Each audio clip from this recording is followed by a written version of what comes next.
Wow, Carlo. You really did get first. How are you doing today?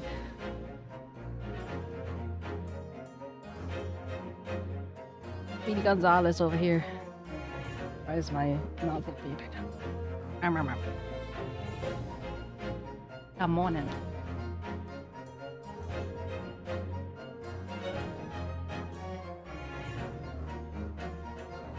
Hey, dummy doe. How you doing, dummy doe? In case you're wondering, yeah, I'm still nomming. I've been nomming this whole time.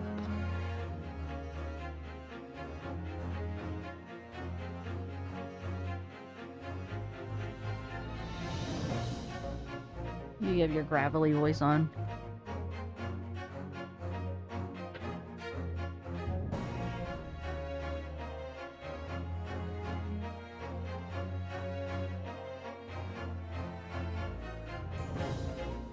I was playing a little too much of my cat game right before I haven't talked yet. Wow, Demi hasn't talked yet? Crazy.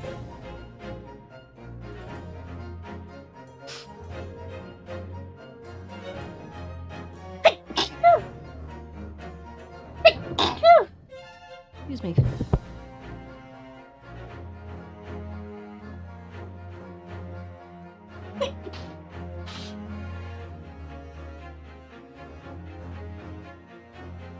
I do have something in the oven though, so I'm just gonna grab that real quick.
Oh.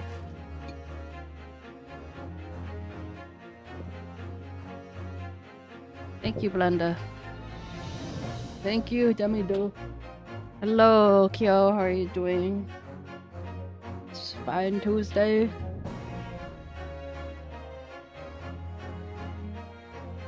No worries, Kyo. You do you. General, how you doing? But if Mimi went to go type in her was frozen pizza and she actually put her keyboard in the oven. Not need to fuck. Thanks for your lurk. Yeah, I know you at work. Thank you. Had mixed feeling, but otherwise good. Well, the other day I died that I died in Toontown. Again. Lost all my sevens. It was sad. But you guys should have heard Blender last night. He was super tired. That's what I put in the general chat. I'm like, and he was like, if I wasn't wearing nothing but my internet. And then he's like, huh? Now that's certified high moment. Hey, Heels! That was, like, he deadass was not trying to say that, obviously. And it's just like, what? Where did the internet even come from? And he just like sat there. He's like, he didn't even know. It was so funny though. I'm like, why are you, what does it mean to wear your internet? And why are you not wearing anything other than that? Like, I know you don't like my hands. Like, I can, you know, represent, ooh, but god damn.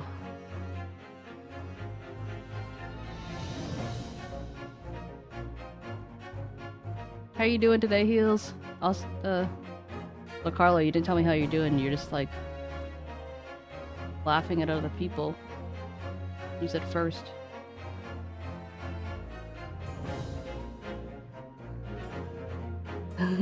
If only that's how it worked, that would be amazing.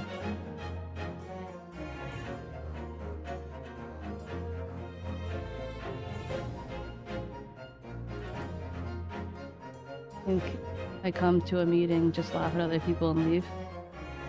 Okay, nice, nice. Is this the meeting?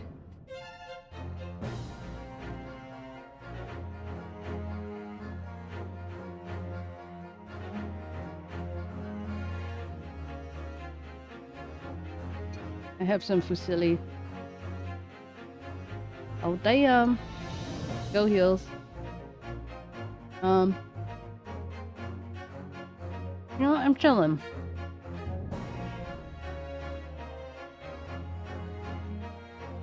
I was actually, I don't know if it was a dream or if I just was like actually thinking about it, but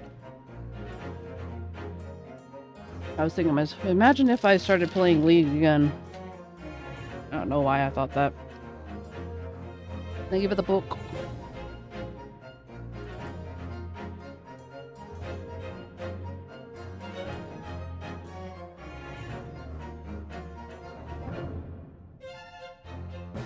It's not furries anymore. Nani?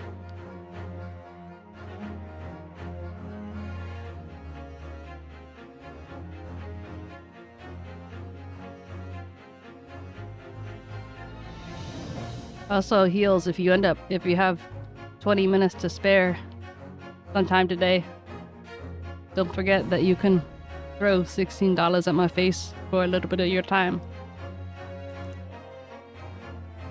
Okay, we're gonna wait 3 more minutes and then we're gonna get started.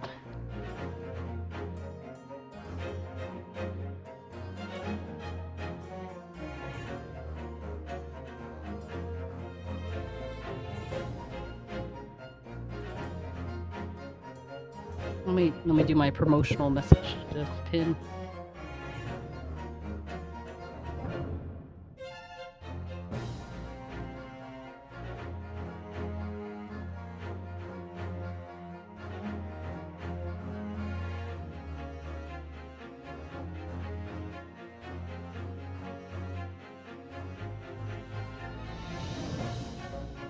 Oh my god, Carla. Oh, if I would.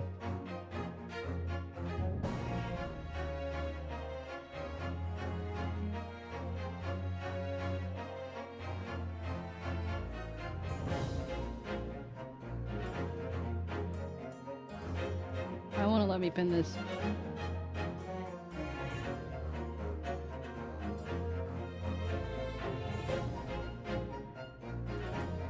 Nani?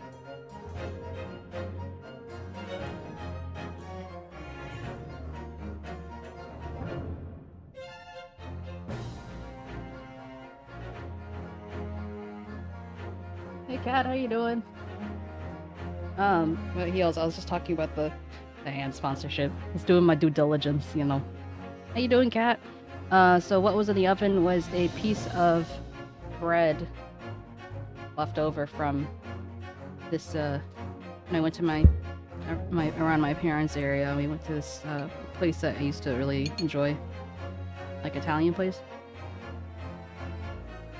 Ah, stretch, poke, and hydration check. Oh my god.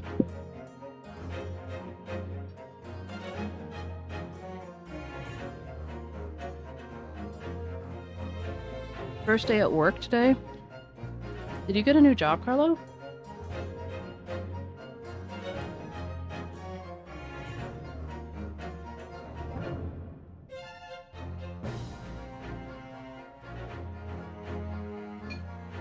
Oh, okay. Hot. Hot. Hot. Hot. Oh, gotcha, gotcha. For ye old people, don't forget to take your meds.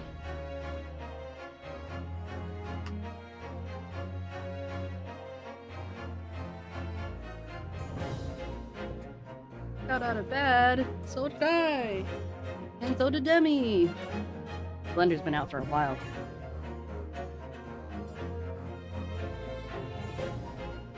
R.I.P. Blender.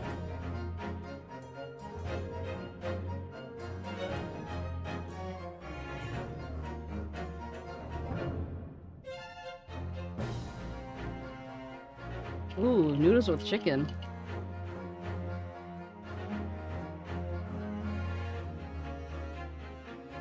But Carlo, don't you like already have a job? How are you doing that job in addition to this job? Oh, that's the best. I love that. Maybe I'm just a hoe for free food. Maybe not even just free food, but like having extra take home, you know. Ready to draw more, woo! Oh, you don't have to... Oh. I guess, you know, mowing the lawn and, taking care of your nieces can count.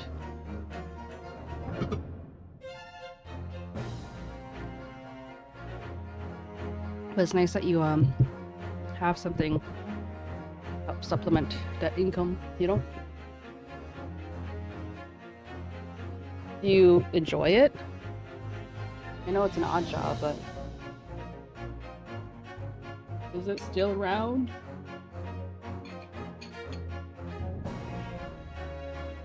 Swimming in the grass. Swimming with grass made of nieces. That's not a terrifying image at all. Right now I'm eating 𝗟𝗶ሔር pasta with pork ragu.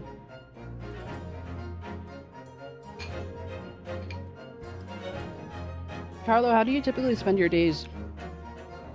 Otherwise, when not doing odd jobs.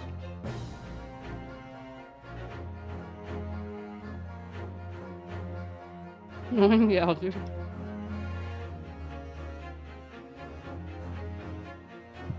Okay, Blender, I said it for you. I went the distance so you didn't have to.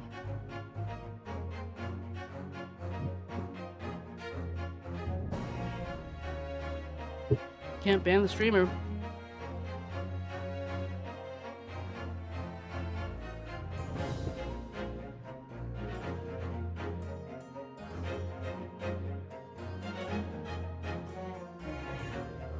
I said, well, what is he busy with? Like, is it mostly just like childcare? Life. Okay.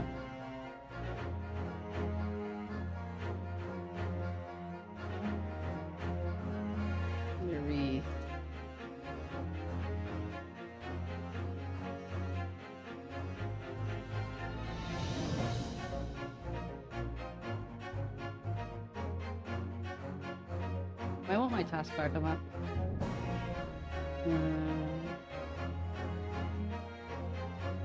Oh gosh, hello. 𝗟𝗶ሔር𝗸𝘀.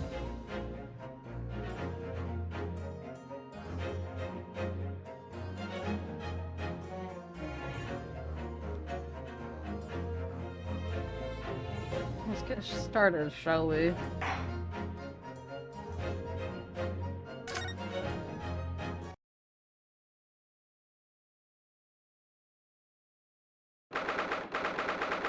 February. I don't have my headphones on this time, so if you hear the game sound or something through my mic, let me know, and I'll put my headset on. 20th February, 9:23 a.m. The Old Bailey, Defendant's Antechamber. Oh god, my tongue was not ready for. Yeah. Well, I never expected this. Would have thought that we'd be back in here again so soon. But we are on a study of Great Britain. The intention of learning the country's legal practices. I need to turn this down a little. In order to research the latest court procedures here, we need as much court experience as possible. Like usually I'm like I'm not actually hearing myself talk because it's like I hear the game sound in my ears. This is weird, bruh. Well, yes, I suppose that's true, but for the person on the dock, it may well be his or her one and only time in court. And it would be life-changing. I have no idea what the accent I'm doing right now. It's like all over the place. Bear with me, alright? In which case, treating it as research may be a little crass. Oh, when you put it that way, you're quite right. Good morning! Oh, it's this guy. Thanks, Debbie. Ah, Mr. Natsume. Good morning. Oh dear. Are you alright? Your eyes are terribly bloodshot. The early bird catches the worm, as they say here in Britain. Yes, I've heard that expression. But I don't really want to catch a worm. I tried so desperately to not wake up early, but I was so worried I couldn't catch a wink. And now I am absolutely exhausted as a result. Do all literary people take things so literally? Thank you for putting your faith in us today, Mr. Natsume. I wish I had 9 lives. My whole future hangs in the balance. I'm too terrified to tremble. It's trembling right now. Okay, I guess I'll turn off the nomming. I'm not nomming right at this exact moment. Really? Because I can feel tremors in the floor. I can't do this! I can't take it! Let me make my head a little less large. Yes? I caught a glimpse of the public gallery as I walked by the courtroom. It looked like the opening night of the opera. There were so many people. I had no idea my case was such a notorious affair here in London. Oh, neither did I. Do you know why that might be, Mr. Sato? Oh, by the way, I don't remember when this was and like what the context was, but there was a point where Blunder was like, hey, you know, Mr. Sato could get it. Like, okay, Blunder. Like, I don't even remember, was this during stream or something? Like, where did this even come from? Just a random memory. Anyway, you know, it's part of my job to just embarrass Blunder. You know, get it? Yeah.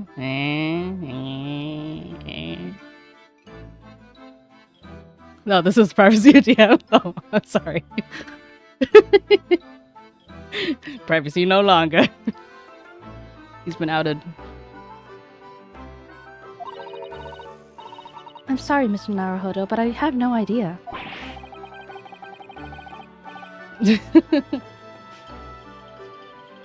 So that all-knowing look on your face is just a coincidence then, is it? Don't hide the truth from me. It's because the Reaper, isn't it? By the way, I'm kind of I'm honing in on my inner dramatic Demi to really get his voice, especially because and adding some nasal to it because he'll be on more often now, and I gotta get set. You know what I'm saying? Lord 𝗟𝗪𝗀𝘀. Is that right, Mr. Sato? Why is our main character surprised? We've been talking about this from the beginning, that he was going to be the prosecutor. Why is anyone surprised? I purchased as many different newspapers as I could to find this morning, and yes, Lord 𝗟𝗪𝗀𝘀 is on the front page of every one. I knew it! Sometime after the prosecutor was dubbed the Reaper of the Bailey. He stopped appearing in court, it seems. Seems several years now, in fact, until the day before yesterday. Yes, Inspector Gregson told us something similar, didn't he?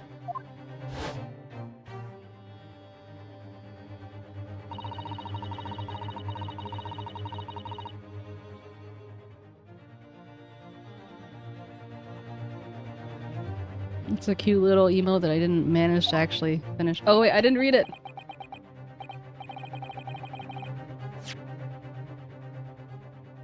The trial 2 days ago marked Lord Van Zeek's return to the courtroom after a very long hiatus.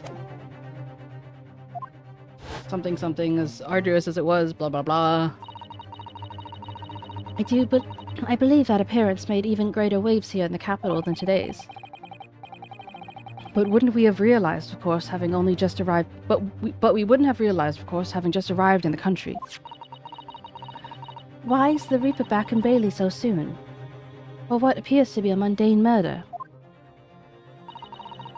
That's the question the papers are asking, and they're all speculating various answers. Mundane! Mundane! It's the most significant saga of the century to some of us! Oh dear, I meant no offense, Mr. Natsume, but that is just how the papers are describing it. Well, lest we forget the fact that it could spark an international incident. Obviously, the reappearance of this infamous prosecutor has caught the people's attention. But there's one blatant similarity to the trial of 2 days... Oh wait, 𝗟𝗍𝗍𝗀? Wait, oh yeah.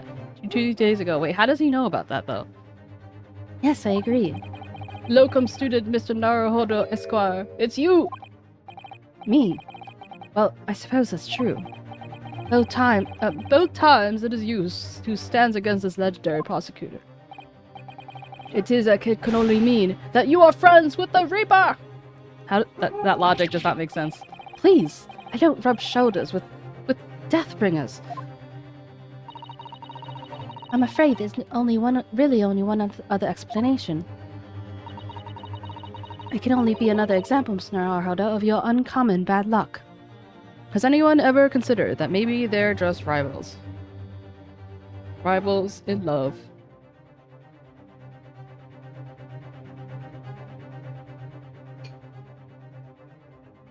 Nom, nom, nom. Thanks for that. Okay, let me just finish chewing.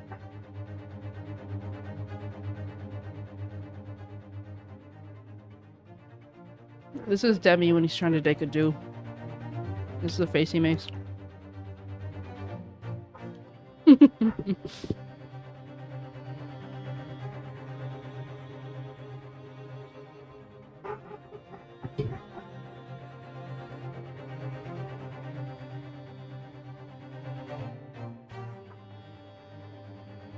Okay.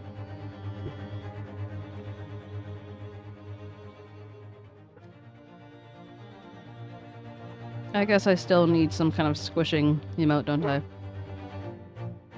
I can't imagine yours yesterday. Oh yeah. It was a doozy. A doozy of doos. One for the ages. Oh, this is just my luck. Why must I be represented by a man with such fragile fortune? Thank you for the poke. By the least lucky lawyer alive! Well, let's not forget. That was you, Mr. Natsume, who asked me to represent you. Yes, it's true, I am just a student new to London with little in the way of experience of skills. Or luck. But I promise you this. I will fight for your corner until the bitter end. Until the bitter end. And I will believe in you, Mr. Natsume. Oh, benevolent locum student, Mr. Naruhodo Esquire. You're not alone here with us, Mr. Natsume. Whatever happens, we will always be by your side. Oh, benevolent non-locum assistant, Miss 𝗟𝗶𝗹𝘀 Esquire. I am in your debt forever. I shall never forget this great kindness. Mr. Natsume, counsel for the defense. The court session is about to begin. Kindly make your way into the courtroom at once. All right then, Mr. Natsume, it's time. Let's go. Yes!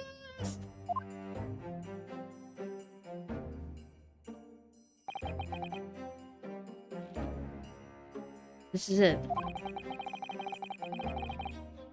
My second appearance in British courtroom. My second trial against the Reaper.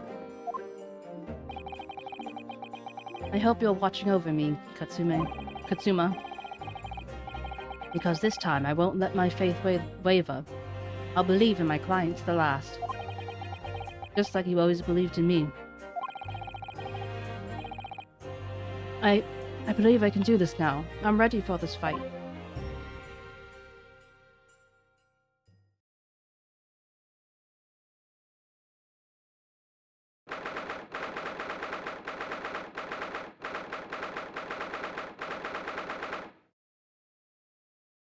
February 20th, 10 a.m. The Old Bailey courtroom.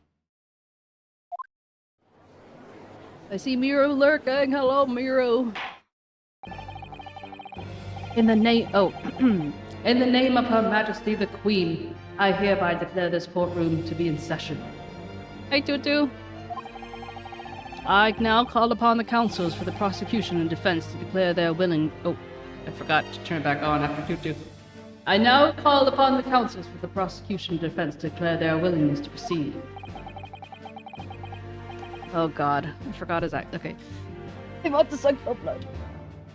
The prosecution is fully prepared, my lord. The defense is ready, my lord.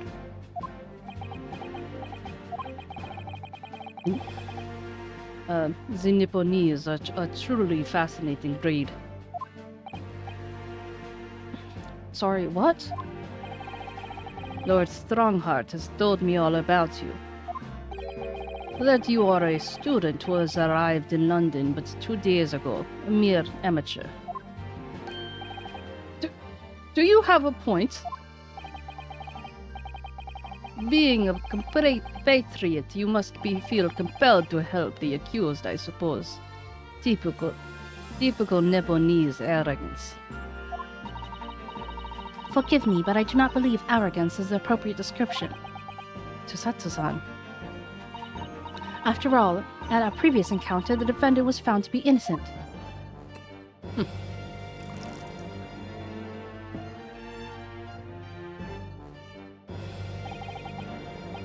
Very true, and most fascinating, if dark, trials it was too.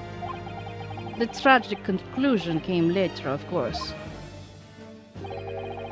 He is today acquitted in his unfortunate violent end.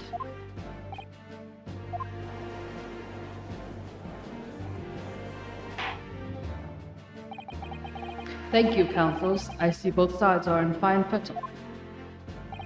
Now, ladies and gentlemen of the jury, are you ready to carry out your duties here in court as impartial members of the public? Impartial members of the public? This guy was in our courtroom, like, just the other day. What the hell? You never know when you might be down on your luck, but I believe in fair play for everyone. Well, I must warn you, I am rather ruthless more than I appear. Oh well, not me. What you see is what you get. I'm a peace-loving fellow. Nani the fuck? This is the wife. None of these people are impartial. I'm afraid to say, I think it's quite possible that mustached foreigner did the deed. Come on now, what are we waiting for? No doubt he did it anyway. Sorry? Didn't quite catch that. Why is there always like a really old person at the end? Very well, let us proceed. Your opening statement, if you please, Lord 𝗟𝗪𝗀𝗀. Very recently, Great Britain signed an alliance with the rising power in the Far East. Welcome back. No problem. Oh, ad break is starting in a minute. The accused in the dock today is a student from that same land. a certain Mr. Soseki Nasume. And while our country has extended these foreign students the warmest of welcomes, regrettably, the kindness has not been returned. In fact, the student is accused of a most sinister act. Damn! Of plunging a knife into the back of an innocent woman who was doing nothing but walking down the street. A knife crime, I tell you from bitter experience, those are the worst bloody oath they were. Just look at that sallow complexion, the short stature. He's one of those dreadful Japanese. That's racist! Okay, there's an ad is about to start, so I'm gonna pause here.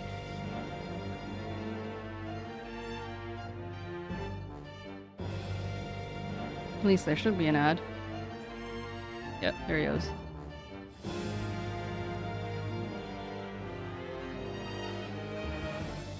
I wish I could be more dramatic with Lord Van Zieks, but I can't like get his accent well enough for me to kind of put in the drama that I want.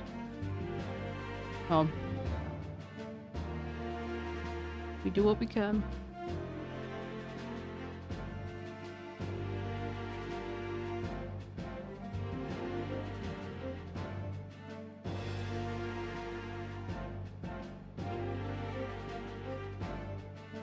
In the meantime, we will continue to be in Fine Fettle.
Oh, we're back.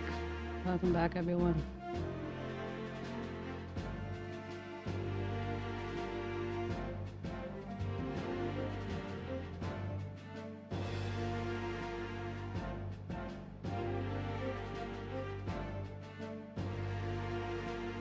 Got hit with the nummy.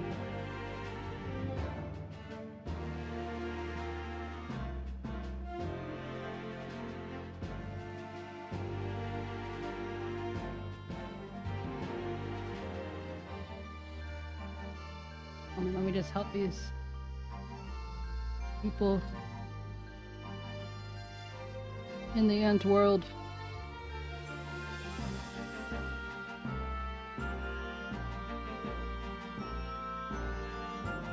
Plants battle. Oh, that plant battle.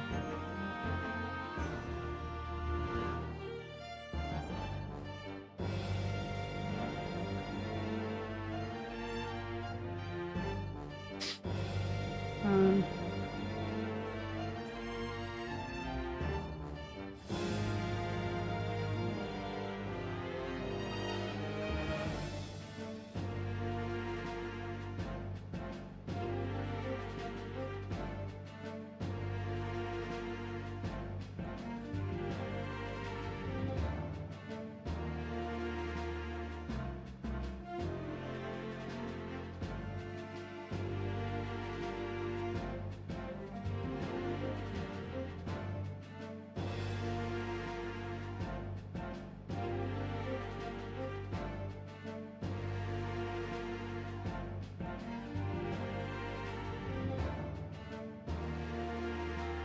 I moved Blender from the diplomat because it was just kind of like for funsies. Someone who, the person who will be taking over the alliance, in all likelihood.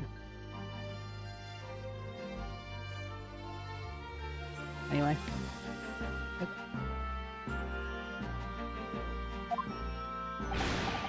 Come on, let's get this over with.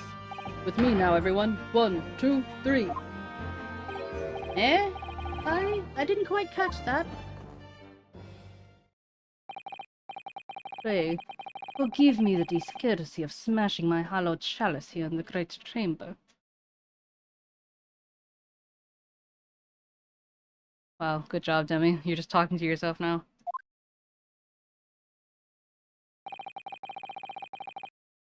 I don't even remember what I asked. Oh, actually, no, I do. Well, not that I asked, I just mentioned.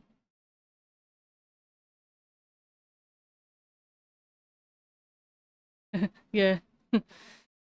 Allow me to call the first witness to the stand. Very well. Bailiff, lead the inspector in, please.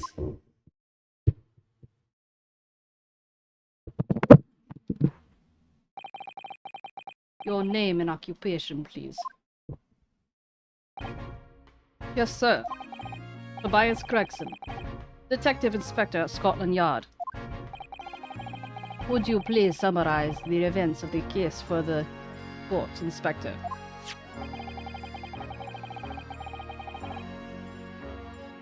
The victim is thought to be a young woman in her 20s by the name of Olive Green.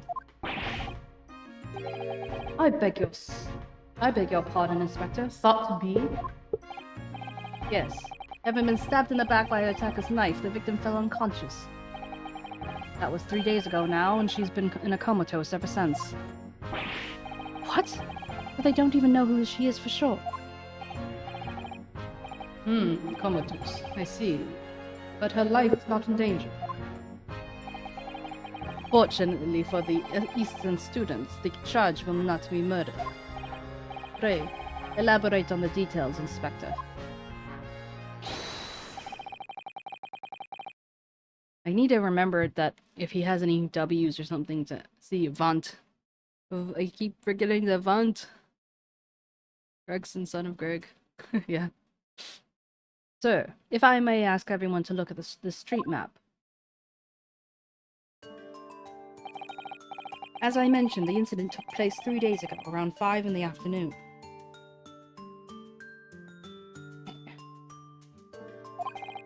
It happened on the pavement running alongside Briar Road, a wide thoroughfare for horse-drawn vehicles. Wait a minute! Hey, Matt Engard! Not the fake Matt Engard, but the real Matt Engard. Thank you so much for the follow! Thank you for doing the thing! How are you doing? It had not been long since stopped snowing as the victim, Miss Green, was walking down the street. It's the first time you're able to hear the thing? Wow, Debbie. So it really does, it really can be a pleasant thing for you, Demi, to not have to be on the call all the time. It's a benefit from being a listener. Out of the blue, she was approached from behind by the accused and stabbed in the back.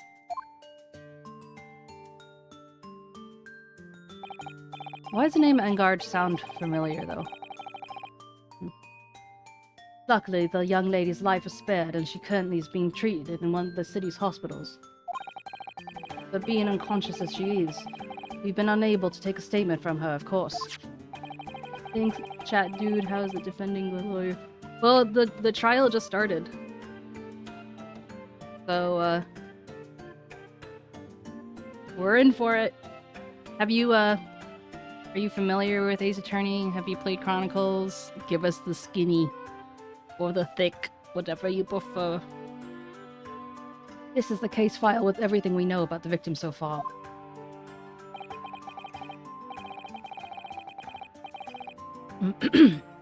Thank you, Inspector. The court will accept this. Whoa. That's happening to my words. The court will accept the documents as evidence, if you please.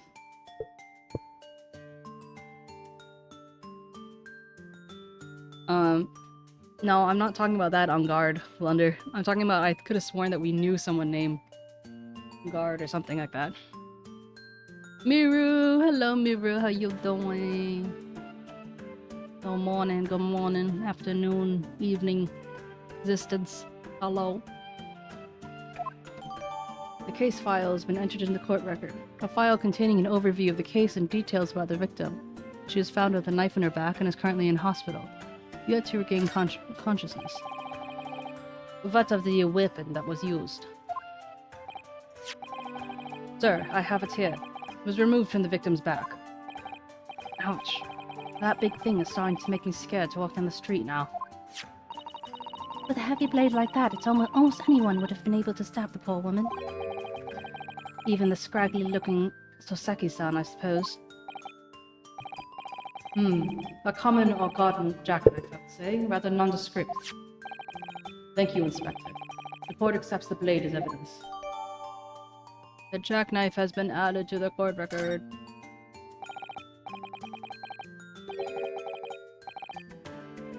Matt and guys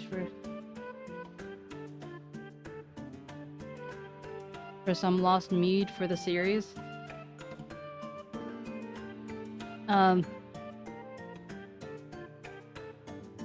Which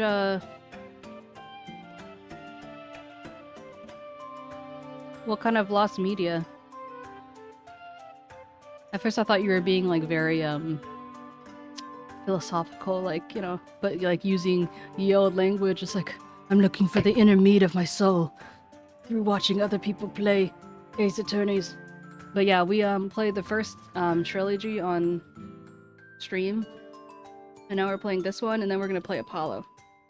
But obviously it takes some time.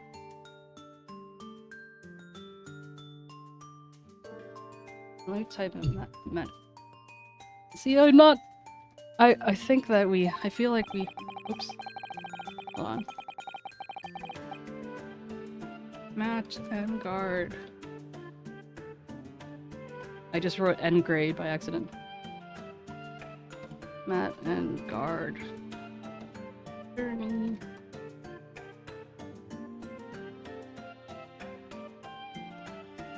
Internet, why you be so slow?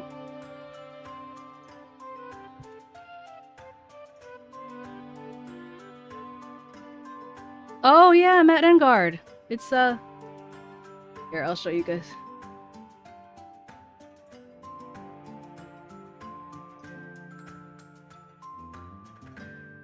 What's his profile picture?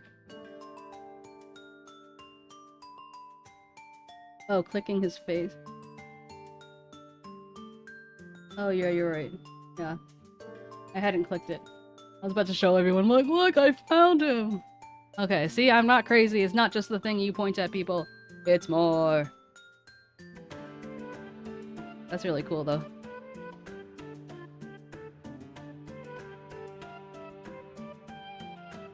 Welcome. You are always welcome, real Matt and guard, as long as you don't, you know, betray us in the second worst anime betrayal.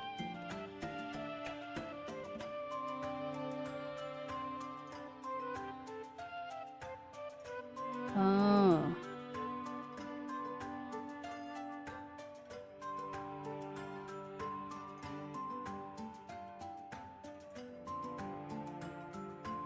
Huh. So when you say lost media, you're meaning like you want to see, you're trying to see like almost like proof of the VR game, perhaps? Maybe? You seem like quite the completionist. You gotta see it all, you know? Oops.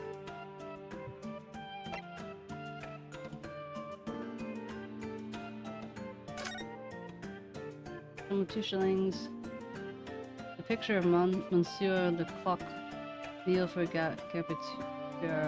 Canterbury earnings.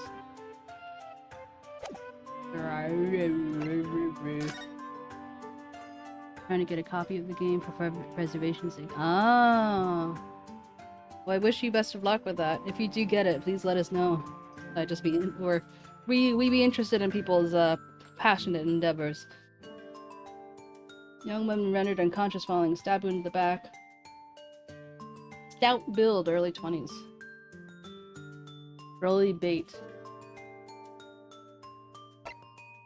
Victim remains unconscious. Her name is gleaned from her personal effects. Other details unknown. Apart from the single stab wound with a large knife, no other signs of injury were observed. The assailant was seen running away by a reporting officer and was successfully arrested the following day.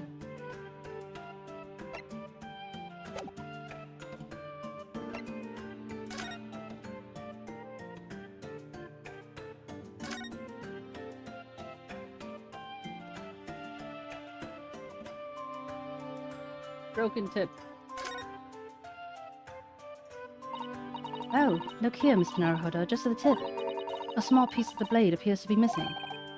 You're right, you're well spotted, Mr. Sato. I wonder what could have happened to it. Yes, you don't think it could still be enlarged in the victim, do you? Oh dear, I do hope not. That sounds terribly painful.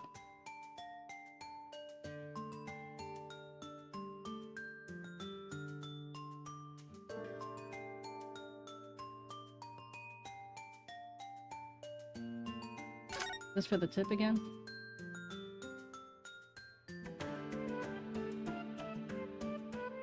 Guess not.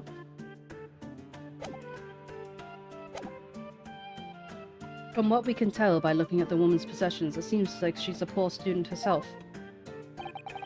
Hard to imagine she would have had anything much to do with worth pinching, my lord.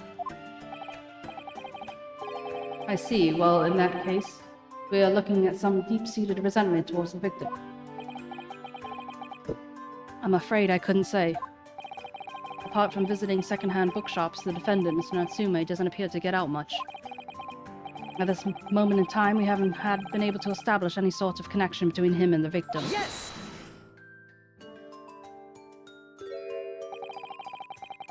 If theft and grievance had been ruled out as the motive, what reason could Mr. Matsume possibly have for stabbing the young woman? Yet you arrested the man in spite of that, in totally unjustified and heavy-handed way. Objection! Oh, okay. Pray, forgive the discourtesy of flinging a freshly uncorked bottle into the public gallery. The public gallery. But your words have soured this hallowed banquet. For it is you, my learned friend, who is being heavy-handed here. What? Scotland Yard does not arrest people without good cause. That should be beyond question. Inspector Gregson, the prosecution calls for your formal testimony. Explain to the court precisely why the constabulary came to arrest the Nipponese student. Yes, sir.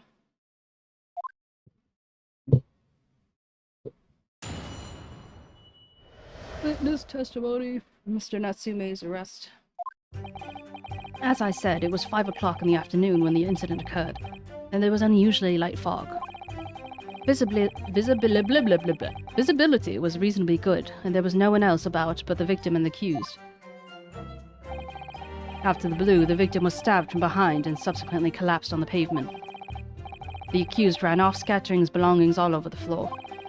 Those being a number of old books he had just bought. He was on his way home from a bookshop, it seems. It was just a matter of working out who the books belonged to when we found the bloke to arrest him.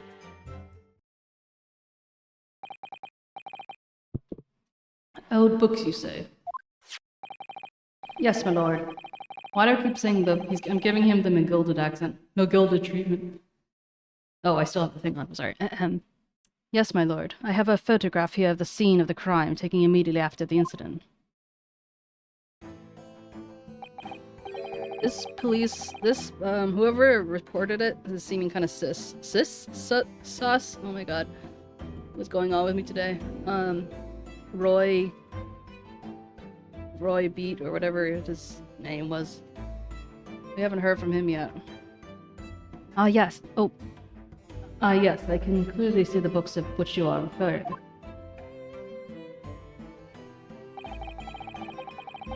I will take that photograph for print as evidence, please, Inspector.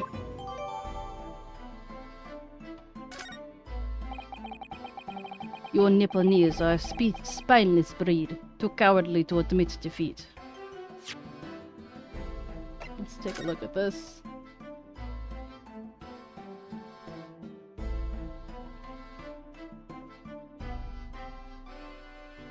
Is this supposed to be like snow, or is this like fog?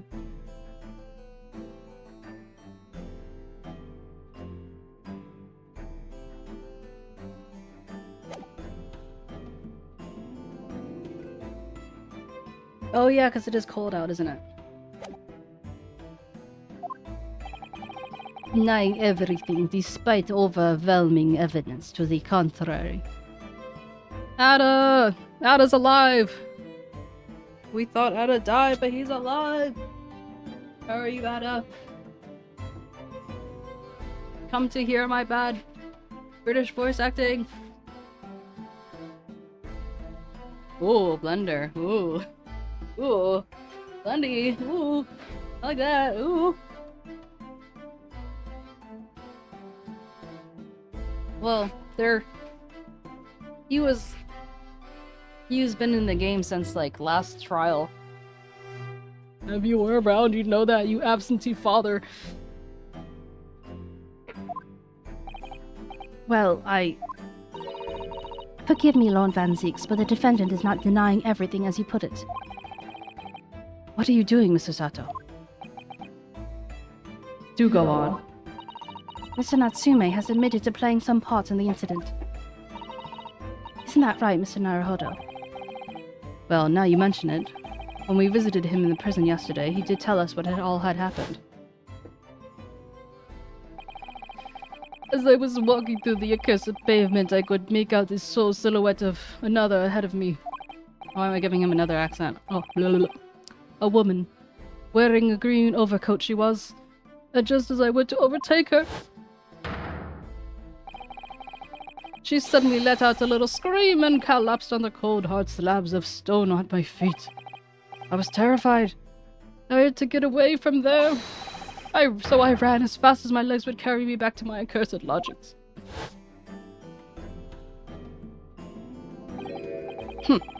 A green overcoat. Well, that's exactly what the woman in the print is wearing. Oh my, a photographic print in full color.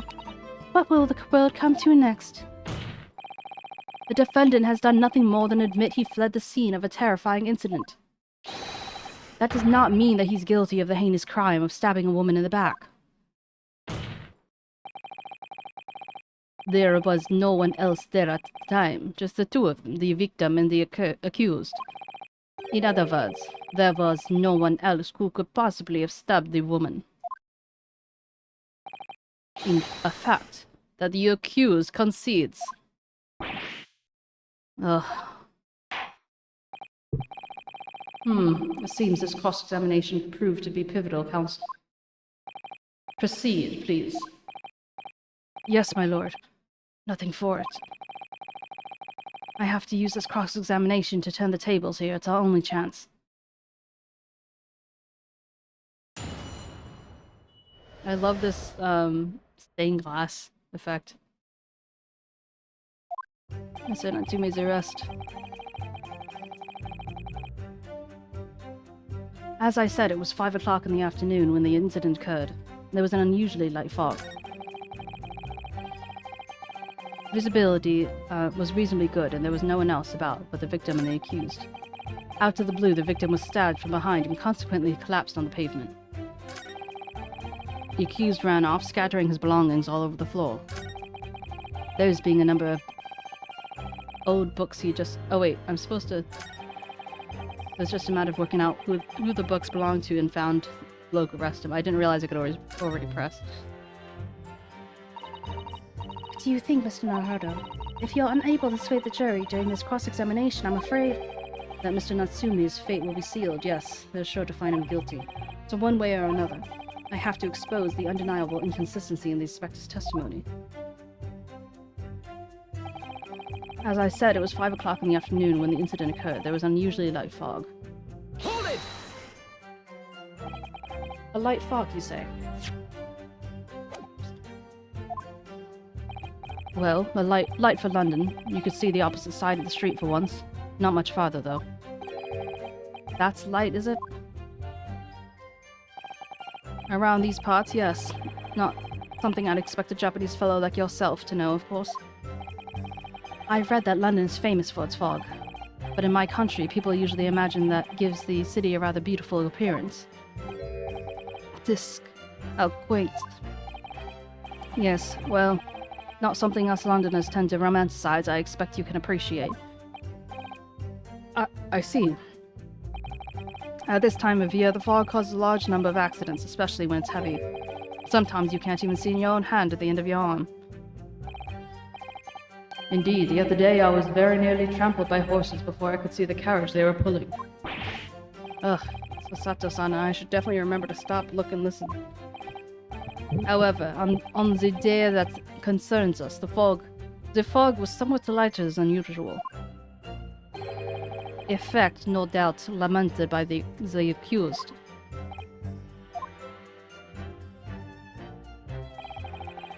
Visibility was reasonably good. There was no one else about but the victim and the accused.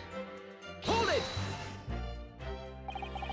How are you able to state that with any certainty?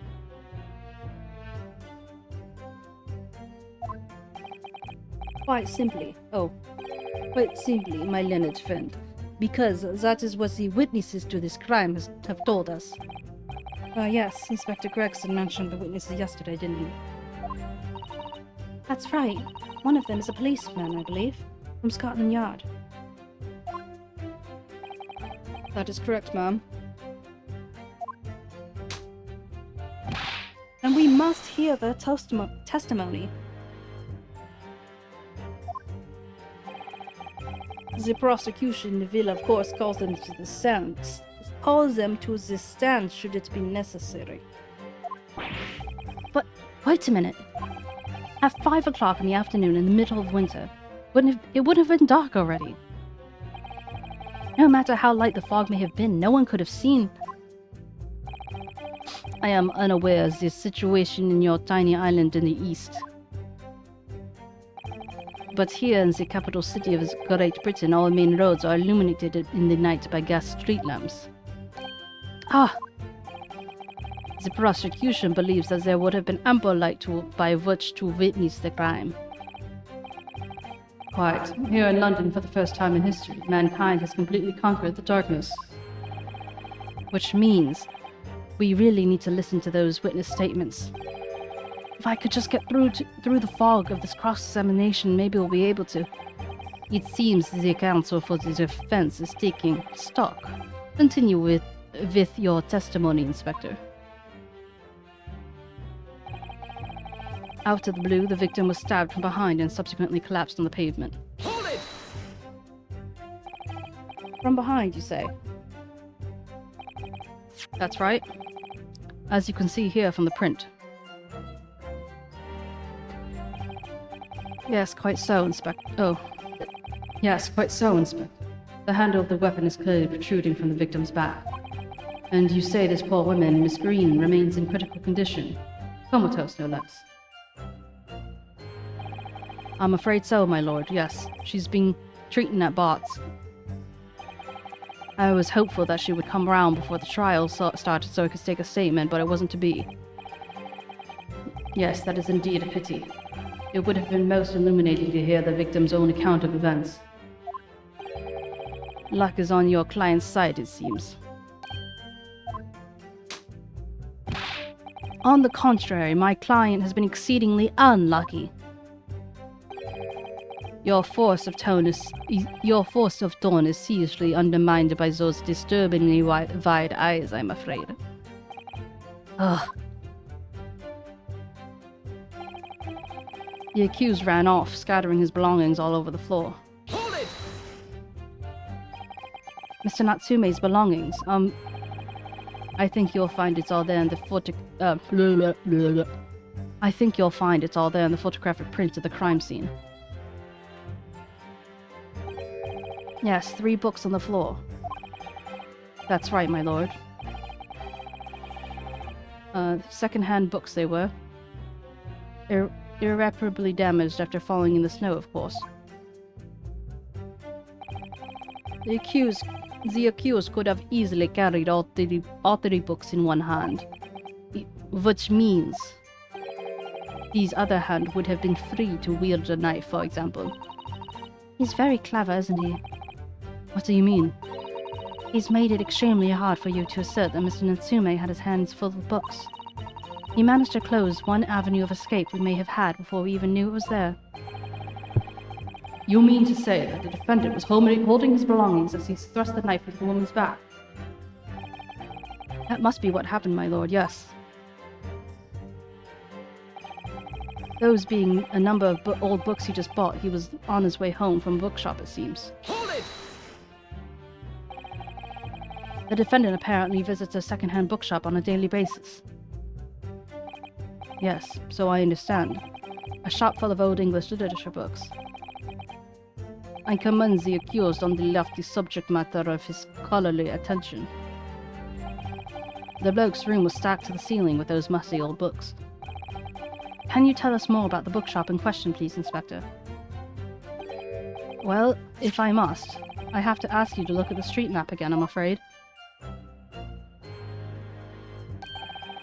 The closest second-hand bookshop to the accused's lodgings is this place, Bourbon Books. A little place on the corner of Briar Road and Meerschaum Street. As it happens, the accused is currently living in lodgings on the other side of Briar Road at the exact opposite end, which means it doesn't take a genius to work out the route he would have taken home. Something like this. The local map's information has been updated in the court record. Yes, I concur with your conclusion, Inspector. The defendant would have certainly passed by the scene of the crime on his way home from that particular shop. Mr. Naruhodo, I think that what the inspector just told us would turn out to be of vital importance. Yes, I agree. The most important point is that the inspector just made being...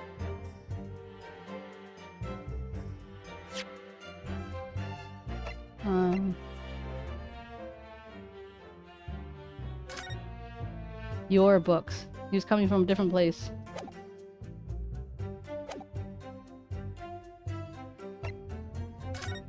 Thank you for the hydration. I was getting dry. Hydrate, you bastard. Inspector Gregson, may I ask a favor? What? Would you kindly add the name of the bookshop to your formal testimony, please? I believe it may be of vital importance. Maybe. Oh, well, you know. I mean, yes! It could be a very important clue.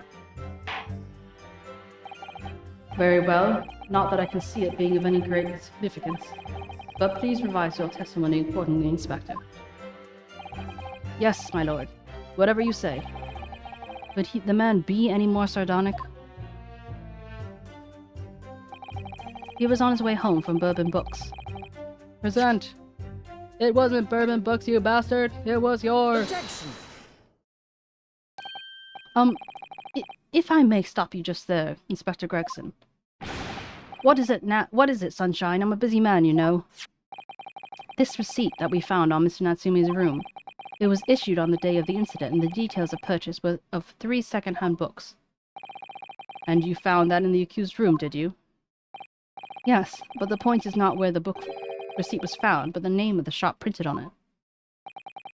Go on. This receipt was issued from a bookshop called Your Books. Your Books. Y-O-R-E, I presume. Yes, my lord. So Mr. Natsume did indeed purchase a number of books from a second-hand bookshop that day. However, the bookshop in question was not Bourbon Books. Eh? What? Inspector, did you know of this other bookshop? Yes, sir. Your Books is another second-hand bookshop not far from Bourbon Books. It's just that, well, it's such a small place, I didn't think the accused would have known about it. Objection! But in fact, it is the bookshop from which the defendant visited that day, on the day in question. And this receipt proves it. Objection! Yes. For what difference it makes? Wherever the man purchased his musty tomes, it must make no difference in the final analysis. Objection! I disagree. I mean, after all, I have the street map here. Maybe that would have been of help. Oh, yes, thank you. Have a look at this, please. If the defendant had been returning from Bourbon Books, then yes, he would have most certainly passed the place where Miss Green was attacked. However, if we take into account the fact that he actually was in another bookstore, Your Books, it very well would turn out that he wouldn't have passed that location at all. Could that be true? My, it rather depends on whether this other bookshop where this other bookshop is. I do declare it might be maybe a possibility. Is that right, Mr. Lawyer, sir? What you just said? Absolutely. That absolutely could be right.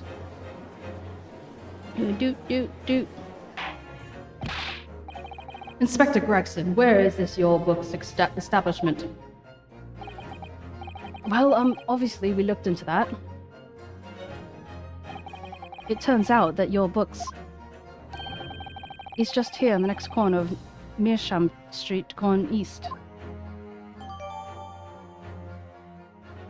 So, he could have gone this way, but he could have also gone that way. Although, I don't know which one is technically longer. And there you have it, as you can clearly see now. Oh.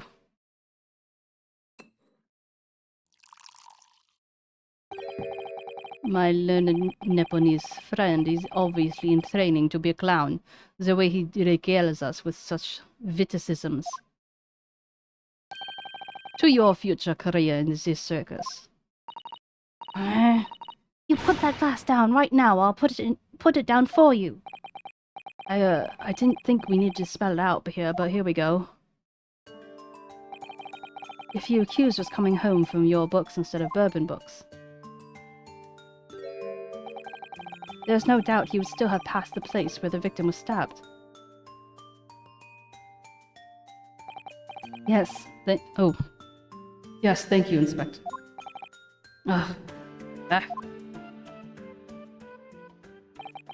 Allow me to reiterate for my friend, if somewhat slow, Nipponese friend. Blah, blah, blah. Oh, shit. Wherever the man purchases musty tomes, it must make no difference in the final analysis.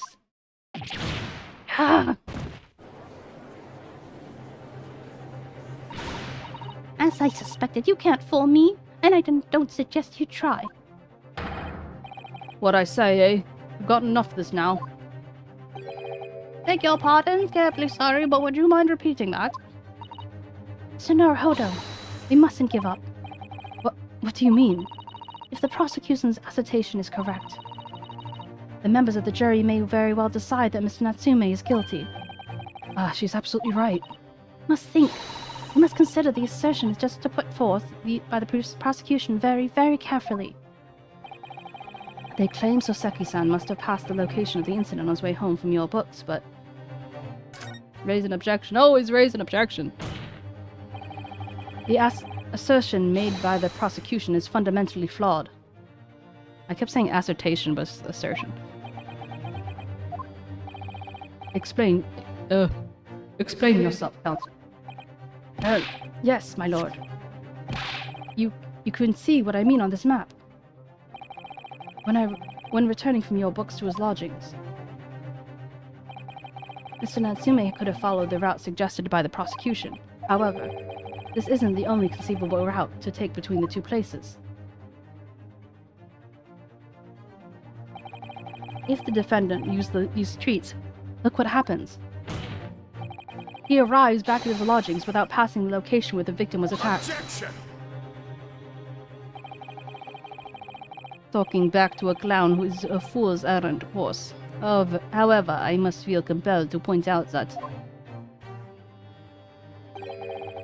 route is commonly referred to as the long way around.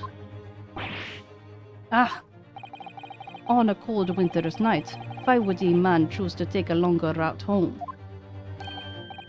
Well, the answer is extremely simple. He wouldn't. In other words, the accused took the obvious route back to his lodgings and is the obvious perpetrator of this crime. Blah, blah, blah, blah, blah, blah. But... yes, I got it. Obviously, you must ask the man himself. Ask Mr. Natsume which route he took home. I have already informed the court of the accused's response to such questioning. He claims he has no recollection. That's right. As I said, the bloke seems to have spent his life outside wandering aimlessly from A to B. That day was no exception, because he doesn't remember where he was or which route he took home. I don't believe this! Believe it. I thank you, my learned friend. And suggest that we do not waste any more of the court's time by wandering around aimlessly around the subject. Pray, what say you, insightful jurors? But even if that is the case, the defense still...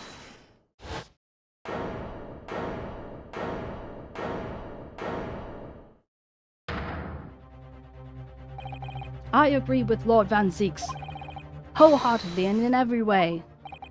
What? Don't believe it. Does this mean... We members of the jury are completely convinced now? Very well, in that case I hereby call upon all members of the jury to present your findings to the court. Guilty! Guilty. Guilty! Guilty! Guilty! Why is her voice so low? Guilty!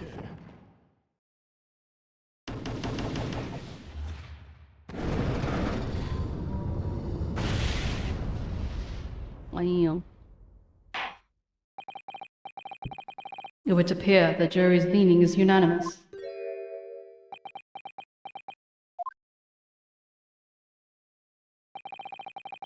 To the insightful members of the jury, I applaud your brave resolution.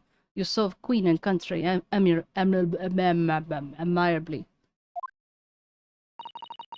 Mr. Naruhodo. No, not yet. This isn't over yet. I still have one last chance to sway the opinion of the jury. I have to tip the balance of those scales the other way. I have to turn this around. Somehow. Turn about. Yeah.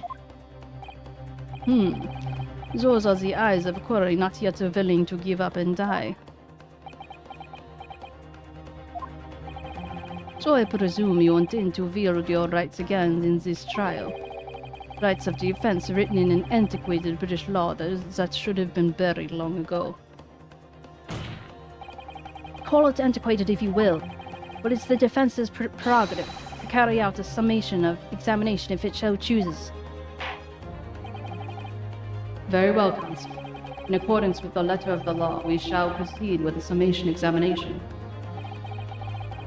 Are the members of the jury ready, Mr. Foreman? Of course we're ready. I'm all too familiar with that Nepalese whippersnapper and his, uncus refusal to throw in his alley. Very well then. Ladies and gentlemen of the jury, you will each explain on what grounds you have determined the defendant to be guilty. I forgot about this part. I knew there was going to be some kind of turnaround, but I forgot it was like that you pair what they're saying. Jury's contentions. For pity's sake, the little Nepalese oddity has already admitted himself, didn't he? If he said that a woman in green collapsed before his eyes, why, it could only have been the victim. The man wouldn't have gone around the houses on his way back to the bookshop, not even in winter. So the poor woman was attacked from behind, was she? How dreadful. I really don't care. Can we just wrap this up now? I've got work to be doing. Your books, yes. Nice shop, that. But bourbon books? No, not worth a visit.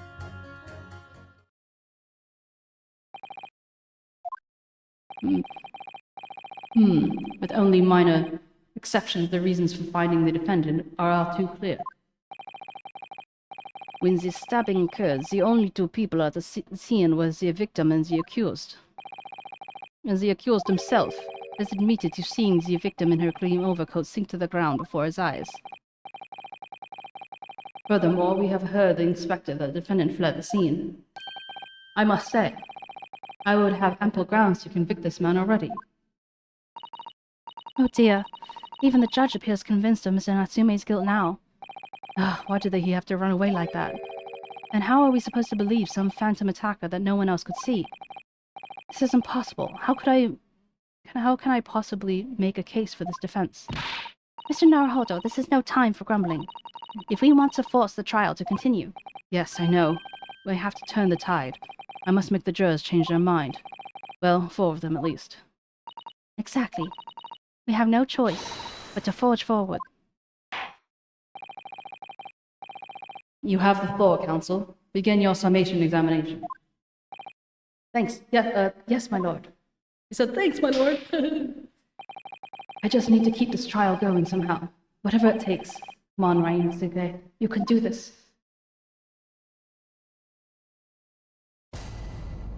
Jury examination.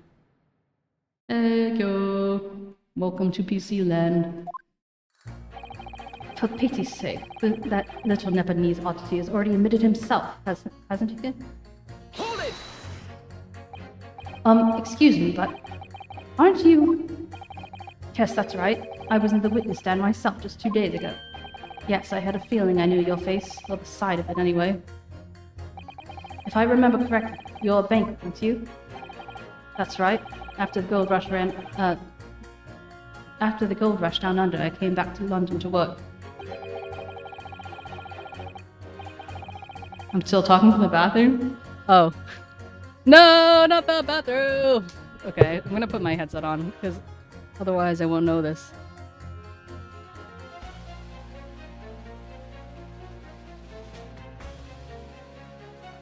Uno momento.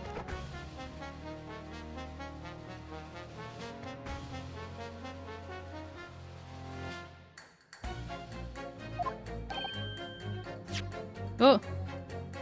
Pipey's gained orange ant. Damn, Tutu, you fast as fuck, boy! I think that's, like, you did it in faster than anyone else has. Like, I think probably even me. It's kind of scary. How'd you do it? Yeah, I have it as a toggle, like on my mixer, there's like mic effects. I just turn it off and on, like with my finger. Wait, hold on. I know I...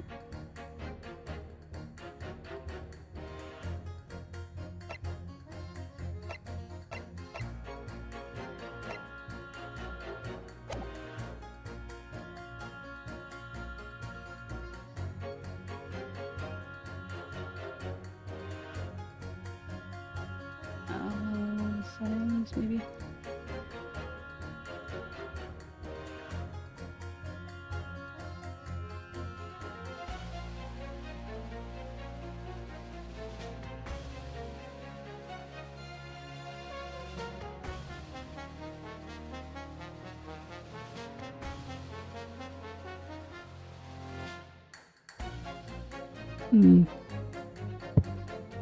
Testing my voice if I can hear that.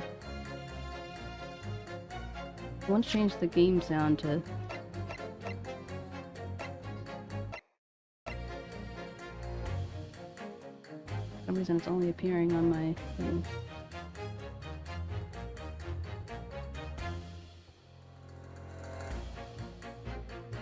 Okay, well... No, he means the orange ant.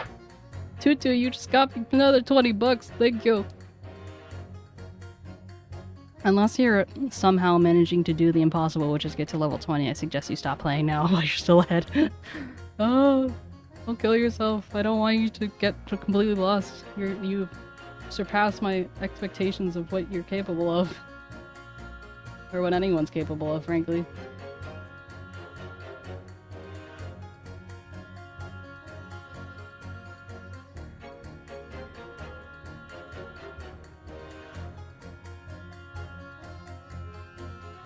Has Inez played it at all?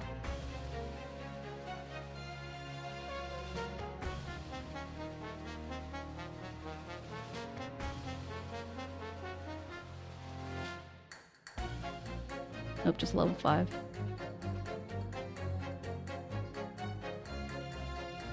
Did she do a rally by any chance? Or they, yeah. Okay. $8. You could do it for them, even. Wow. Mostly just... Oh wait, default.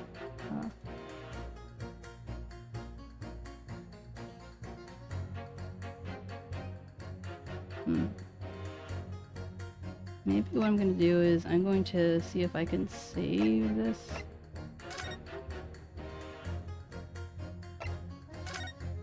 Number 12.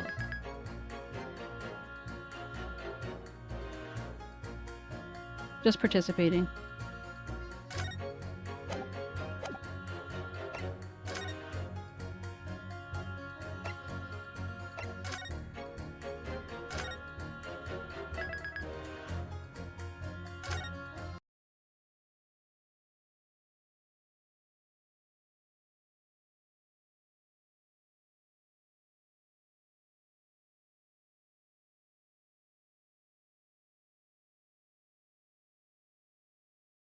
Ah, there you go. The sound's fixed now for me. Mommy! Now I don't have to, you know, talk from the bathroom. Oh my goodness, I'm talking from the bathroom. It's a huge litter box. My whole apartment is secretly just one giant litter box.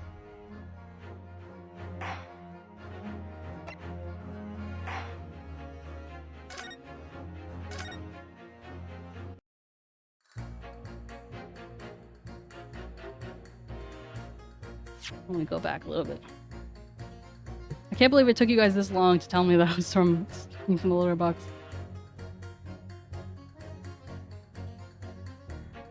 For pity's sake, the Nipponese oddity already admitted himself, didn't he? Hold it! Excuse me, but are you? Yes, that's right. I was in the witness stand myself just 2 days ago. Yes, that's, yes, I had a feeling I knew your face. Well, the sight of it, anyway. If I remember correctly, you're a banker, aren't you? That's right. After the gold rush down under, I came to London to work. And it was all going swimmingly until you started fossicking around. Bruce Fairplay was a man of repute. I know, but I'm all about, you know, making sure I get it done, bruh. Sorry. I don't think I've forgotten how you treated me the other day. You had me and that young hatter pegged as criminals. Oh, well, you know, water under the bridge. Now, there's all sorts of rumors buzzing around, and the police have been badgering me non-stop. If I could turn back the clock. Well, anyway, I don't know about the hatter, but at least I'm in the clear now. And free to make up my own mind about who's guilty and who isn't. Okie dokie, Blender. Huh. Thank goodness. Alright, maybe I might struggle to change this man's mind, given our awkward history. Oh dear, I wonder what's become of Mr. First now. If he says that a woman in green collapsed before his eyes, why it couldn't have only been the victim? What? Why not? Why couldn't it have been someone else? You're right, at the time of the incident. The defendant admits to having seen someone wearing a green coat walking ahead of him. Quite right, that's precisely my point. Clearly, that someone wearing green was the victim. And clearly, that funny little Nepalese man with his disturbing mustache is the culprit. But let us not forget, madam, the defendant vehemently denies attacking the woman. Why, of course he does. If he admits to stabbing her, his life is over. The man is obviously a liver-faced coward, honestly, claiming a woman simply collapsed before his eyes. But if that's a lie, as you're suggesting, do you not think he would have concocted something more credible? Oh, really? I couldn't say. After all, you are foreign. Who's to say that what goes through your funny little minds?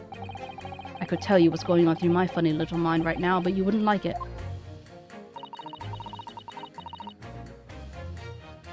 A Guinness demi-do? Why do you say Guinness? Like Guinness size? Like size of a bottle? Like, what are you talking about? I do declare, the man has already made the admission. He himself stated that there was no one else around. Surely the conclusion is obvious. No one else could have possibly committed this awful crime. If no one else could have done it, the accused must be the man. Really, it couldn't be more simple. Guinness World Record, got it. Your argument is compelling in its simplicity, I must admit. Oh my, you are too kind, my lord. That went well for her. The man wouldn't have gone around the houses on his way back home from the bookshop, not in winter. Hold it! But you can't deny that there are other routes that Mr. Natsume could have taken back from your books. Oh yes, like you drew on the map, you mean? Of it. Calabash Road or something.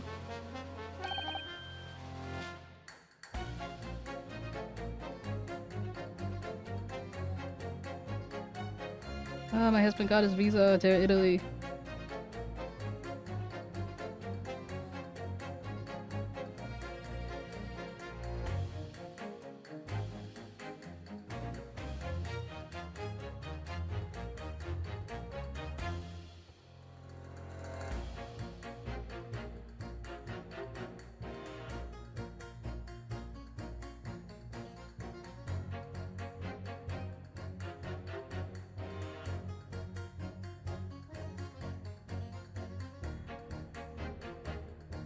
Oui.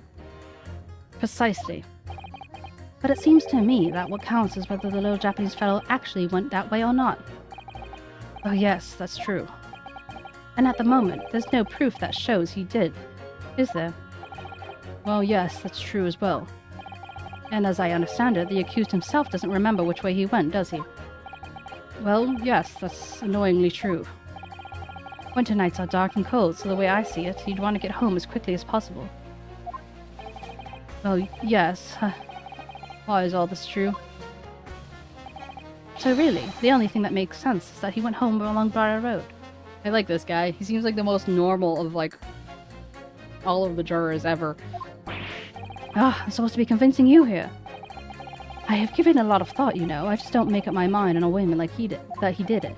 I mean, if there was some logical reason why he might have gone to Calabash Road way, it'd be different. I'd be happy to reconsider my position in that case. Honest, I would. A reason why Saseki-san might have taken a longer way home. Yes, a good reason. I don't imagine you'd be able to sway this young man's opinion without one.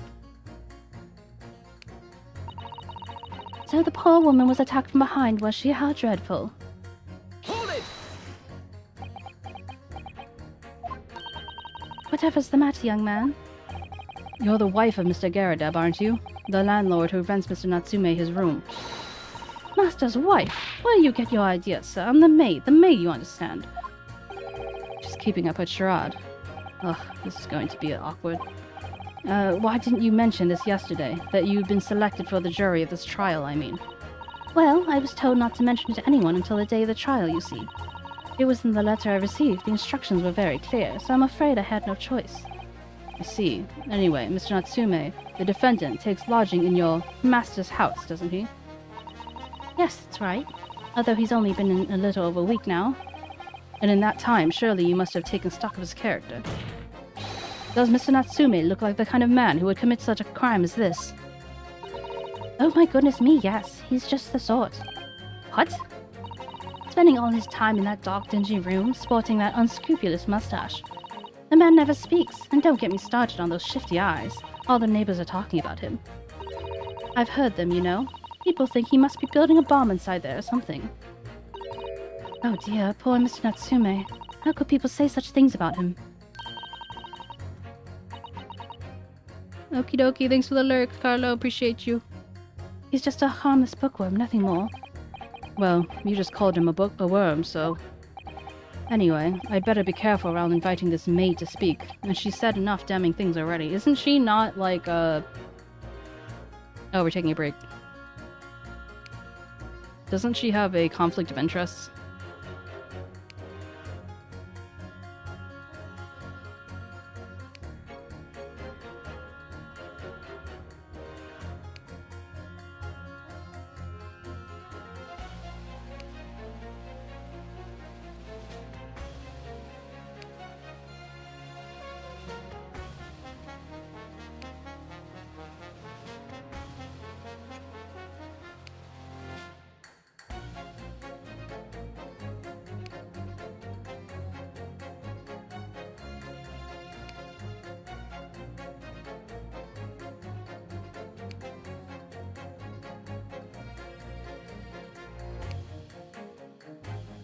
Meanwhile, I'll just memorize as she continues to slap her cheek. And it shakes. Jiggle, jiggle. Jiggle, jiggle.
I should probably have a thing that pops up to show that I know that there's a break occurring.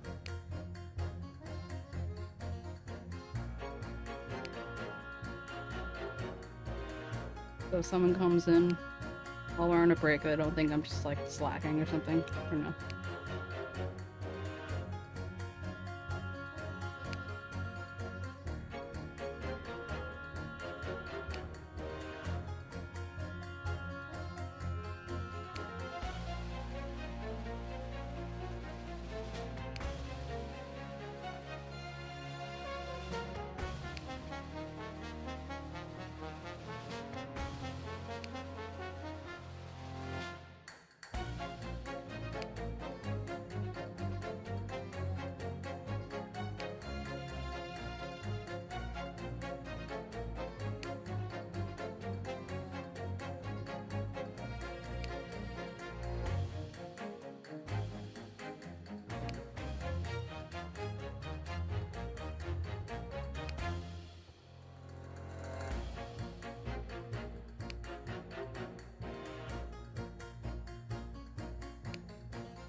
Welcome back, everyone. Checking on my cats.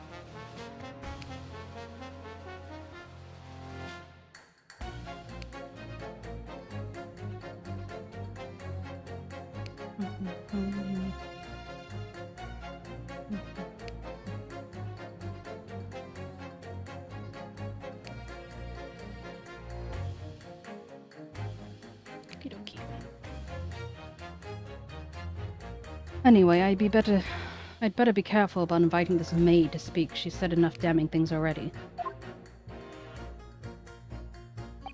I really don't care. Can't we just wrap this up now? I've got work to be doing.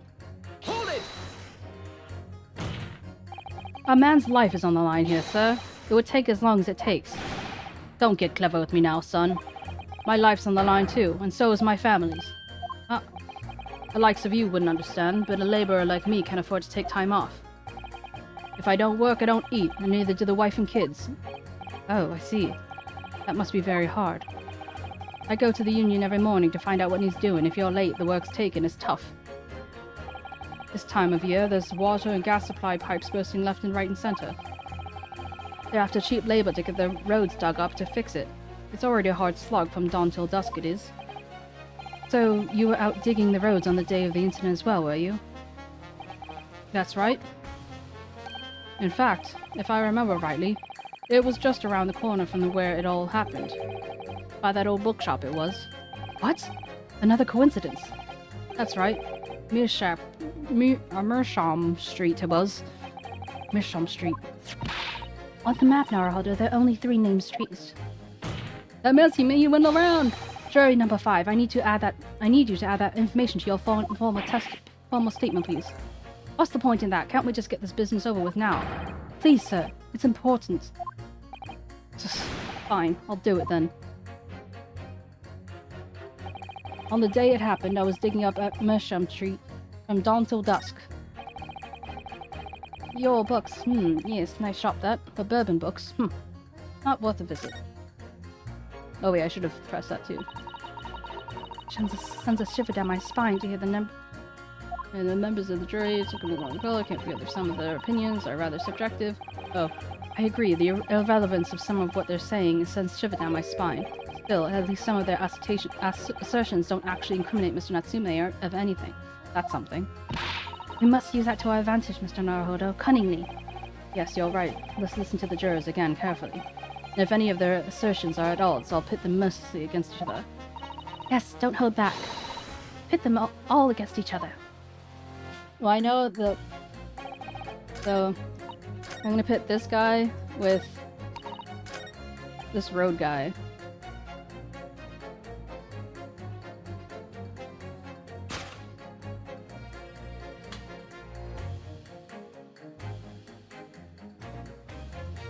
Objection!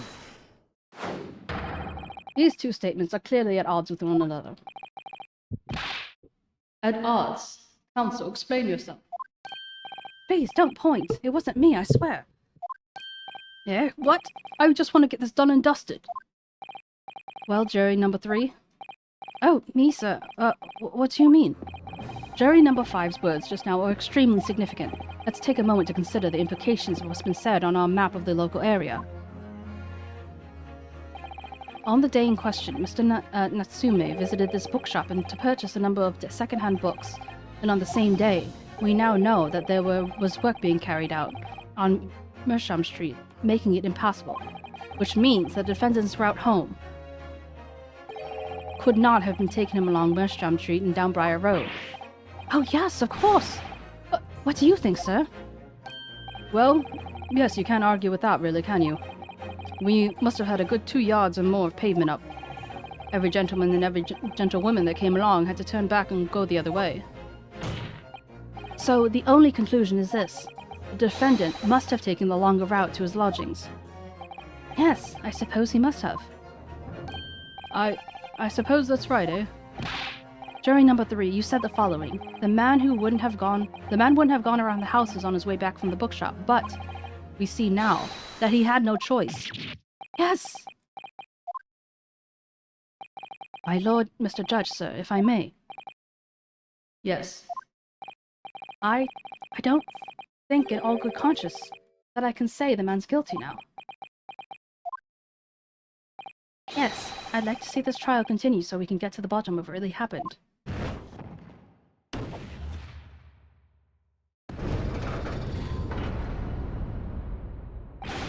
What about you, sir?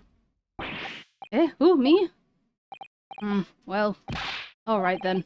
If there's a hole in the prosecution's argument, it should be filled, that's what I say.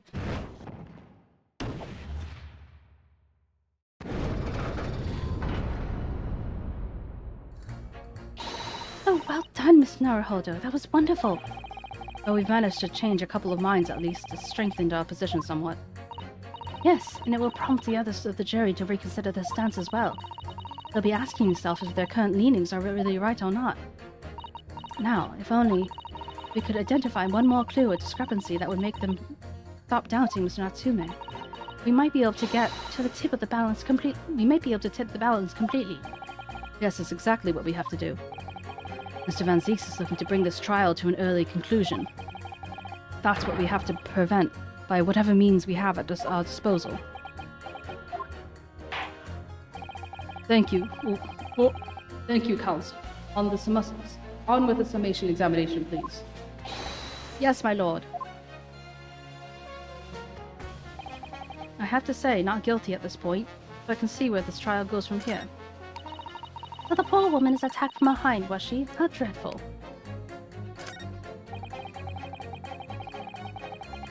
Whether it's digging up roads or digging up the truth, you've got to see it through to the end, haven't you? Your books, yes. Nice shop, that. But bourbon books, not worth a visit. Hold it! Sorry? Hold it, you say? Hold what? No, what I said was hold it. What I wanted to ask was, do you visit your books often? I like the old books they have in there, yes. I enjoy reading them over a nice cup of old tea. That's my daily routine, you see. Same thing every day, including the day you're talking about. And at what time did you visit your books on the day of the question? Well, I was putting out some books there, all afternoon. Hey, this guy's wearing green too.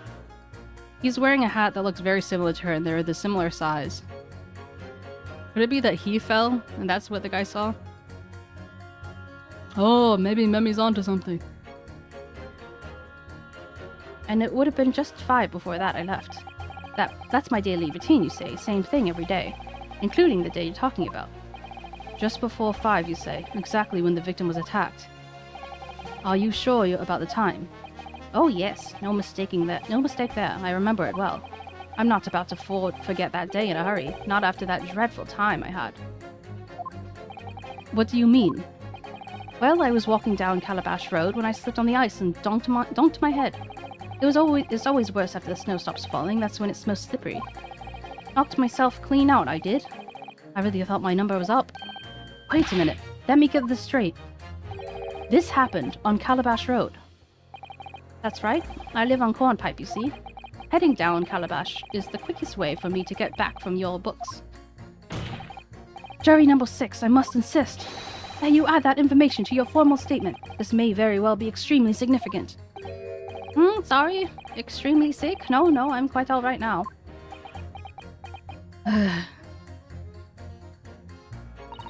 You've changed 2 of the jurors' minds, Mr. Naruhodo. Yes, just 2 more to go. Deliver the finishing blow now. It's time to turn the tables here.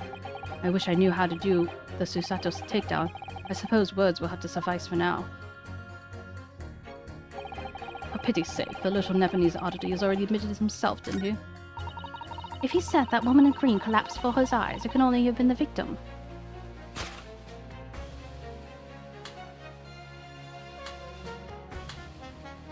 Objection!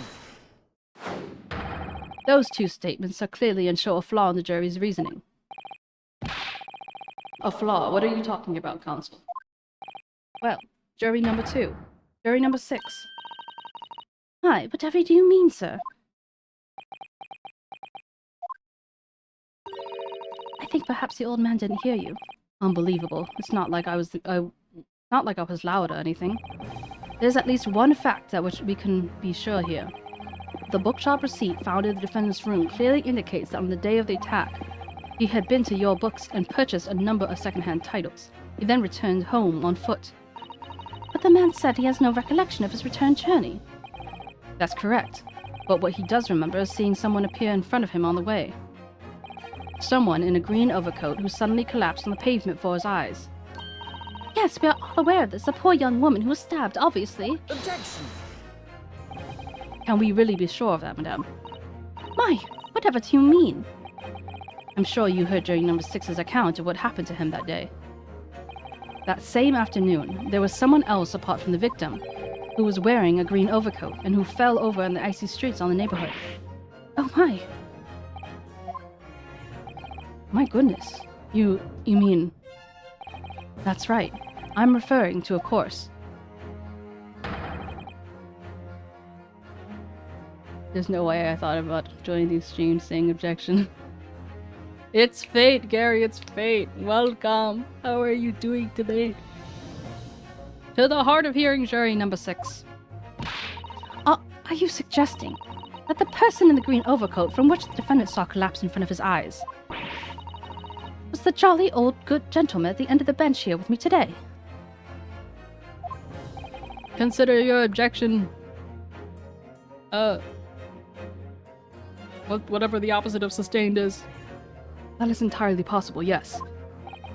After all, the old man has a somewhat similar build to the victim. Well, look at that. My goodness me. I'm doing pretty good today. Thanks for asking. I'm sorry, you need to pee. And crucially, we know precisely where the old man in the green overcoat fell. On Calabash Road. Therefore, if the person who Mr. Natsume saw collapsing in front of him was in fact jury number 6, that means the defendant must have taken the long route back to his lodgings. And if that's true, then clearly, the crime scene on Briar Road where the woman was stabbed was not on his way home. Oh my. Happy Tuesday. You idiot old man, if you hadn't been so daft as to roaming about there, we would have boxed this off hours ago. And really, what were you thinking wearing such a befuddling coat? What did you say to me? Is it a crime for the elderly to walk in the streets these days, Is it a crime to slip over on the ice? Is it a crime to keep up with the latest styles and wear a beautiful green overcoat, is it?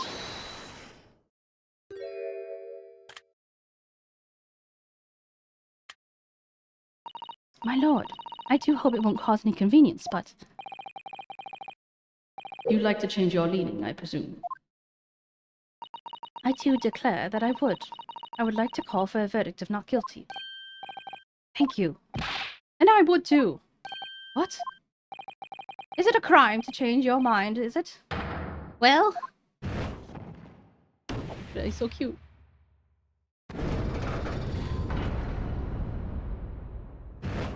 By the way, Gary, if you have 20 minutes to spare, please consider donating your 20 minutes to our Lord and Savior, 𝗟𝗶𝗀𝘀, to help me build 𝗟𝗶𝗀𝘀. Well, it requires getting to level 5 and joining a rally. That is all. Thank you, Demi. Well, that summation examination is concluded with a rather large shift in opinion. The A's 2, the no's 4. So no's have it, not guilty, they say. Which means we no longer have a consensus among the members of the jury. The jury will continue. Objection! Or the trial will continue.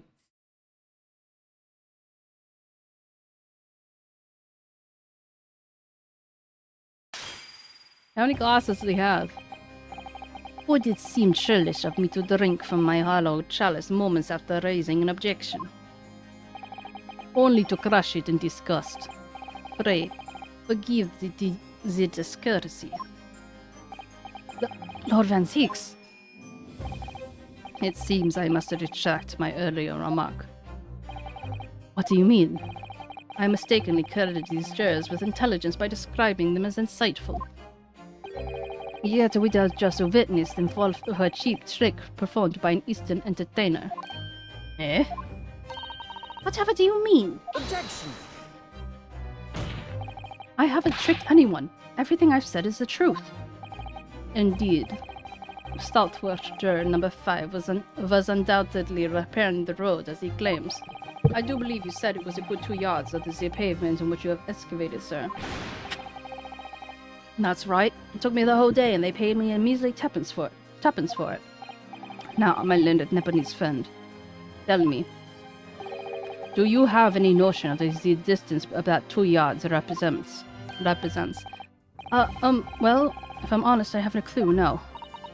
2 yards is a little less than 2 meters. Less than 2 meters, that's not much at all. In other words, a distance readily vaulted by anyone of moderate vigor. Would you not agree, my stalwart friend? Eh, me? Well, I can't say you're wrong, no. What? And did you, perchance, erect a sign to prevent pedestrians from passing the site of your works? Eh? I wouldn't dream of it. What a waste of time. No coaches would have had a hope of passing anyway. We just turned any gentlefolk back when they came. Kids just jump right over us all the time. The accused is no gentleman as far as I can see. I have little doubt, however, that he could spring over a 2 yards trench in his meanderings around town. Ah! Is that true? Is it? The uncontrovertible truth is that the books purchased by the accused were found at the scene. There can be no doubt that on his way back to the lodgings, Mr. Natsume walked down Briar Road. Crushed in a single sentence.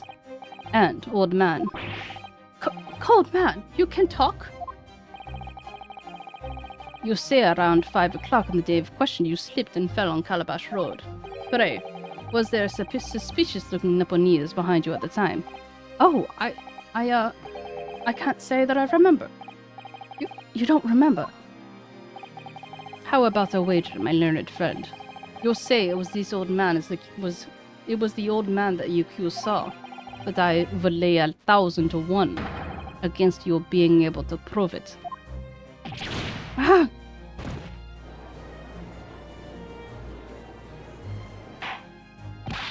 Order! Order!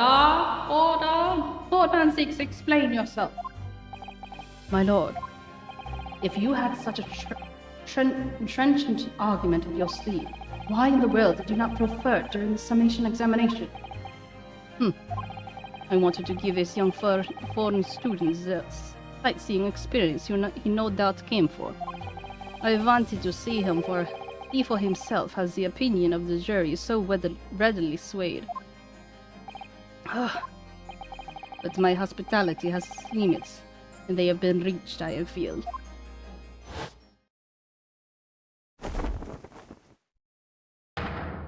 So, my learned friend, today's sightseeing tour of London is now over. What are you talking about? My lord, the prosecution requests permission to call its next witnesses to the stand. Granted. Granted. Bailiff, bring forth the witnesses. It's next witnesses. Naruhodo, do you not remember? We've been told on several occasions that there were eyewitnesses to the incident. Yes, I remember, one of them being a Scotland Yard policeman, no less. I'm afraid that's likely to be the prosecution's next witness.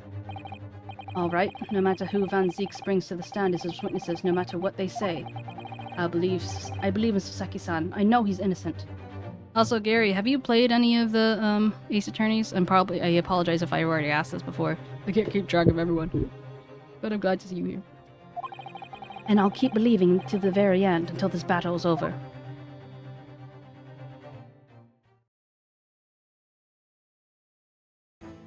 Oh my. Witnesses, please state your names and occupations for the court. That does not look like a... It's all patched up and stuff. That doesn't look like a normal body. They're wearing the same scarf, and it's all patched up. They don't seem particularly rich, I must say.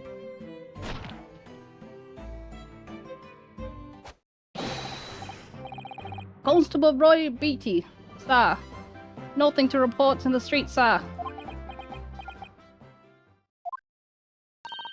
And I'm Mrs. Beatty. Patricia's my name. I'm proud to say I'm this young town hero's wife. They look like they're related. What's the story here? Well, in truth, we've not been married long. In fact, we celebrated our first anniversary only the other day.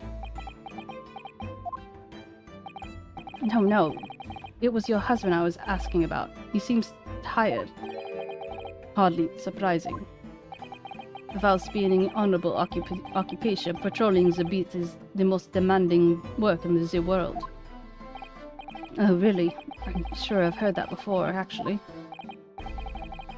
Indeed. Apart from murders off, our gallant officers trudge some 20 miles a day, you know. They patrol border houses and pubs, collect taxes, survey the streets, check the meters are reading true, and they're responsible for keeping the streets clean and lighting and extinguishing our street lights. That's a lot of jobs. There's a number of items on that list that don't sound much like police duties at all. I wouldn't just be falling asleep on my feet, I'd have collapsed long ago. But it goes without saying that a policeman's primary duty is to the apprehension of criminals. Even when he is off duty, a constable is expected to investigate and resolve any crimes on his beat. For the London, Bobby is a man of honor. Looks like a baby. And a man of slumber.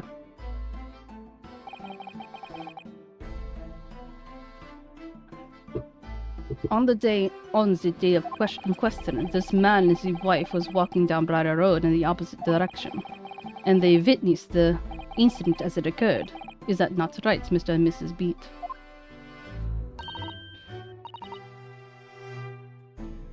That's right, sir. That's right, sir. Isn't that right, Rowley? Constable Rowley Beat, sir. Nothing to report on the street, sir. What a great witness he's going to be.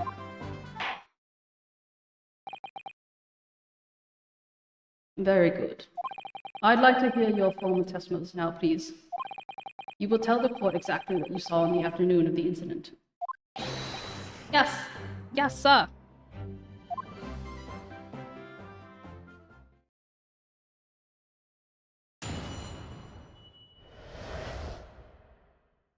What the witnesses saw.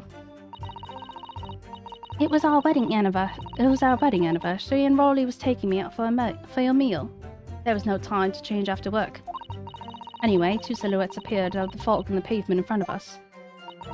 All of a sudden, one of them just collapsed on the floor. Then the other scattered something before running off.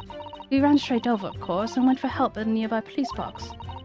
It was definitely that Japanese man in the dock. Rowley and I both saw him clear as day. She just contradicted herself like 2 times. Well, this is a extremely compelling testimony, I must say. Oh dear, this policeman and his officer claiming to have positively identified Mr. Natsume at the scene. If their testimony is true, the alternative course of events you established in the summation examination would be quashed.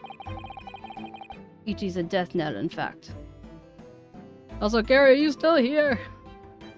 I was asking because the users in chat, I feel like maybe isn't accurate. Just wanted to check. Because that alternative was never viable in the first place. What an unfortunate chancing. And you on your wedding anniversary too. Oh, I know. I still managed to go out in the evening with my man. Why am I oh, she's totally giving her a different accent, Irish accent almost. Oh, I know. I still managed to go out in the evening with my man. I thank the Lord for that. Gosh, the life of a London bobby sounds very hard indeed. Indeed, however, this cross-examination will be over in minutes. You may well have time to rest this afternoon. What do you mean by that? My learned friends, the witnesses saw the face of the man fleeing the scene. They are testifying under oath that it was without a doubt the accused, Mr. Soseki Natsume. And one of these witnesses is a policeman, no less, so you appreciate the gravity of the situation, I'm sure. Except that the man's so tired, his wife has to do all the talking. Enough preamble. Counsel for defense, commence the cross-examination, please. Yes, my lord.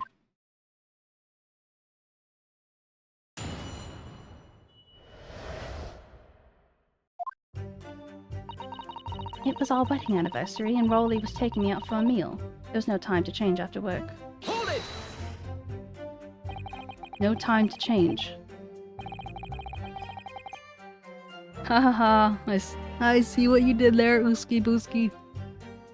Are you a member of the police, Mrs. Beat? Oh, sadly not. It's a job for strapping young men only. Women and children and elderly can't even apply. Well, I think you can probably see why children and elderly can't do the job, can you? I think what 𝗟𝗟 looks so handsome in his uniform. It suits you down to the ground, doesn't it, darling? She's gonna choke him.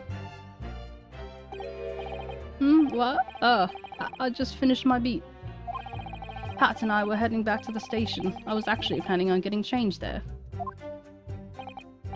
Is he talking in his sleep?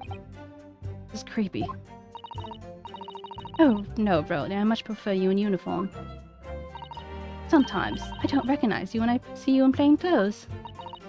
Oh dear, that doesn't seem healthy. Kindly adhere to the point. You are going for a meal after you finish your beat for the day, correct? That's right, sir, yes. Although I was fit to drop, to be honest, after spending the whole day on my feet. But policing is my life, sir. As long as I am the proud owner of this, I will serve my city and my queen to the end. What's that now? My warrant card, sir. Proof I'm a London copper. It has the noble founding principles of the force written on it as a reminder to all of us policemen to our sworn duty. To patrol the streets of London town, and uphold the peace of the common man. Sir, and for the noble cause, I cover 20 miles every day without fail and without a grumble. Because I know that the prodding of my boots is all the Londoners need to hear to feel safe and secure. So, fighting crime doesn't appear to come into it then. But sir, just on that one particular day, I was looking forward to celebrating my wedding anniversary. And Mrs. Beat put up with a lot marrying to a bobby like me. I wanted to show my dear wife how much I care. Oh, Pat. Oh, 𝗟𝗟. Oh, what a charming couple. Their young love is such a joy to behold. If a little over the top, perhaps. And then, kindly describe what happened next. Anyway, two silhouettes appeared out of the fog on the pavement in front of us. Hold it! Two silhouettes. That's right, they were coming towards us, walking up to Briar Road in the opposite direction. There was a rather plump figure followed by a scrawny, thin-looking man. It does sound exactly like the victim in this picture in this print, just like Mr. Natsume. Yes, unfortunately it does. And you're certain as time that there was no one else nearby? Oh, quite certain. It was dark. But there are streetlights on Briar Road, you see? There was no one else around at all. Isn't that right, my darling?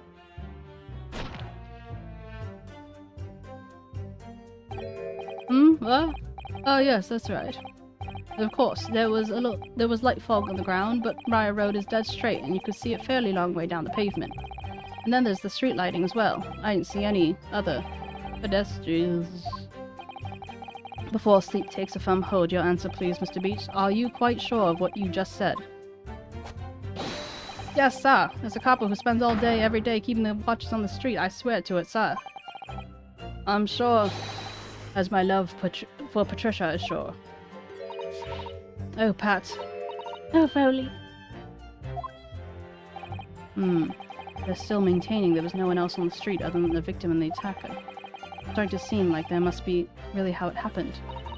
It's beginning to seem like there's nowhere to run. Well, that doesn't stop Mr. 𝗟𝗡𝘀, did it? He fled the scene all too convincingly. Thank you. I believe we have a reasonably clear idea of the situation just before the incident now. What happened in the crucial moments that followed? All of a sudden, one of them just collapsed on the floor, and the other scattered something before running off.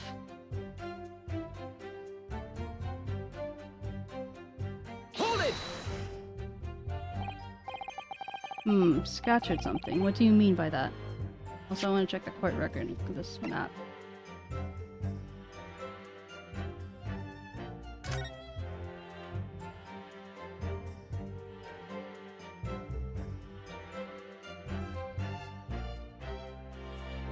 They said they were coming from the opposite way. Does that mean they were coming from Mersham?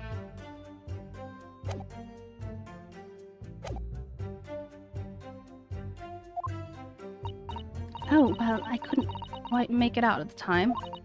But then we got closer and we realized what it was. Didn't we, darling?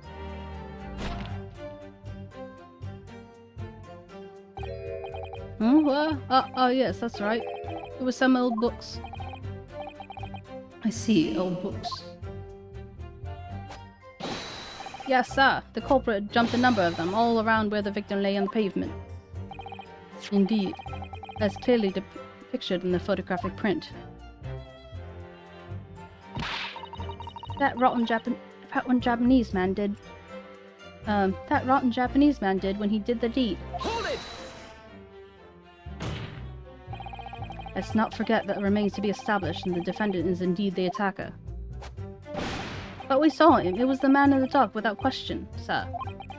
The mustache, the hunchback, the cat-like eyes, the taut mouth, and the snub nose. Everything. Any more insults you want to throw in? That's right. He looked down on that poor defenseless woman in those terrifying, intense eyes, and then suddenly threw his books onto the pavement and ran away. I see. This is tough. They seem as though they're telling the truth here. May I remind the court that this unambiguous testimony comes from a police and his wife. Now please, continue. Yes, sir.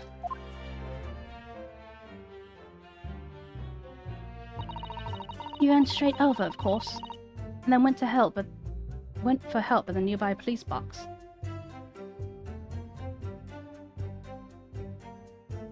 Hold it! But I thought you were a policeman. Was it your husband who went to fetch help?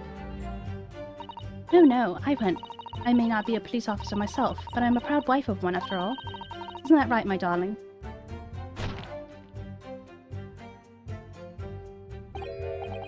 What? Yes, that's right. I asked Miss Beat to go.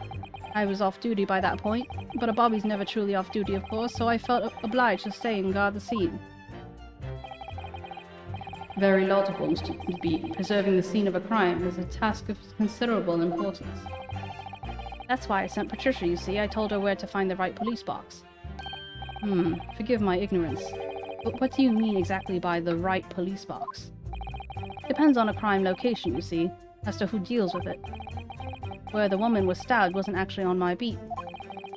So I told Patricia the way to the police box for the beat the incident fell under so she could go and report it. I ran there as quickly as I could and I asked for help from the Bobby on duty. There's nothing more potent than a young couple in love working together, you know? And thanks to your swift response, the case was quickly resolved. The actions of two model citizens.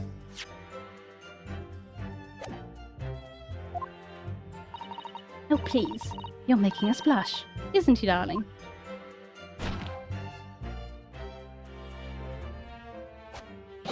Yes, sir. What Patricia said, sir. Let's move on, shall we? It was definitely that Japanese man on the dock. Rowley and I both saw him clear as day. Hold it! But surely you wouldn't have been able to see his face by the light of the gas street lamps, would you? We absolutely could. Us Londoners have exceptional eyesight, I'll have you know. Right. The light from the street lamps was more than enough. My husband already told you that the fog was the only light, didn't he? Huh, yes. And what of the fog? We're famous for it across the globe, I believe. But it's an absolute menace to those who have to live with it, of course. Oh, it is. When it's thick, you can't even see the hand in front of your own arm. Yes, alright, I take your point. Now, could you please stop shaking your husband about it? The constant fog makes our eyes very sharp, you see. That's why we can tell you for sure and for certain that it was that little Japanese man that we saw. Can't we, darling?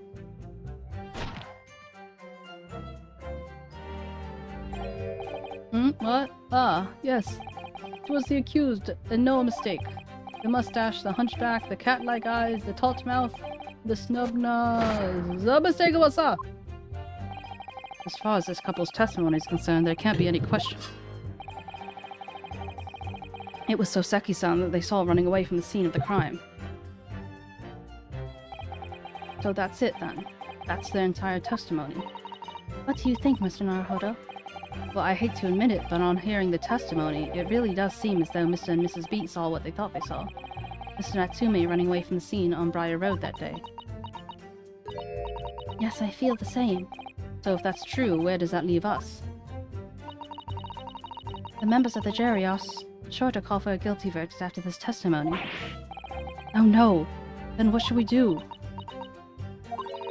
If Kazuma-sama was here... What are you trying to say? I think he would try and find a contradiction somewhere else than within their testimony. What do you mean, somewhere else? Their testimony, their statement about seeing Mr. Natsume is unequivocal. Calling that into question won't help. But if you could identify some other part of their testimony which appears to contradict the facts, you might be able to discredit them, and to make the jury doubt if the pair's memories of the day is accurate. Oh, right. Put simply, we must focus on finding a discrepancy in these statements somewhere.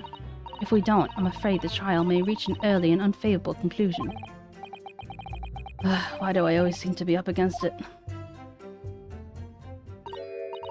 Mr. Lawyer, sir, can I ask you something? Oh, yes, of course. What is it? Well, you keep asking us all these questions about everything we've told you, so... It seems like you don't believe our testimony. Is that right, is it? Well, out with it. What? No. Of course, not really that at all. My husband's a police, remember? I know what I saw. I remember every last detail, everything. Like... Oh, I know. What about the books that the man dropped? I could tell you the names of every single one, every single one. How dare you question how reliable my testimony is? That will do, Miss Beat. No, that won't do at all. That Japanese lawyer has no idea what I'm capable of. Even if I decide to forgive him for insulting us, don't think for a moment that Rolly will. I really don't mean offense. Please, put your husband's fist down. Perhaps you would like the opportunity to supplement your testimony, Mrs. Beat. Might that appease you? Oh, thank you, my lord. That would settle things nicely. Wouldn't it, darling?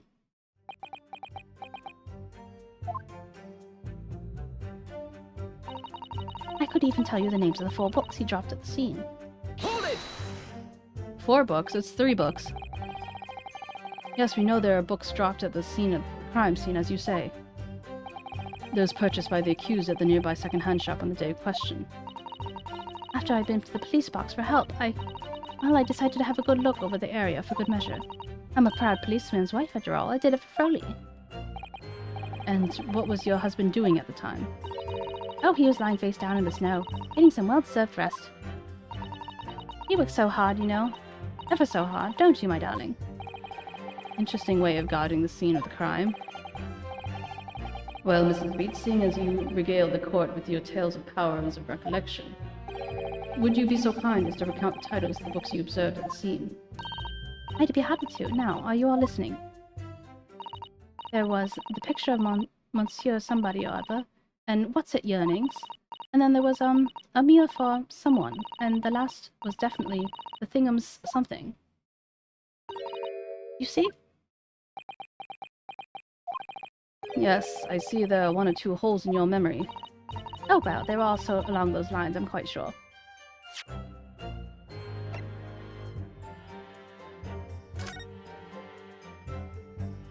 𝗟𝗶eh𝗀𝘀𝘀's meal for it. So there's still that 4th book, though.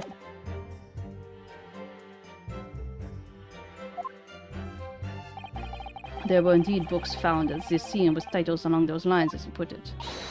Well, what did I tell you? So I think that very much means you've been implying my testimony can be trusted. Don't you agree, darling? Anyone who upsets my Patricia will have to answer to me too. Why'd I give him a country accent? Why is he have his gun out? But terrifying. Yes, she really is. So that's it. That's their entire testimony. What do you think, Mr. Naruhodo? I hate to admit it, but hearing the testimony, it seems as... Yeah. Okay, I need to show the books. Yeah, you'd find... Get it, I got it.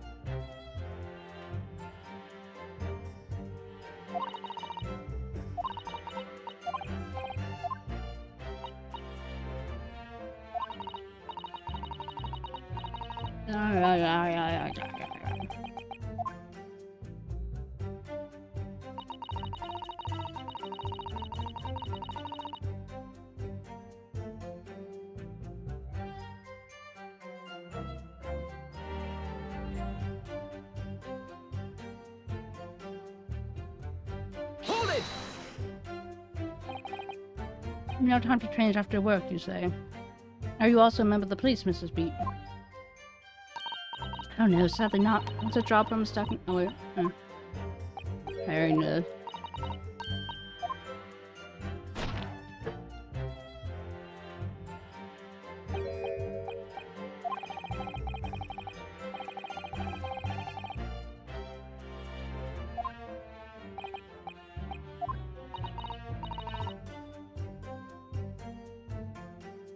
She said they were going out to eat. He said they're going back to the station. He was going to change it. She said he wasn't going to change, so which one is it?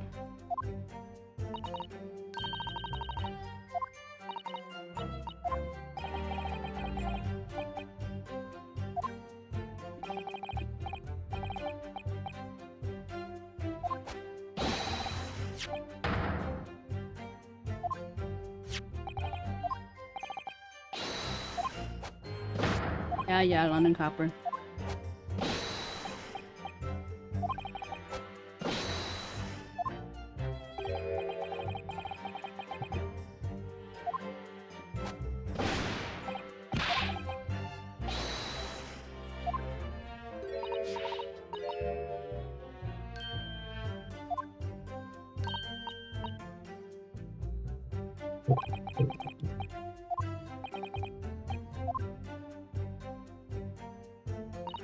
Anyway, 2 silhouettes appeared out of the fog and the pavement in front of us. It's really just the books, I think.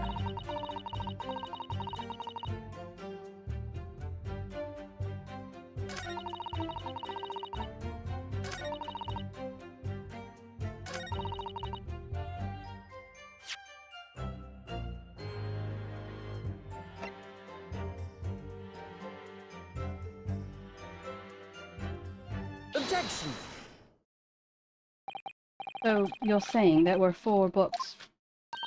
That's right, I remember all of them.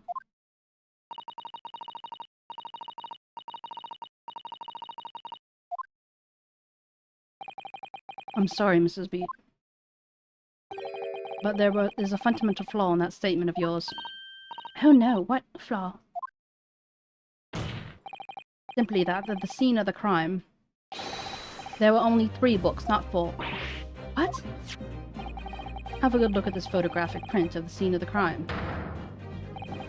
As you can clearly see, there are only 3 books. But no, that can't be. I saw them. Oh, I know what this is. Yes, you can't fool me. Sorry? It's a big old lump of a dead body. That lady's so large her corpse is blocking the view of the 4th book, that's all. At least try and remember that the poor woman isn't dead, even if we're insulting her size. Oh, I'm sorry, Mrs. Beat. But Mr. Natsume could not have possibly dropped all 4 books you described. Why not? Fascinating. And from your assured tone, something you can readily substantiate with evidence, I presume. Evidence. Of course I can! Counsel, will you present the evidence to substantiate your claim or withdraw it? What proof do you have that the accused did not drop 4 books?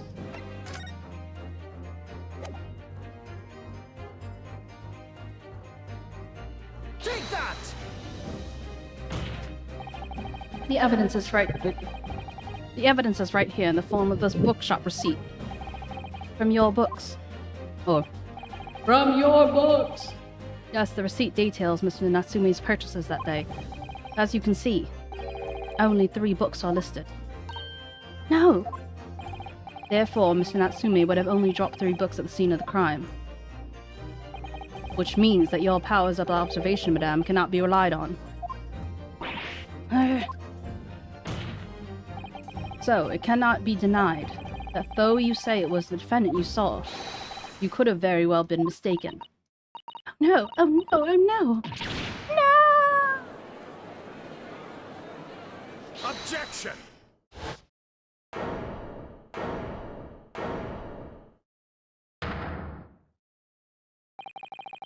It is plainly evident that your powers of deduction it is your powers of deduction that cannot be relied upon, my learned Nepalese friend. What? What cannot be denied is that these 2 witnesses saw the accused running from the scene. The fact that you know very well, you have no hope of disproving. So you've striven to avert the attention from that by dint of some inconsequential discrepancies. Would that be fair? He sees right through me. But your plan is somewhat recoiled against you. What are you talking about? It is quite simple. Let me explain with a toast. To the policeman's wife and her entirely accurate testimony in every respect. Oh! You see, the matter is not up for debate. At the scene on Briar Road, a total of 4 books was most definitely found. But what about the photographic print? It only shows 3 books. Quite right. Only 3 can be seen in that print. Why is he only finding out about this now? That print, you mean to say?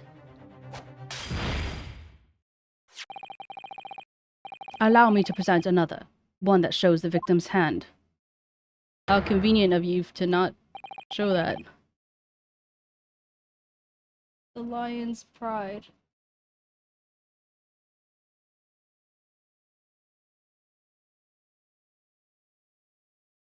The lion's pride. That links it to the wife. I don't think this is her though, but like maybe she thought that this is the woman that was cheating. Yeah, also I was wondering that. I don't think it's eaten, I think it's like burned or something. I don't believe it. It's the 4th book.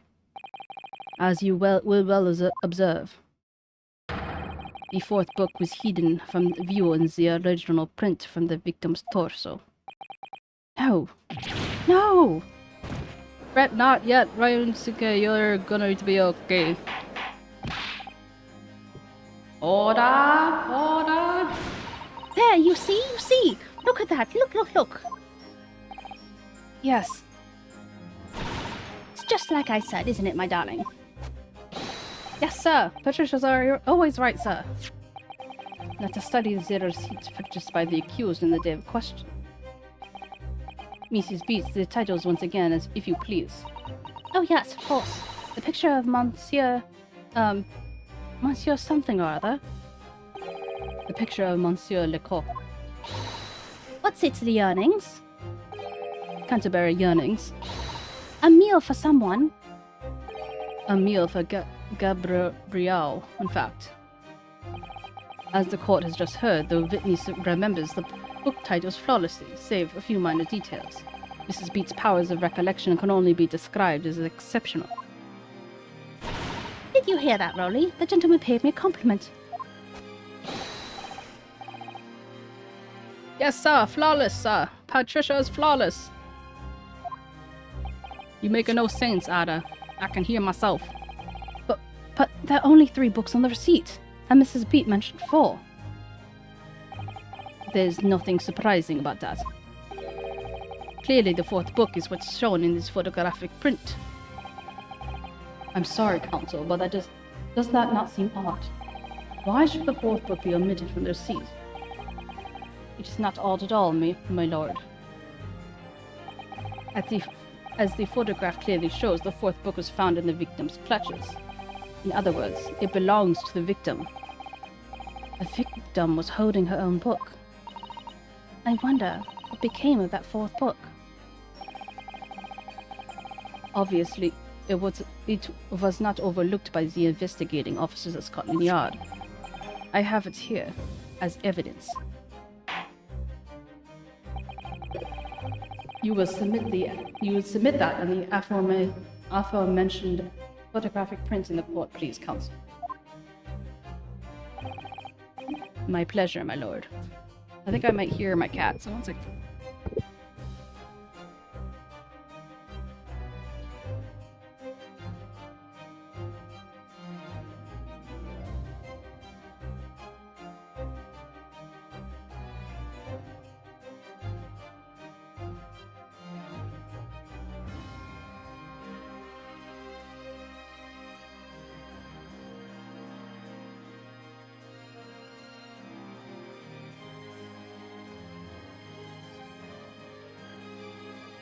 Thought I heard Theo, but I did in fact not hear Theo. I just wanted to hear Theo. Thank you for the book. The second crime scene photo has been entered in the court record. The 4th book has been entered in the court record. Can't wait to see these. The prosecution arrests.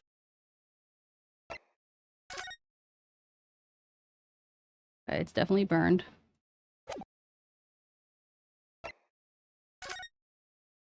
The Lion's Pride. See, it's burned. Look at that.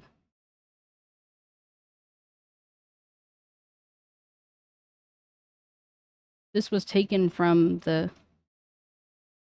𝗟𝗶ः𝗸𝘀, whatever you call it. Oh, staring death. Okay. Nate, here I come. Oh, look at this. The book has been badly burnt. You're right. You'd never been able to read in this state, especially not the latter pages. What a terrible waste. Judging from the scorched edges of the paper, I think the damage must have occurred very recently. A book recently damaged by fire. Why does that seem to raise a red flag with me?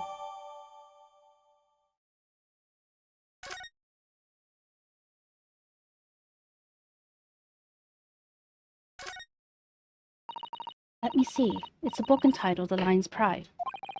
I'm afraid I don't know any English literature at all. So it wouldn't be something I've heard. Wait a minute. The Lion's Pride. That's strange. I think I have heard of a book like that by that name before, very recently too. A title I recognize too, Mr. Naruhodo.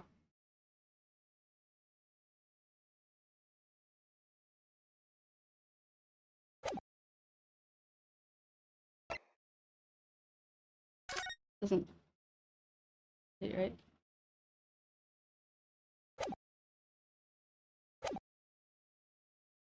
The prosecution rests. I have nothing further to add. What? You seem surprised, my learned friend. But your resistance until now has been in vain. Entertaining, yes, but futile. The spurious longer route to the accused lodgings that you tried to establish in your summation examination, and the attempted discrediting of the witness's powers of recollection in your cross-examination. Futile. I walked right into this, didn't I? You see, everything that we said is true. Isn't that right, my darling? She's gonna break his neck, I swear to God. Yes, Pat. Marry me, Pat. They're already supposed to be married, though. So perhaps the ladies and gentlemen of the jury would like to reconsider their positions. Should the court waste any more time on this Nipponese travesty? Oh, I gave him a British accent. Or is the decision you have to make all too apparent already? You have heard all the witnesses and seen all the evidence. This trial has run its course. Senora Hodo, I'm afraid we're in a terribly precarious position. I know, but if I fight back the wrong way now, I could very well make matters just worse. Think, Ryu Mitsuki, think. What do you have to do now? You raise an objection. You always fucking raise an objection, bruh. Objection! I'm not done yet. No, my learned friends, it is over. That last cross-examination was your final chance to establish a credible defense, and you failed. The die has been cast. There is no more room for debate. Well, it might be over as well as you're concerned, but... Oh, break.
Can I give it a hydration check?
Welcome back, everyone.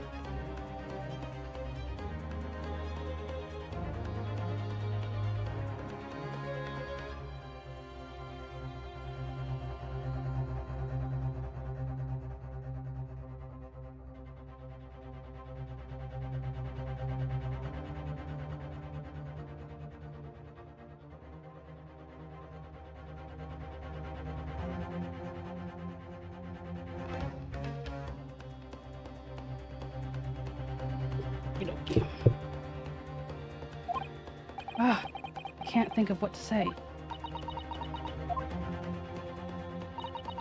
If I may, Lord 𝗟𝗟𝗀𝘀, it seems somewhat boorish to close down the debate at this point. Your insignificant little Eastern Ireland must be a lawless hole indeed. For a lowly judicial system to have the audacity to intervene at such a time like this. How? I am, to my shame, still a very inexperienced lawyer. So you will have to forgive me, but I consider my assistant's advice essential and her opinions invaluable. Mr. Naruhodo. One of this land's great guiding principles is tolerance. So, the court will hear you, madame. Go ahead, Mr. Sato-san. Please. Very well. Pray, what insight can you give us? What have we all overlooked in these matters that you see fit to pursue further?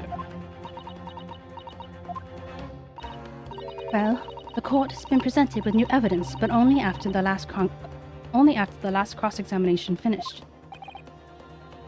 I see. And you believe that this new evidence warrants further examination, do you? Mr. Naruhodo, what do you think? Is it just possible that this new evidence may be the decisive proof we've been waiting for? The judge is sure to ask the members of the jury to announce their leanings in a moment. And of course, he's sure to ask you to explain what crucial piece of evidence is and why. So he must take every opportunity to examine the newly presented evidence as thoroughly as possible. Yes, I understand, and thank you, Susato. This is it. Mr. Sato-san has managed to win us at least one last chance here. I can't let it go to waste.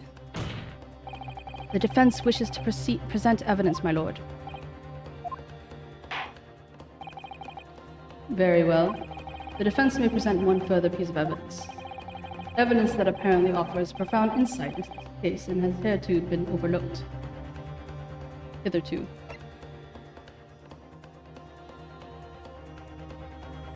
Take that!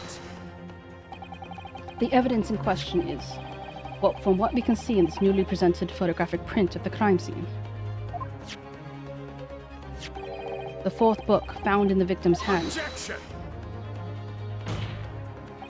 We have already discussed this fourth book at length. Other than it being in the victim's grasp at the time of the incident, no significance has been attached to it. Pursuing the matter further would be a flagrant waste of... Waste of what? Oops. Flagrant waste of the court's time, as you well know. Yes, I'm afraid, counsel, I must concur with the prosecution in this matter.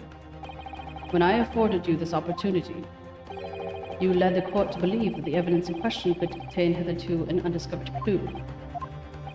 So I must insist that you elaborate, counsel. You identify the clue at once. Do I make myself clear? Oh, yes, my lord. It's Naruhodo. I believe the prosecution is trying to avoid a thorough examination of the evidence, which means you may very well be on the right track. Yes, I think you might be right. So, counsel, precisely where is the vital clue in this case in which the fourth book conceals?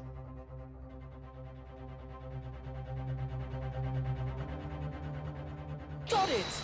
Got it! Got it! I would ask the court to observe the back of the book in question. The back? What do you... Good gracious! It's been burnt to a crisp. Though we have to ask ourselves, why was the victim clutching what is clearly an unreadable book?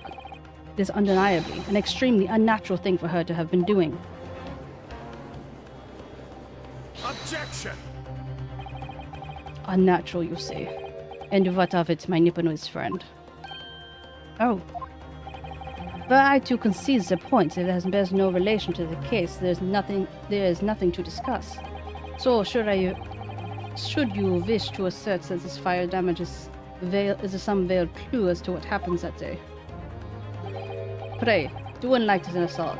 What truth does this charred book hide? A charred book. There's just one possibility here, which I can't quite bring myself to rule out. It's an outside chance, certainly, but worth a try. All right, I'll explain my theory. Don't keep us waiting any longer then, counsel. Explain this theory of yours. What are you suggesting that you can ascertain from the fire damage in this sorry tomb? Its owner My lord, the burn in the back of this book reveals the startling truth about the book's owner. I beg your pardon? But we already know who the book belongs to. The victim was gripping it in her hands as she fell to the floor after all. It's obviously hers. The question of how this book came to be in the victim's hand is yet to be answered.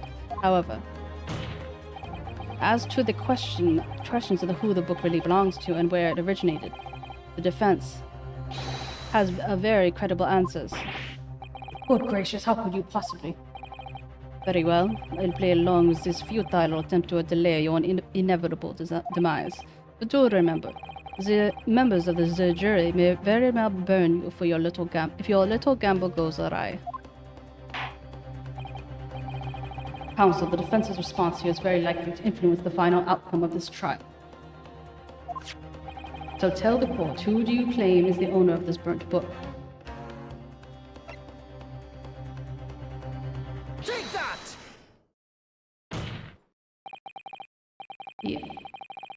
The answer is that the book belongs to the couple who own the house where the defendant has his lodgings. A certain Mr. and Mrs. 𝗟𝗶, the landlords. And whether this is some extraordinary coincidence or some kind of fate at work, I don't know. But all of the people in London, one of the 6 chosen for jury duty in this courtroom today, is none other than Mrs. 𝗟𝗶 herself. Oh, my goodness, me! I think you must be mistaken, sir. I'm not Mr. 𝗟𝗶's wife. I'm his maid. Things would be so much easier if you would just drop the pretense. Alright then, how about a simple question for you? Have you ever seen this book in Mr. 𝗟𝗶's house? I would never presume to know all of the books he keeps, sir. Objection! This is outlandish behavior. This woman is the accused landlady, you say? You implicate this hard-working member of the public. You besmirch her without a shred of evidence. Your actions are unforgivable. I'm sitting now, for context. Objection! What a mild-mannered objection. This is not merely conjecture. The defense happens to know that on the day in question, at almost exactly the same time as the victim was stabbed in the pavement below, another incident was taking place in the room up on the top floor of Mr. and Mrs. 𝗟𝗶's house. Good lord, what sort of incident, Kelsey?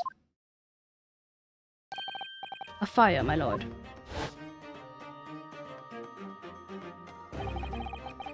Afraid it was to say, happened in the blink of eye, you know. The whole place was filled with smoke. Couldn't see a bally thing. Didn't take long for the fire to spread, of course. The bally furniture got started up as well. Worst of it, I lost my favorite. A book called The Lion's Pride.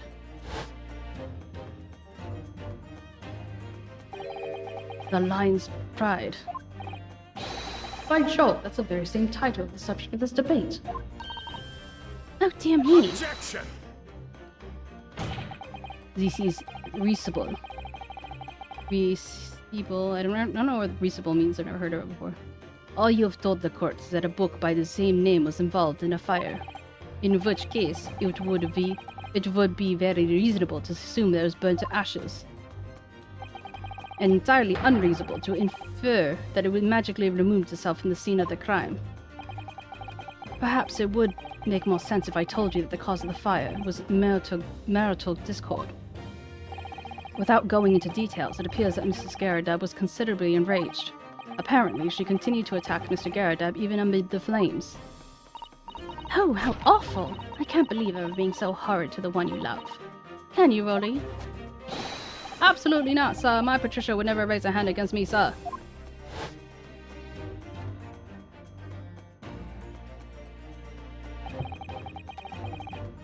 I had all my favorite novels in that old case. But as soon as the fire got a hold of them, that was it. Whoosh, up in smoke. Then the wife started hurling things at me. There was I, backed up against the window under very heavy enemy fire, considerable books coming at 10s to the dozen.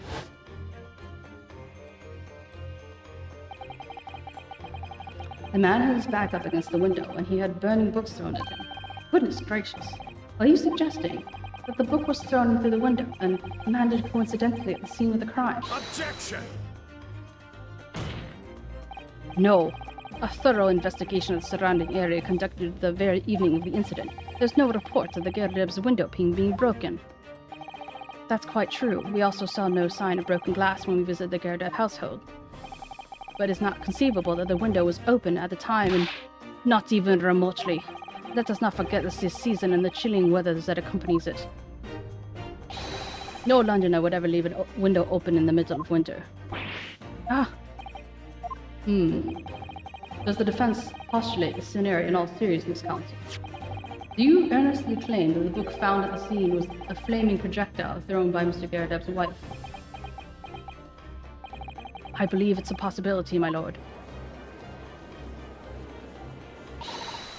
That's quite enough.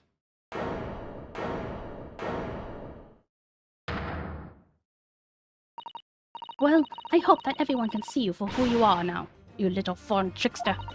You call yourself a lawyer, but you're just a coward. A mean coward. Really? Claiming that our little tip set the whole neighborhood alight. Honestly. Implying that I'm merely posing as a maid for appearance's sake. How could you? It has nothing to do with this beastly case, not any of it. All you have done is sully our family's name. No, I assure you that was never my intention. Dragging an upstanding citizen's name through the mud simply to divert attention from your own failing defense. I should box your ears is what I should do. It's utterly unforgivable. She must smack that other guy. Too right. Here we go. How long have we sat here now listening to this Nipponese spouting out his fancy foreign theories? But, to think about it, at the end of the day, the only person who could possibly have stabbed the victim is that little hunchback with the mustache, and he ran away from the scene too. I do declare you're right. It's true. Yes, what did I tell you? Makes sense to me. Sorry? What's that? Well, it would appear that the ladies and gentlemen of the jury once again are in full agreement. What is your position, Lord 𝗟𝗋𝗀? In truth, my lord, I feel like these have been unnecessary protracted proceedings. But then one must always exercise patience in order to save at the best vintage. No, wait! The mystery of the fourth book still hasn't been... If books are your predilection, my learned friend, study them on your own time.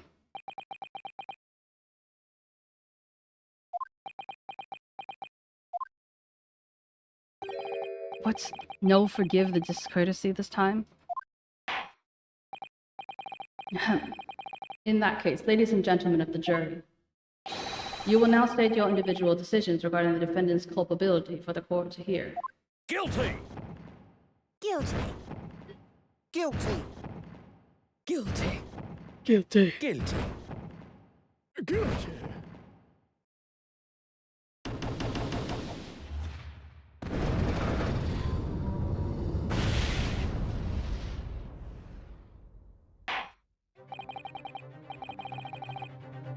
Thank you for that unambiguous response. Twice now, it's over. So Naruhodo, don't give up. Mr. Sato, Have you forgotten? The battle isn't over yet. you're not suggesting... Of course, the defense has the right to another summation examination at this point. You could still convince the jurors to change their minds. You have one more chance. My lord, the defense asks to exercise its right to a summation examination.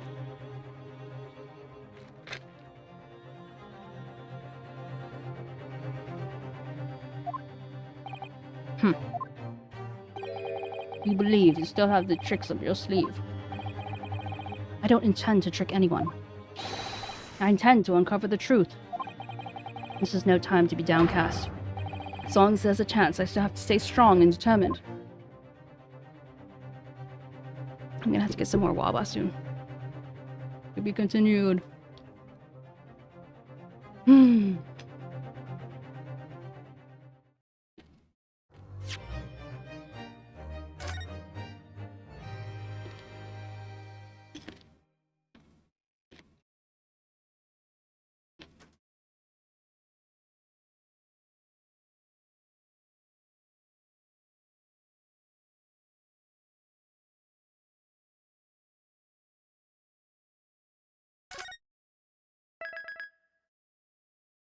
I think I might be back.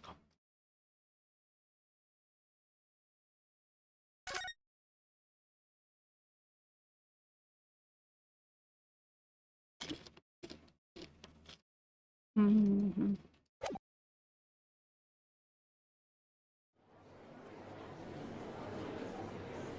My throat is getting sore, but I want to see what happens. I have considered the defense counsel's request for a further summation examination of the jury, and I have determined that the court must uphold the defense's judicial right to this procedure. So, counsel, would we now proceed with your second summation examination? I presume the jury is ready, Mr. Foreman. We are, my lord.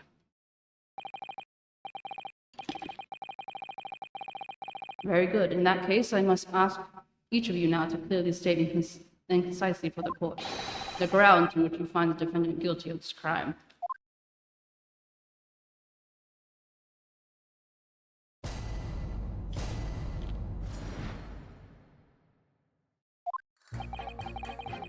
The accused left behind evidence at the scene, didn't he? Those 3 books of his. If there was some novel explanation about how the victim was stabbed, I might reconsider. Even if the woman was throwing books, it can't be related to the crime if the window was still closed, can it? Dearie me, it was only a little book, hardly life-threatening, even with a direct hit. Look, I just want to get this over with. If I don't bring home some pay tonight, I'll be in a tiny bit of trouble. Come to think of it, when they had a fire at home a while ago, it gave me the sneezes.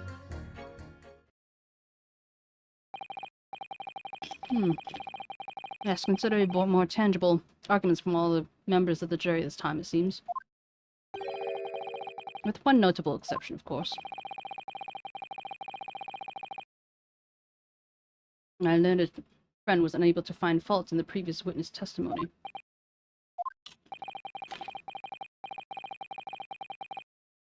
So the court must accept the fact that it was indeed the accused seen fleeing from the scene.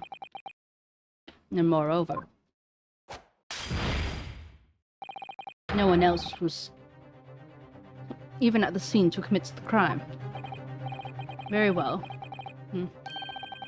If the eyewitnesses are correct, it would seem as that the conclusion is somewhat set in stone. I fail to see how it can be argued in any other way. Okay, thanks, dummy. That means, I'm afraid, that during the summation examination, it's essential that you establish some other tangible explanation for the facts. But how? How would that even constitute a tangible explanation here? Isn't it obvious? Who stabs the woman and how? Those are 2 details that are all you need to provide. Simply give us a name and a method by which the attack was conducted. And here I was thinking this might be hard. Mr. Naruhodo, you have to do it, otherwise this really could be where the trial ends. No pressure then. That's quite enough preamble. Proceed with the summation examination, please. I presume you are prepared, counsel. Oh yes, my lord. All right, Reinsuke. Focus your mind now.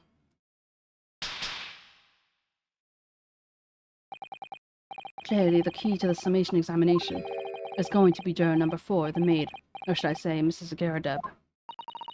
We have a book that disappeared from the 𝗟𝗶's house in the evening of the incident, and the 4th book found in the victim's hand. There must be a way to link the 2. Yes, that's what we have to find, using every technique I've learned in my short career so far. Whatever it takes.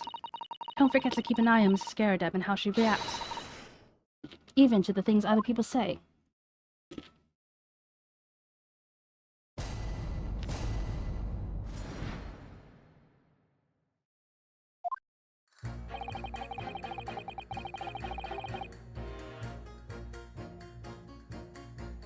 Hold it! As we now know, there were 4 books, not 3. Well, what difference does it make? There's every possibility that the 4th book, in fact, belongs to the defendant's landlord. Yes, that's the part I have a problem with. Sorry? Well, at the point the woman was stabbed, this landlord fellow was at home, was he? Enjoying a fiery scrape with his wife, or something you said. Not exactly how I put it, no. Anyway, And the point is, the fellow and his wife were somewhere else when it happened. I think that's what you call a strong alibi. So it couldn't have possibly been the landlord who did it, which only leaves the Nepalese fellow. Honestly, I can't see what all this pavlov is about. It's a done deal, isn't it? I suppose it is, since I have nothing witty left to say. If there was some novel alternative explanation for how the victim was stabbed, I might reconsider. Hold it! So, you might be willing to change your decision, you mean? Oh my, such a delight on your face. But I'm afraid I shan't be swayed by emotion. Despite what you may think of me, I'm a very modern, metropolitan, and rational woman. That's great. If one reads the morning papers, it's all forgotten by tea time, isn't it? So why read them in the first place? You see, modern, metropolitan, and rational thinking, wouldn't you say? And not at all extreme. As I see it, an overwhelming suspicious Japanese man has been implicated by overwhelmingly strong testimony. But despite one or two minor puzzlements, I do declare the man is overwhelmingly guilty. Modern, metropolitan, rational logic, wouldn't you say? Overwhelmingly. But let us modern gals are always delighted to embrace new fads, you know. So I'd be only too happy to consider an exciting new theory if you could come up with one. I'd be happy to do that too, if I could. Let's do our very best to not disappoint the modern metropolitan young lady. Right. And I'm glad you omitted the rational there. Even if the woman was throwing books, it can't be related to this crime if the window was closed, can it? Hold it! But what about the possibility that the window was open? What about it? I mean, there's just no way it could have been. How can you be so sure? The prosecution fellow over there said it earlier, didn't he? Winters in London are no joke. You don't want to invite that sort of cold indoors. So no, that wasn't open. Us Londoners sit by the fire and stay warm, see? But you couldn't categorically state that the window wasn't open, could you? It just wasn't. They wouldn't have opened it. Then what's the point of even having windows, huh? Counsel, you will kindly refrain from childish bickering. Oh, sorry. Somehow I need to show that there's an undeniable possibility that the window was open. Because this young man isn't going to budge otherwise. Dearie me, it was only a little book. Hardly life-threatening, even with a direct hit. Hold it! But the little book was on fire at the time, was it not? With flames of love, I'll have you know. There's no real such thing as loving incendiary bomb. Well, he brought it upon himself. It's playing with fire to betray a fiery love. Isn't it? Well, don't you agree? Oh, any kind of betrayal is certainly a bad thing, yes. But I think the argument may have arisen out of your misunderstanding, Miss 𝗟𝗶. Never mind you that. The point is, we're just having a little jovial little dispute, nothing more. This poor guy on the side. And I won't have any more of these suggestions that it wasn't anything whatsoever to do with this crime. Right, well, I'll see about that. But what about juror number 5?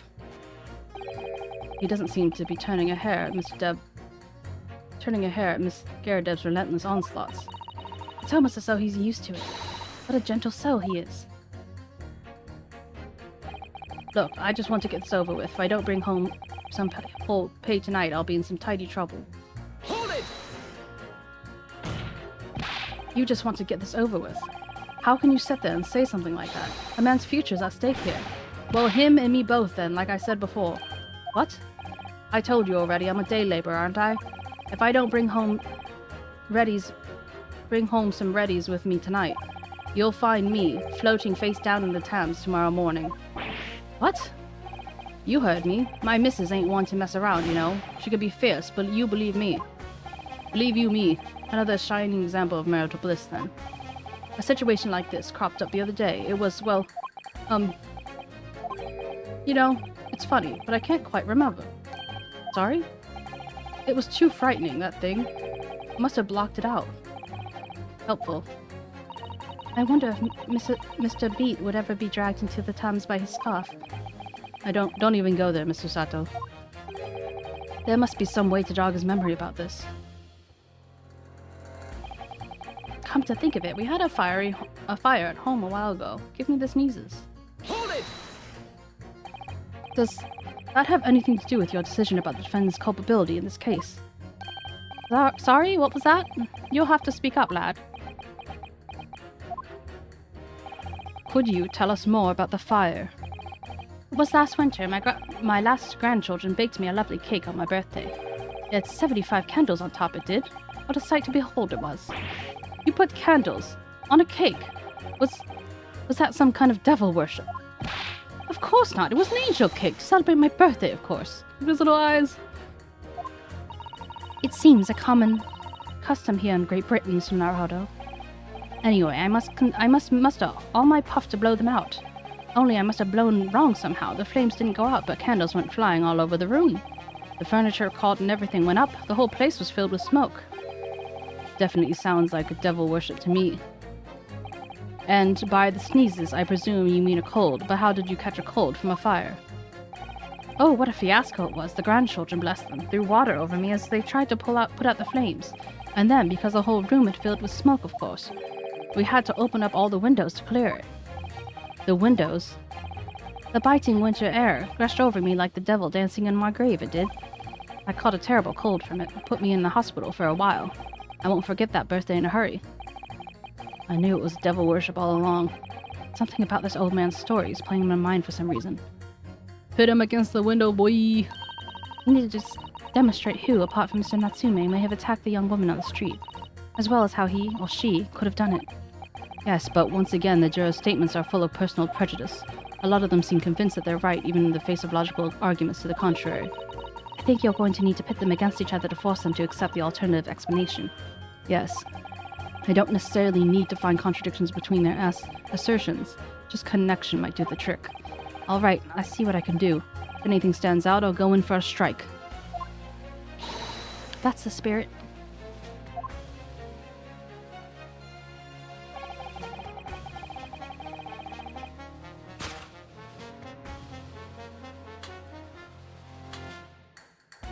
Oh, I have to...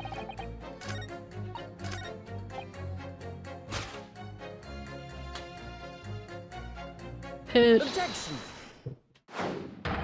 These two jurors' statements are clearly contradicting one another. They do? How exactly, counsel? Don't point at me again. I told you it wasn't me. What's that you say? Speak up, lad. Speak up. Juror number 3. Do you see? Oh, me? Yes, see. See what, sir? Did you hear juror number 6's account of his birthday celebrations last year? It seems that despite being a Londoner, he once opened his windows in the middle of winter. Well, yes, of course, because it was an emergency. I mean, obviously, if the room was filled with smoke from the fire, then you can be mad not to open the... Oh! Exactly. On the day in question, at the time of the incident, there was a fire in the 𝗟𝗶 household, and Mr. 𝗟𝗶 had the following to say about it. The whole place was filled with smoke. Oh! Oh, my hat. Excuse me! Juror number 4, do you have something to say about that? Mrs. 𝗟𝗶. Oh, dearie me. What is the meaning of this? How dare you imply I'm hiding who I really am? It's imperative that you confirm something for me for the court, so please, it's time to drop the pretense now. What is it? When the fire started in your house that day, did you or your husband open the window? What? I beg your pardon? What are you insinuating? The window would have been thick with smoke after the carpet and bookcase caught fire as they did. In a situation like that, it is inconceivable that you wouldn't have opened the window. And what if we did? Oh, all right then. Yes, you're right. My husband was frantically trying to open the window, which can't be easy since I continued to give him a justly deserved book battering. Even though your house was on fire. Oh, you never stop throwing until the anger subsides. It would be terribly bad for the nerves to do otherwise. Of course, I should have realized. That's a significant step forward, Mr. Naruhodo. You have managed to establish the window was open. We simply must have that added to Mrs. 𝗟𝗶𝗀𝘀's formal statement. Now that you mention it, yes, the window was open at the time. I've clean forgotten, but it's true. Hold it! The fourth book found at the scene of the crime shows very obvious signs of fire damage. And the title of the book is The Lion's Pride, the same title, in fact, of the book that Mr. 𝗟𝗶𝗀𝘀 told us he had been reading. Well, I really couldn't say. The day in question, did you or did you not throw at your husband the copy of The Lion's Pride that he had been reading? I did. It was the first thing I could lay my hands on, so I hurled it straight at him. And now that you come to mention it, yes. He was rather enjoying reading it, you were right. Why did you not reveal this information to the court from the outset? Because I couldn't, you insolent little man. I didn't remember. At times like that, you pick up and throw whatever you can lay your hands on, as you well know. I really don't. I barely noticed while I was throwing a book, much less the title of it. Excuse me! What is it, jury number 5? You know something? I've remembered what it was, the memory I blocked out. Ugh. I was listening to what this granny was saying, and I brought it all flooding back. Who are you calling granny, you cheeky little devil? I'm Mrs. 𝗟𝗶𝗀𝘀𝘀, or the maid, I'll have you know. The man doesn't even flinch. Please tell me this, not because he's so used to being hit all the time. It was about 2 weeks ago now. I like to go back home I just got back home after work, like. Put my hand in my pocket for the wages I just earned that day, and I nearly died. There was a hole. Every last penny dropped out. Oh dear, what a disaster. You haven't heard the half of it, boy. Oh? The wife was cutting up some chicken at the time. I could hardly get the words out, but I told her straight, I've lost the day's wages, love. Next thing I knew, the blade was whistling past my ear, stuck in the wall next to me it did, about an inch deep. No words, just terror. Could smell it then, you know, that good god-awful stench of the Thames. I was so sure I was going to end up face down in the muddy banks that night, I can tell you. Now, that's a real disaster, isn't it? I'll never use the word lightly again. Anyway, the point I'm trying to make is, when a woman loses their rag, they'll throw anything at you, knives, hatchets, hammers, you name it. Sir Naruhodo, you mustn't think that all women are so short-tempered and unrefined. No, I wasn't thinking that at all. Wearing household objects is, well, it's so uncivilized. At least attack with honor, using a bow or the like. What? Attack? Who are you going to attack? Never mind. Anyway, this man's words. Could be rather significant, I think. Alright, we'll come back to the bow and arrow thing later if I dare. A woman in a rage. Okay, so it was a typo. A woman in a rage will hurl almost anything at you.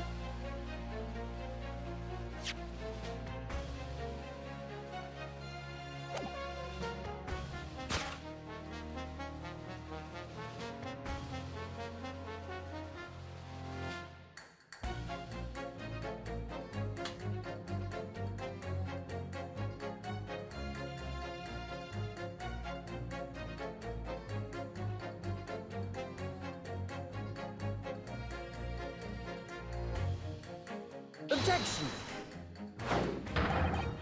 Those two statements clearly contradicted each other. Hold it! I'm sorry, but as a foreman of the jury, I have to object. That's simply nonsense. What? I'm a banker, don't forget. An educated man, and there's no contradiction as far as I can see. Okay. Well, I know what I'm trying to contradict, but it didn't come out this time. There was nothing whimsical about it. It's very important to listen carefully to every juror, Mr. Naruhodo. Then you can decide where the contradictions really lie, if there are any. Okay.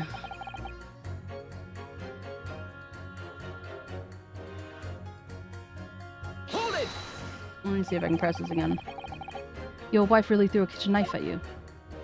That's right. She was chopping meat with it. Had a tidy little edge on it, believe me. Still, it's all memories, isn't it? It started with that smile she threw at me when we were courting. And then the list of things she'd thrown at me has grown with our relationship. There was a cup, then a glass, then a pot, then a kettle, then a chair, a wardrobe, a cookery, a bathtub. A bathtub. Your wife must be even beefier than you. And things came to a head last week when she threw me right into the Thames. Still, she's not so bad when she's calmed down. She's a little sweetheart, really. I'm so happy for you. If you want to know what I think this whole idea of ladies first that we're so obsessed with in this country was thought up by some clever lads who had been tossed in the Thames a few too many times by their wives. That's a very interesting theory. What a terrible thought. On the face of it, this juror's statement just sounds like a really extreme anecdote. But I think that it might turn out to be an extremely powerful weapon. A weapon I might be able to use to make the juries accept an alternative explanation here. Winter house fires are dire. You have to open the windows to clear the smoke. That's when the chill gets you, you see. Hold it! Did you change your statement from before? Well, yes, it was one of my most memorable birthdays, you see. I couldn't let it go unremembered. I'm sure the defendant will be delighted that you're using his trial to explore your past. And how is that memory related to this case, exactly? Huh? Sorry? What was that? You'll have to speak up, I'm afraid. Never mind. He's as deaf as a post when he wants to be. But actually, this old man's anecdote might just provide the alternative explanation I need to make my point to some of the other jurors. We used to use light candles on my birthday this year. It's safer that way. So the window was open when the 𝗟𝗋𝗀𝘀s argued that day. Yes, Mrs. 𝗟𝗋𝗀𝘀 finally admitted to it, which is a very significant victory for the defense. I feel the fog's starting to clear, and an alternative explanation in this case is starting to show itself.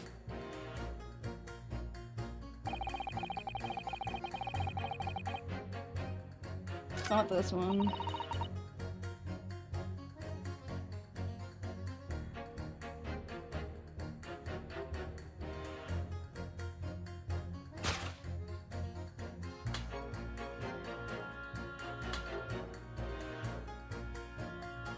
Maybe this? What's this one?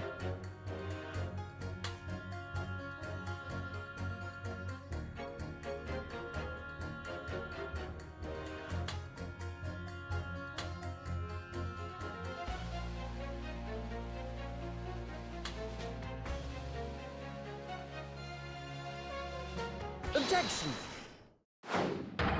Two statements have clearly deeply significant connection. Good grief, you mean they don't contradict each other? Explain, counsel! At once. Juror number 2. Do you think, perhaps, that this could be one such novel alternative? Oh my, whatever do you mean? An alternative explanation as to how the victim was stabbed in the back. What are you talking about? We've demonstrated that the 4th book, The Lion's Pride, was found at the scene of the crime. Originated in Mr. 𝗟𝗋𝗀𝘀𝘀's room on the top floor of his house. Therefore, it's equally possible that some other object besides the book could have found its way from the 𝗟𝗋𝗀𝘀 household to the street below. Eh? What's that now? After all, Miss 𝗟𝗋𝗀𝘀 could have thrown any number of different objects at her husband. Isn't that right, juror number 4? What are you insinuating now, you little beanpole? I'm beginning to think that, ever since the true origins of this book came to light, perhaps she had a feeling this might be what happened. Now you listen here, you English 𝗟𝗀, Eastern 𝗟𝗀. As a foreman of this jury, I demand a straight answer. You give us this yarn about some other object makes its way out of the house, but what? What is it? I'm really taking a big gamble here. What was the bold accusation to make, but I haven't... That was a bold accusation to make, but I haven't any real evidence to back it up. But I'm certain that at the very least this warrants further investigation. Alright, Mr. Foreman, I'll try and explain defense's theory. The other object found its way from the 𝗟𝗋𝗀𝘀𝘀 household to the scene of the crime was...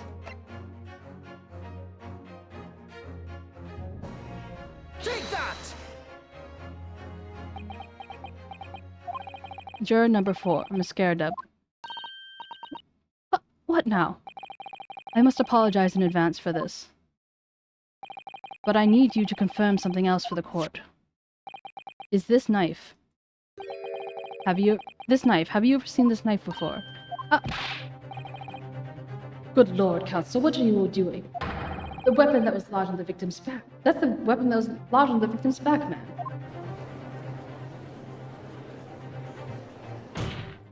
My lord, remember that when the victim was attacked, Mr. and Mrs. 𝗟𝗶 were in the throes of an argument. Mrs. 𝗟𝗶 was hurling anything that she could at her husband, which had been backed up against the window. A window that had been opened to clear the smoke, and through which a book sailed to land at the crime scene.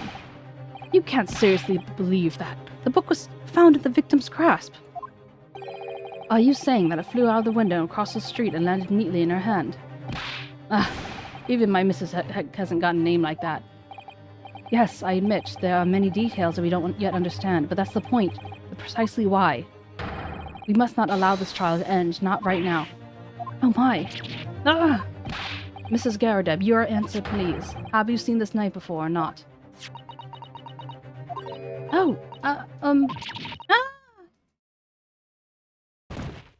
Thud. Yeah, that's what I was thinking. She was picking up the book and the knife went sailing, and that's how it landed on her back. I wish to change my decision. I'm a woman of my word, after all. Thank you, madame. Yes, I agree. I certainly didn't see this coming, but I just don't think it would be right for this trial to come to an end now with so many unanswered questions. Mr. Foreman! I'd have to agree. Not that I think that Granny did it, mind. Yes, you know what? I'm not quite happy with this at the moment either. All together now, ladies and gents.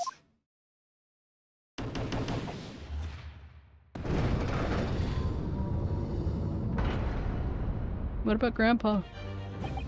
We did it! Oh, congratulations, Mr. Naruhodo. So, as the result of the defense's summation examination, a number of judges' leanings have changed. 2 jurors called guilty against 4 now calling innocent. Accordingly, the opinion of this court is divided, and this trial will continue.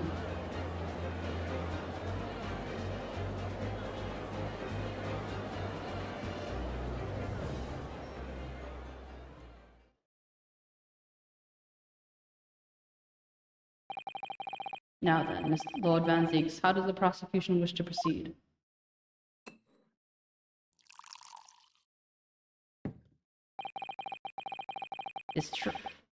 This trial is rapidly descending into a farce. Keep drinking, bud. You're gonna need it. Like a corked wine, the first few sips are bitter enough.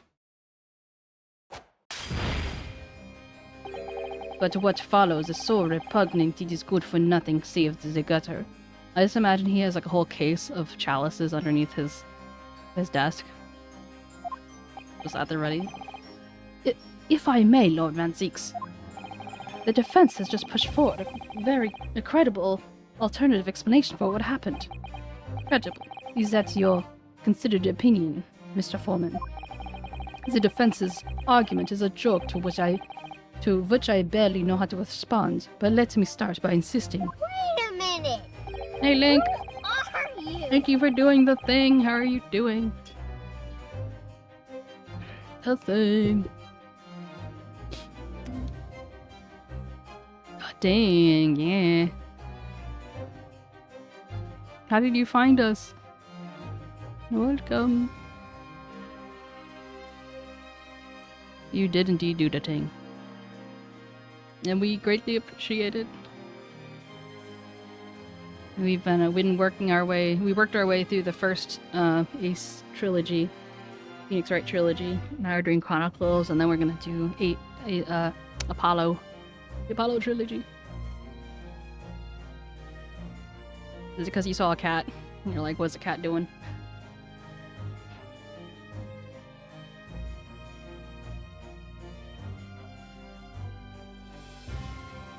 I hope you're doing well today.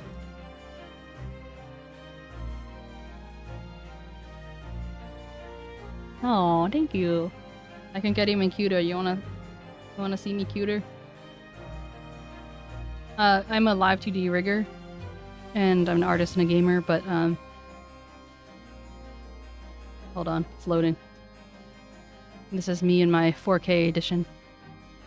This is still a work in progress, but thanks dude too. But yeah. So when I'm feeling fancy. Hello. And yes, these are fish in my ears. Well, since I'm here, might as well keep it. Welcome! What do you mean by that? What's his angle this time? It should already be more than apparent that... Oh, it should already be more than apparent that the crime scene between the crime scene and the 𝗟𝗶 household runs a rather wide street, Briar Road. Oh my god, my accent's just falling apart. Which means the distance from the 𝗟𝗶's house and the scene is some, yes, 15 yards. Let me see. 15 yards. That's around 14 meters. 14 meters? Oh, that's a little farther than I imagined. Oh, no problem. Thanks for the alert, or whatever. Thanks for stopping by. I appreciate you. Hope to see you soon. And as you, ladies and gentlemen of the jury, rightly note as have portentous significance, the fourth book was found in the victim's clutches. In other words, the smoldering book, wantonly hurled by the lady of the house, traveled some 15 yards to land on the opposite side of the road, neatly between the collapsed victim's fingers and thumb. This is what is this your final conclusion, my learned and deluded friend? Ah. And did the jackknife follow a near identical trajectory, plunged into the middle of the victim's back?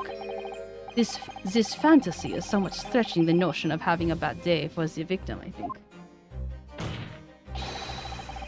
Even those pathetic, serialized detective stories have more believable plots. Ah! There's nothing I can say to that. That prosecutor loves the sound of his own voice.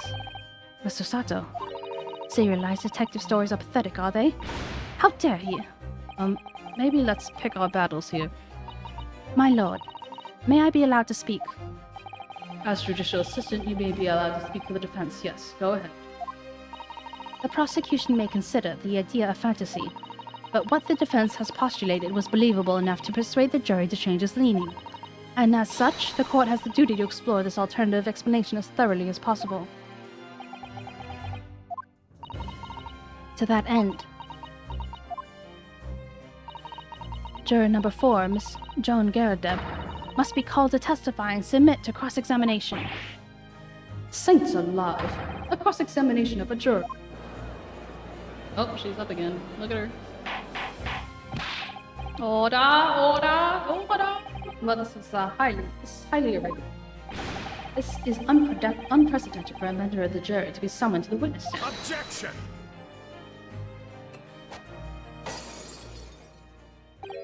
And unnecessary.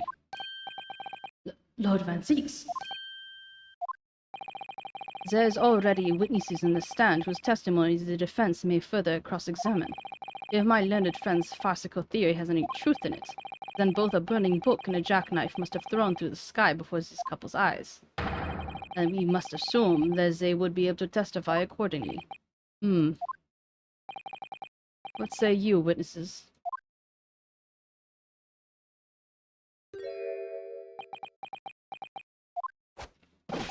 Yes, sir. Constable Rolly Beat, reporting for duty, sir. Well, good morning, officer. Sorry for dozing upon till now, sir. I haven't slept for a month on account of a villain who's appeared on my beat, sir. Oh, they're so heroic, these London bobbies. Patricia, my darling, I've been neglecting you, but no more. Oh, Rolly, my hero. You make me swoon. Very well. I hereby reject the defense's request. Oh. And order the witnesses in the stand to testify again. Stand forthwith before the court any details pertaining to the defense's alternative explanation of events. Yes, sir. Is he actually awake now?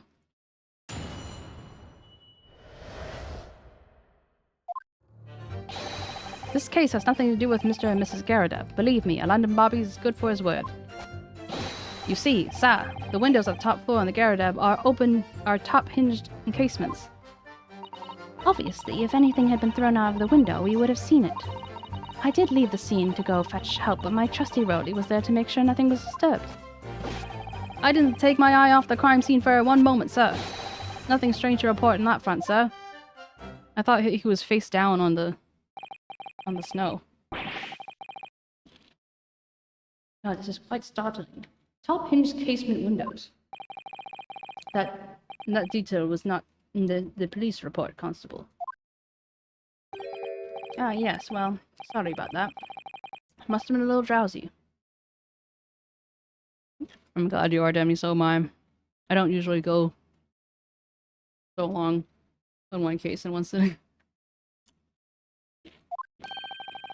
You cannot excuse your sins with drowsiness every time, Constable. No, sir. Sorry, but what exactly is a top-hinged encasement window?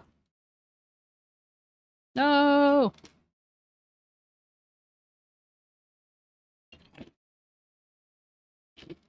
You're gonna leave me here. Okay, fine. Is anyone still here? Is anyone out there?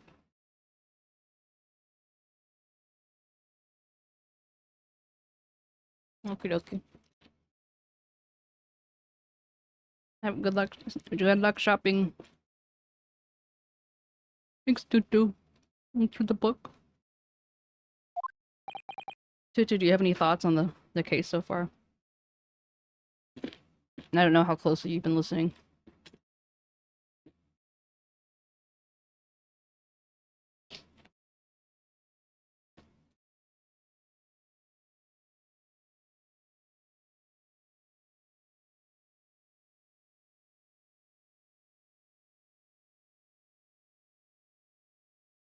That makes sense.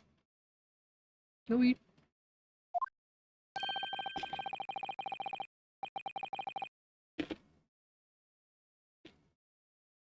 You can not excuse your ignorance with such trite remarks, my learned friend.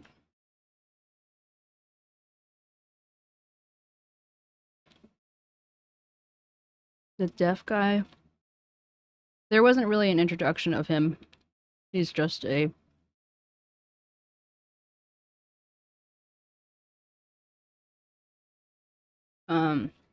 he's just a juror.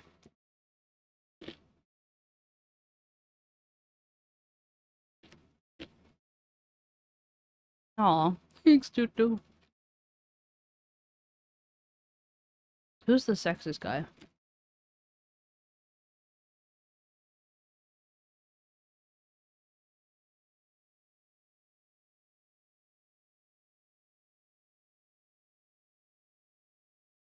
Gotcha, gotcha.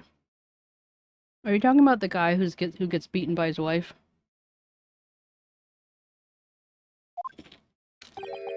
Can't really blame him. Oh, sorry. I found it, Miss Naruhodo. Cast your mind back to the windows in Mr. and Mrs. 𝗟𝗶's room. Alright, I'll try. So the window is open in order to allow the air to circulate inside the house.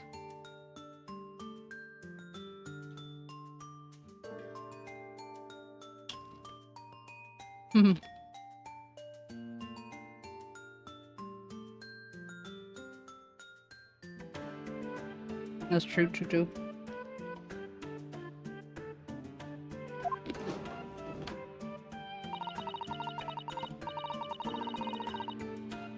But as it's a top-hinged casement window, it swings open along the upper edge, you see.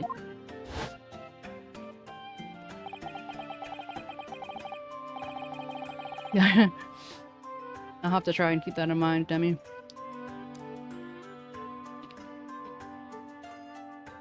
glad you've rectified your ignorance. The casement window's most prominent feature is at its stay, a metal bar which prevents the window from being opened beyond a certain amount. It prevents it opening. This is all news to me. Bye-bye.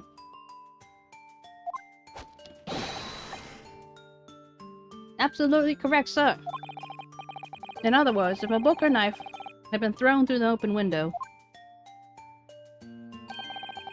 it would have clattered against the pane and fallen straight down the pavement below. No.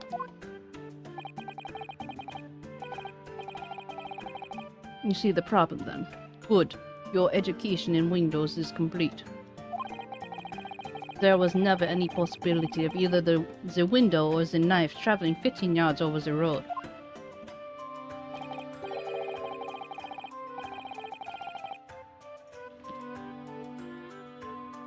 Ad break.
Ooh, you got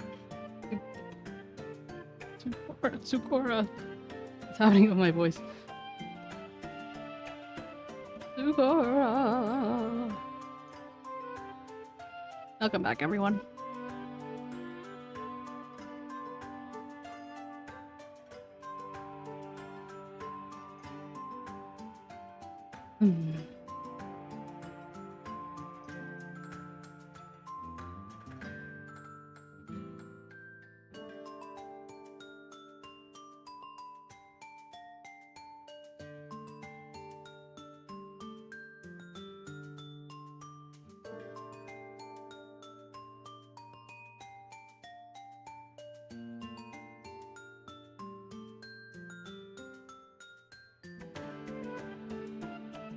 Oh, they want access buzz. Wow. Okay. That is, unless the window pane had been shattered. Something we have already discounted. can't be. Did you see that, Rowley? The young Japanese man just collapsed in agony. Oh yes, my darling, I saw it. I saw how he crumbled before. Why am I giving... Oh, I'm mixing up my accents. Fuck. Oh yes, my darling, I saw it. I saw how he crumbled before me. Oh, Rowley, you're so strong.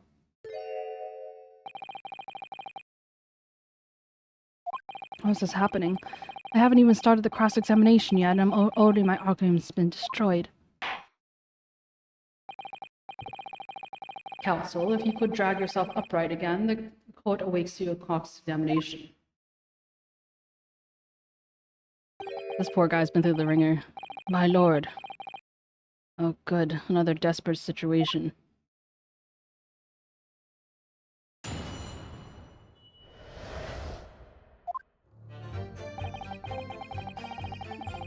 This case has nothing to do with Mr. and Mrs. 𝗟𝗀. Believe me, a London Bobby's good for his word. Hold it!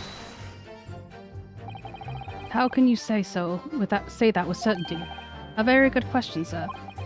The answer is this. It has noble founding principles in the force written in it as a reminder of all policemen to have sworn duty.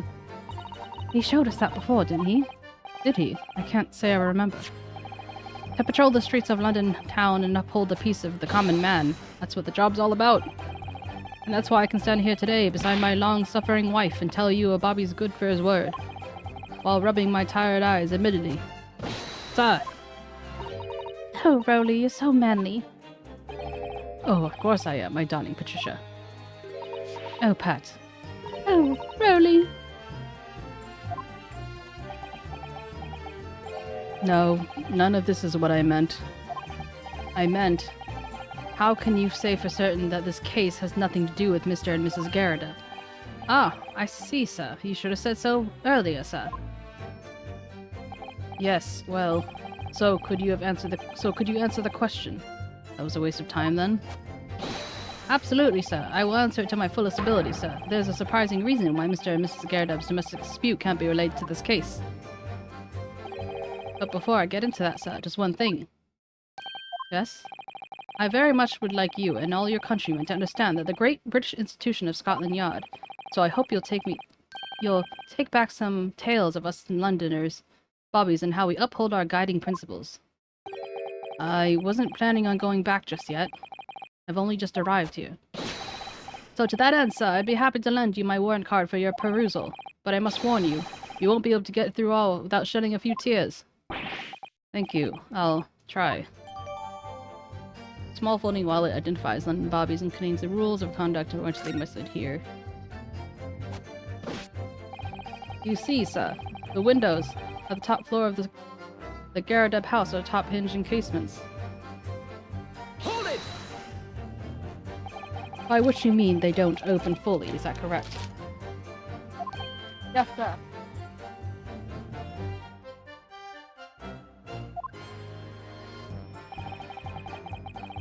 They're just out there to allow a bit of air about the house, see? So they're restricted as how much they can open. And therefore, anything thrown out the window from inside the room. For clarity, allow me to mark the map. Yeah, is the location where objects would have fallen.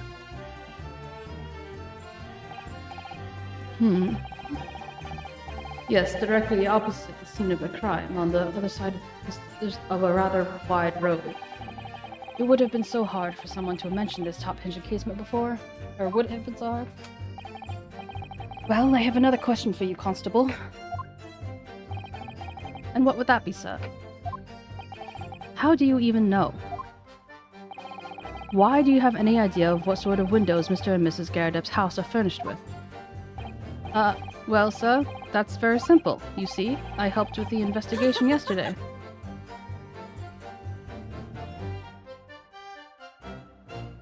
Excuse me. Suspicious. Do you have something to add, Mrs. Bede?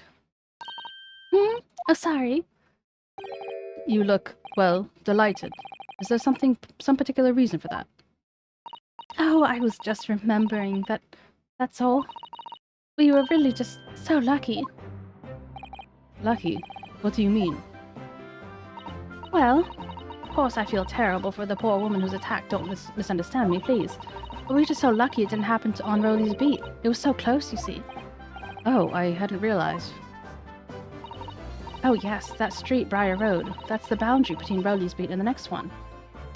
Isn't that right, my love?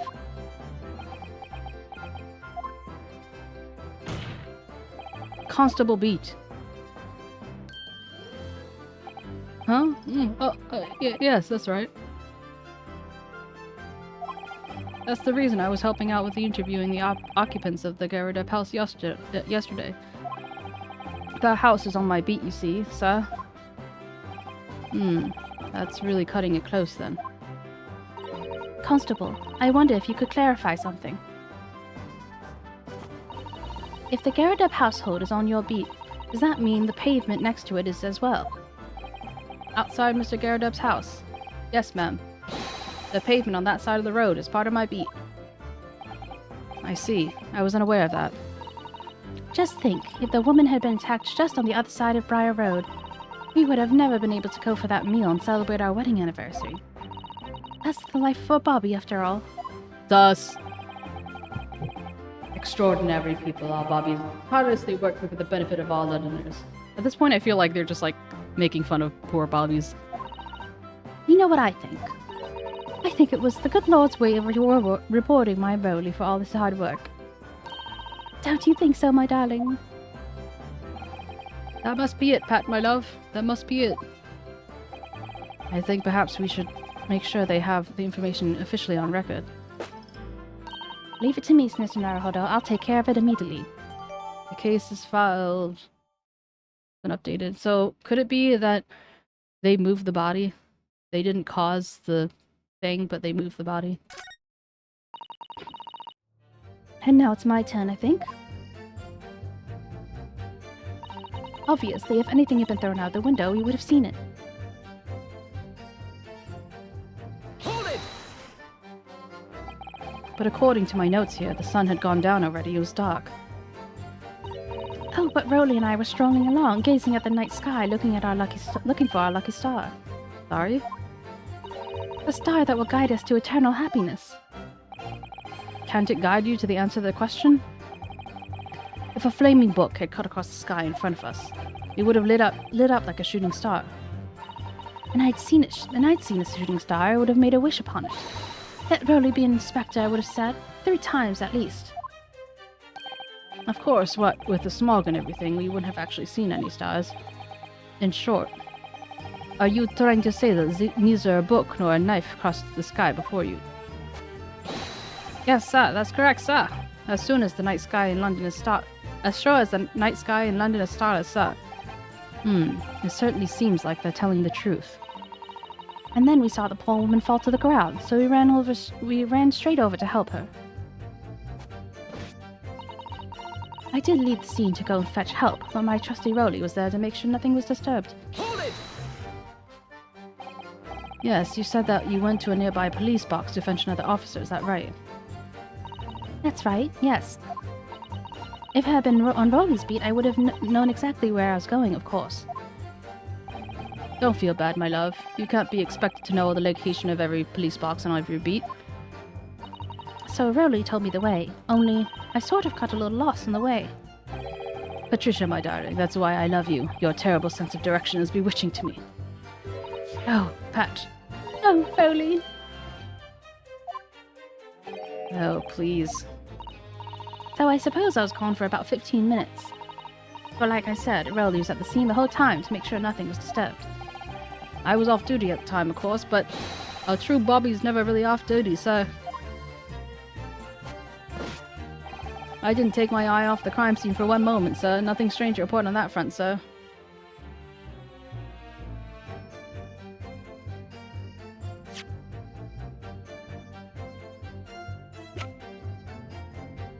Examine this. Policeman will strive to preserve the peace within his allotted beat. Patrolling officers expected to walk 20 miles around his beat every day for the furtherance of the community relations. Any crimes falling under the jurisdiction of the beat in which they are discovered. Any crimes under the jurisdiction. When a crime is discovered on its beat, the police must insist with initial investigations to help detectives. So any crimes following the he shouldn't have looked for someone else when he was supposed to be the one in charge.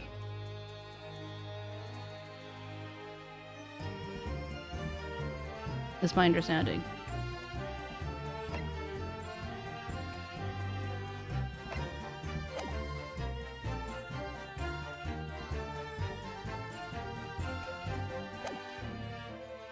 Hold it!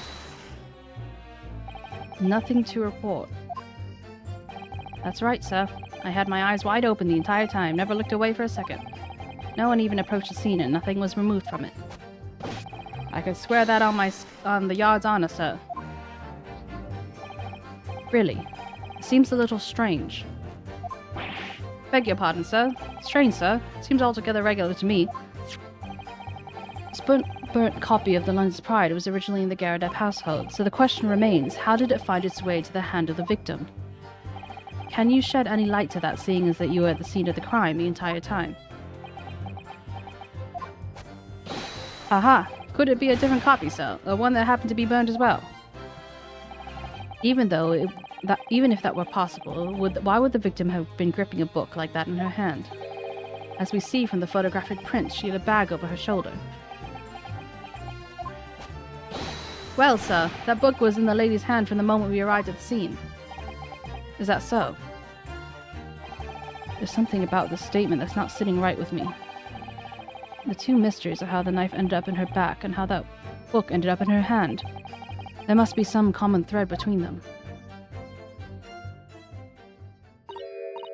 Can I ask you something? Please, Mr. Lawyer, sir? Oh, yes, of course. What is it? You're doubting us, aren't you? I can tell. What? I wasn't really. I mean, what's she doing? Please, just because I'm a woman doesn't make me my testimony any less valuable. You might just see me as the wife of a policeman, a woman of my word I am. I really don't remember ever suggesting that I doubted you. No excuses. I don't want to hear it. My voice will be heard. My lord, if you'll let me speak, won't you? Yes, Miss Beach. I will allow you to supplement your testimony if you desire. Sometimes the path of least resistance is the sage one. That was a very loud mutter. I heard that. That Japanese man thinks a policeman's wife's words counts for nothing, does he? Well, watch out, sir. I might let you get away with something like that, but my Rolly won't. Duly noted, Miss Beat. Please, I humbly ask you to continue. What could she possibly be about to say, I wonder?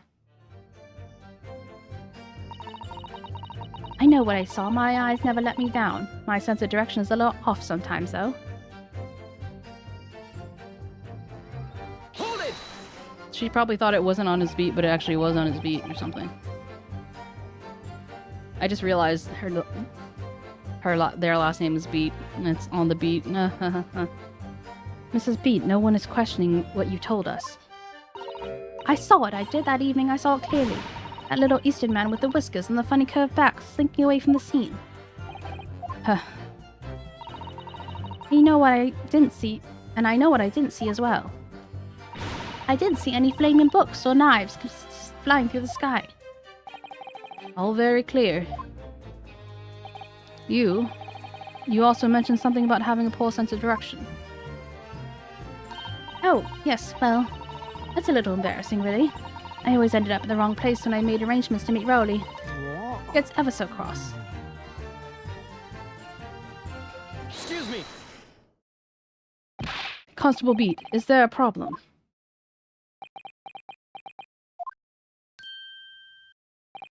Yeah? No, sir, no problem, sir. Did your wife's remark just now just bring something to mind, perhaps? Oh, well, in a way, sir, yes, sir. I, was just remembering the same thing happened that evening is all. You mean Miss Beat lost her way on the night of the incident? Well, you see, sir, I sent her off to find the police box the next beat over from mine. But she was gone a fair bit longer than what I was expecting. I thought she'd be back in 10 minutes, but my darling was gone a good 15. Oh, Roly, you're such a tease. But the reason I was gone so long was because of the bouquet, silly. The bouquet? Sorry, what bouquet are you talking about? Oh, it was a present for our wedding anniversary. Roly's so romantic. He saved up for it with the farthings and halfpennies he found in the gutter while doing his rounds. Yes, how romantic. I've forgotten all about it until now. Had you, my darling? Ah! Yes. But that was just between us. Not talking about to anyone else, darling. You have to promise. Really? Oh. What was that all about? Constable Beat looked very obviously troubled during the exchange. I'm afraid I can't offer any useful insight, Mr. Naruhodo. But I'm quite sure of one thing. We have to ask Miss Beat about the banquet. I mean, the bouquet. Did I say banquet before?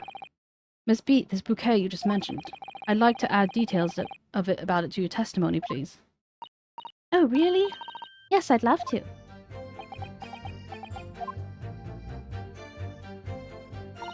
What happened was I dropped my bouquet and ended up losing my way for a while. Hold it! You mean you dropped the bouquet at the scene of the crime? Yes, that's right. I was so upset. We ran over and saw it was a woman with a knife in her back. I was so shocked I dropped the bouquet Rolly gave me. It was in a dark spot where the streetlights weren't casting any light, so I didn't notice at first. And then you went to the police box to report the policeman whose beat it was on. Yes, and I came back to the scene together with the other constable, you see. That's when I spotted my bouquet again. But the funny thing was, when I went to pick it up, it was nowhere near the victim's body at all. In case you need reminding, Mrs. Beat, the victim was not deceased. I was all flustered for a moment before I heard a voice calling me from the other side of the road. Your husband, presumably. He moved the body! That's right, silly me, I'd gone over to the wrong side of the street. Although I'm going to blame the bouquet this time, I can't think of how it got there, I really can't. So the bouquet somehow moved from one side of the Briar Road to the opposite. Curious indeed. Isn't it? But the worst is, I forgot to pick up the bouquet again when we left the scene. That beautiful rose Rolly bought me, with the change in the gutter that he spent so long collecting. By bouquet, do you perhaps mean this sorry solitary rose? Oh, yes, that's it. That's the bouquet Rolly bought me for our anniversary with little bits of change he found in the gutter. Maybe just call it a rose. Tell us, 𝗟𝗶𝗶𝗀𝘀, where did you come by this flower? According to the report by the police officer in charge of the crime investigation, it was found on the edge of the pavement in front of the 𝗟𝗶𝗀𝘀 household. In front of the 𝗟𝗀𝘀's house. Although it wasn't noticed until the morning as it lay and the street lamps cast no light. It was believed to be of no relevance to the case since it was found on the opposite side of the thoroughfare. Oh, thank you, sir, thank you. Could I have it back now, please? No, I think for good measure this road should be added to the court record as evidence. Oh.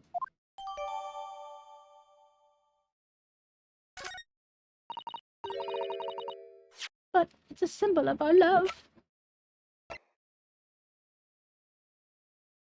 I wonder if there's anything worth examining on here.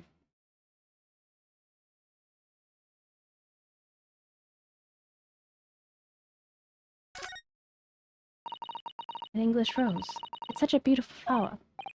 Ah, this is a rose, is it? I've never seen one before. You're not taking interest in flowers, Mr. Naruhodo.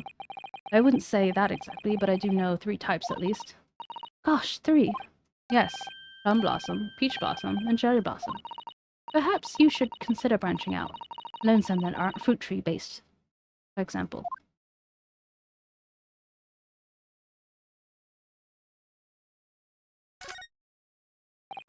Very stylish paper the flowers wrapped in, isn't it? It's just an old newspaper, Mr. Naruhodo. Oh, I suppose it's because I'm not used to seeing English print. It looks so exotic to me. Oh, I see. Is something wrong? Oh, no. I was just thinking if you were to wrap a stone... If you wrapped a stone-baked sweet potato in English newspaper, it might look like some sort of fancy cake. Ah, Susato, you do love your cakes.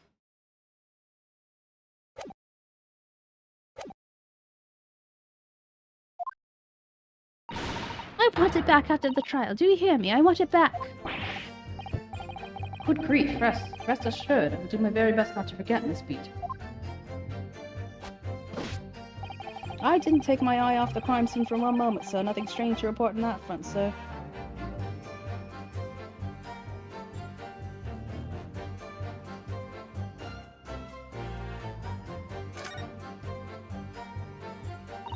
Well, Mr. Naruhodo, what do you make of all this? Yes. The whole idea of an invisible attacker has been troubling me all along, but I believe I'm starting to see a picture of what really happened here. The fourth book that had no business being at the scene of the crime made me sure that Mrs. 𝗟𝗶 was hiding something from us. But it's become increasingly clear that someone else had been hiding something from us as well. I may be already armed with everything I need to strike a decisive blow here. This time, it's going to expose the whole truth about this mysterious affair. He moved the body. This case has nothing to do with Mr. and Mrs. 𝗟𝗶. Believe me, London's Bobby's good for his word. You see, sir, the windows on top floor casement.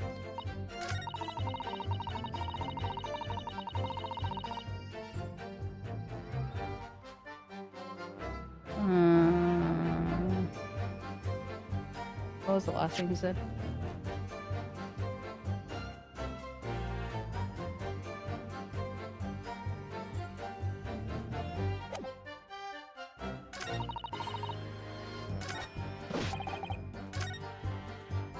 Try that again.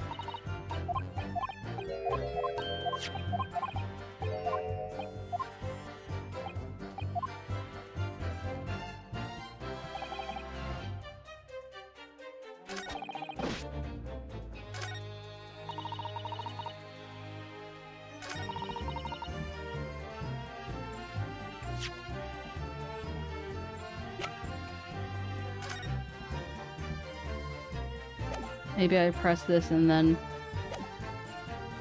Hold it! Yes, you said that you went to a nearby police box to fetch another officer, is that right? Yes, that's right. If I had been on Rowley's beat, I would have known exactly where I was going, of course. Don't feel bad, my love. You can't expect to know the location of every police box. But Rowley told me the way, only I sort of got lost along the way. Patricia, my dear, that's why I love you.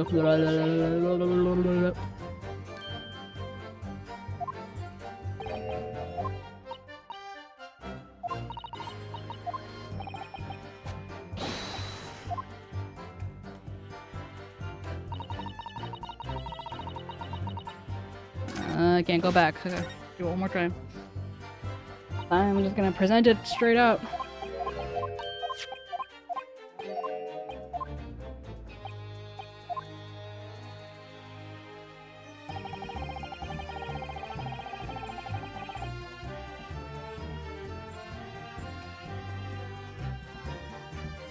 Hold it!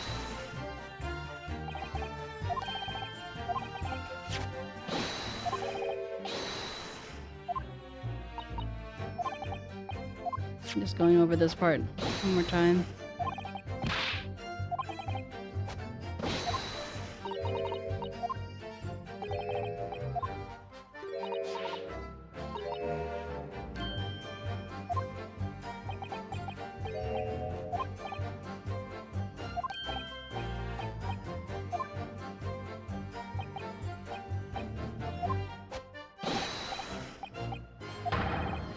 Surprising reason why Mr. and Mrs. 𝗟𝗏's dispute can't be related.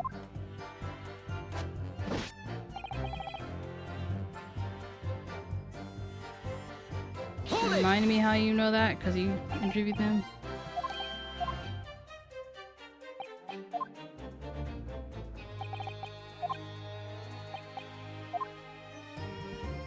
Yeah.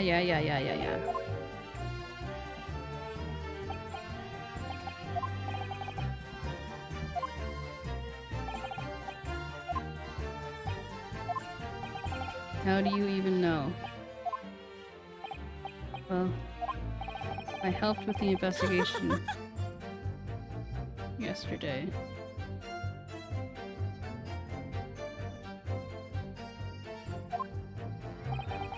You helped in what way? Various members of the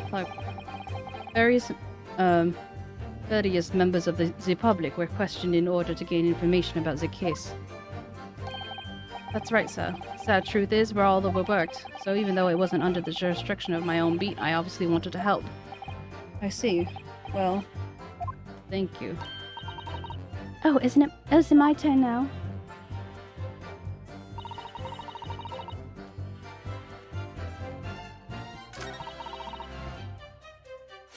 I think it's this one. Objection! Let's just consider the implications of that statement for a moment, shall we? Oh, I know what I'm trying to get at, but I don't know how to get there.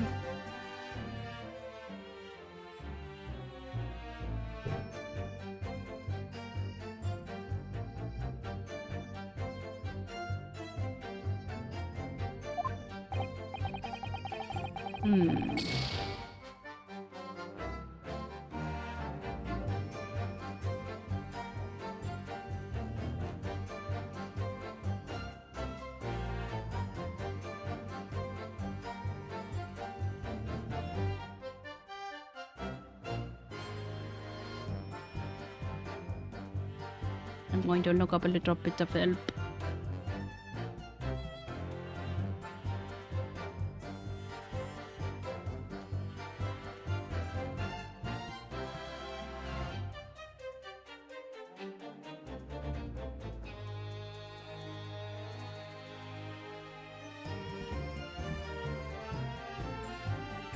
Okay.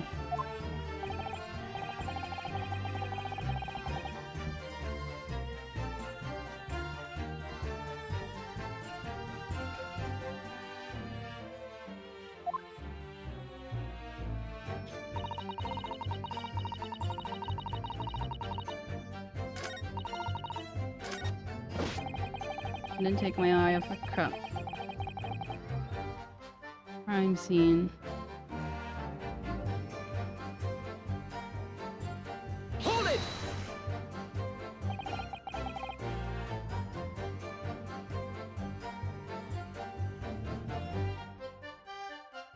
Oh wait, no. I meant to present something though.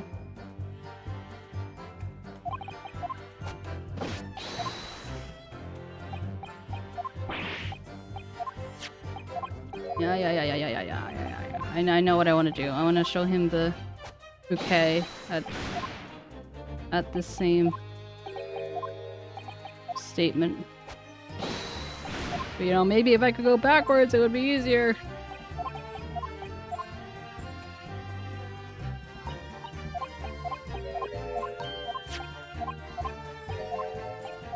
Casually giving myself carpal tunnel, it's fine.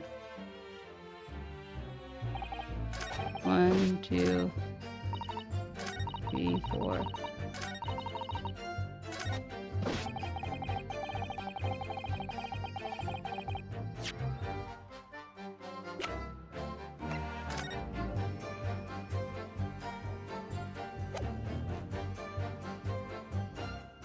Objection!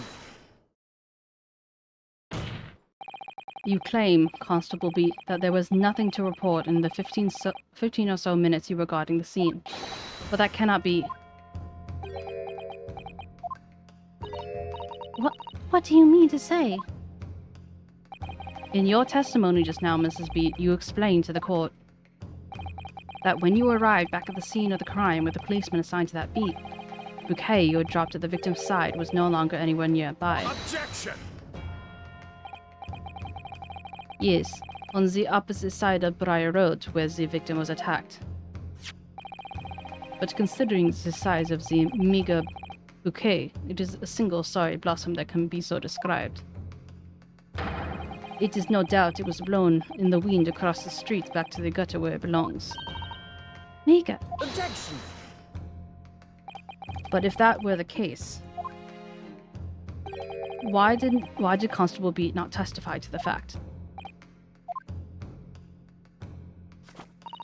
no one else approached the scene and nothing else was removed from it. Constable Beat swore that on Scotland Yard's honour.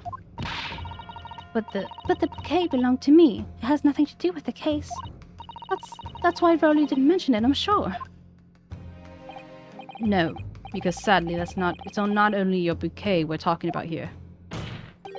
More than one thing in this case has been seriously the wrong way around. What are you talking about? Think about it. Besides Mrs. Beat's bouquet, there's Mr. 𝗟𝗶's book. Mr. 𝗟𝗶's copy of The Lion's Pride, which was thrown out of the window by his wife, would have struck the pane of the casement window and landed here on the west side of the street. And yet, it was actually found here on the opposite side of the road in the victim's hand. Meanwhile, according to the testimony we just heard, Mrs. Beat's bouquet should have been dropped here at the scene of the crime on the east side of the street, but in fact was actually found here on the opposite side of the road in front of Mr. and Mrs. 𝗟𝗶's house. There's no logical explanation for these things, unless someone deliberately moved them. What are you trying to say?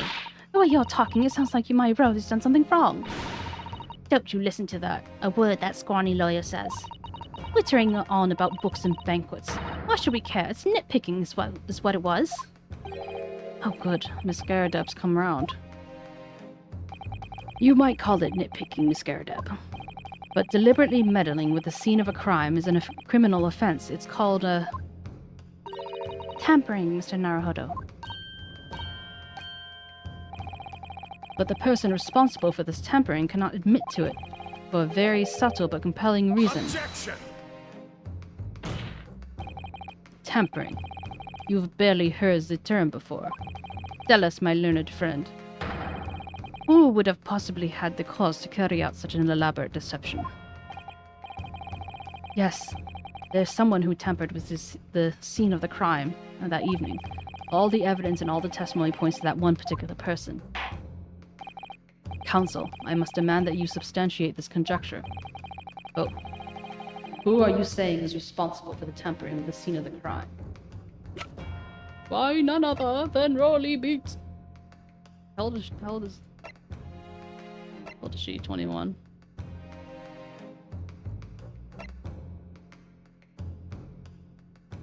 Take that! Obviously, there's only one person he could have been. Constable Rowley Beat, it was you. What? A policeman? A member of Scotland Yard? What nonsense! Why would my Rowley do something like that? There's no one straighter than my husband. No Bobby works more tirelessly for the people of London. Mrs. Beat, you said in your testimony your husband asked you to go to a nearby police box to fetch the officer on duty. The 15 minutes that you were absent in the scene is the only opportunity anyone could have tampered with it. You're making it up. It's all nonsense. It's all lies. What about the Japanese man with the whiskers? I bet it was him. He did it. Objection! If that were true, Constable Beat would have seen him do it. Oh. And forgive me for pointing this out, but when you dropped your bouquet, Mrs. Beat, it was after the defendant had fled the scene. Well... Objection! First, you make accusations about the landlord and his wife, and now you incriminate a police officer as well. But your accusations lack one very important thing. You claim the crime was tampered with, but there is only one reason why anyone would commit such reckless crime: to hide something. That's right, he's right. But my husband and I just happened to be there, that's all. So why would we have anything to hide? That doesn't make sense. You've offered no motive for this alleged tampering.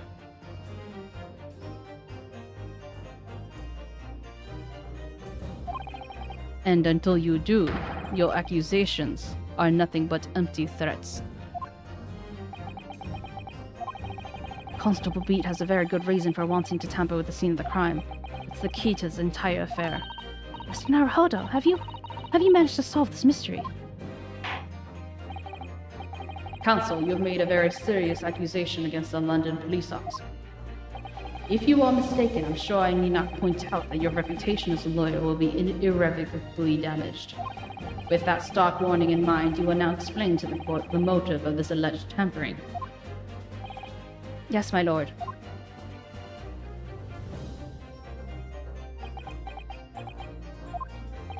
Constable Beat's motive for tampering with the crime scene was to hide where the victim fell. Where the victim fell to the ground. That is where this Bobby had covered up at all costs. What? Where the victim fell? You mean where she was attacked? What are you talking about? We told you at the very start, didn't we? On the pavement of Briar Road. We saw it happen, remember? It was right here, as if anyone didn't already know. That's certainly what everyone has been led to believe. But in fact, it isn't where the victim was stabbed at all. What? What?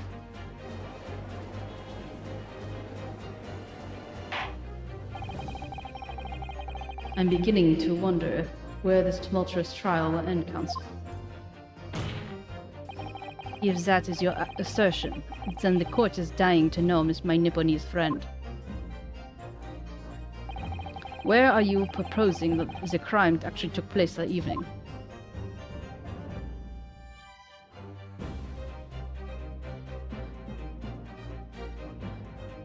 Take that!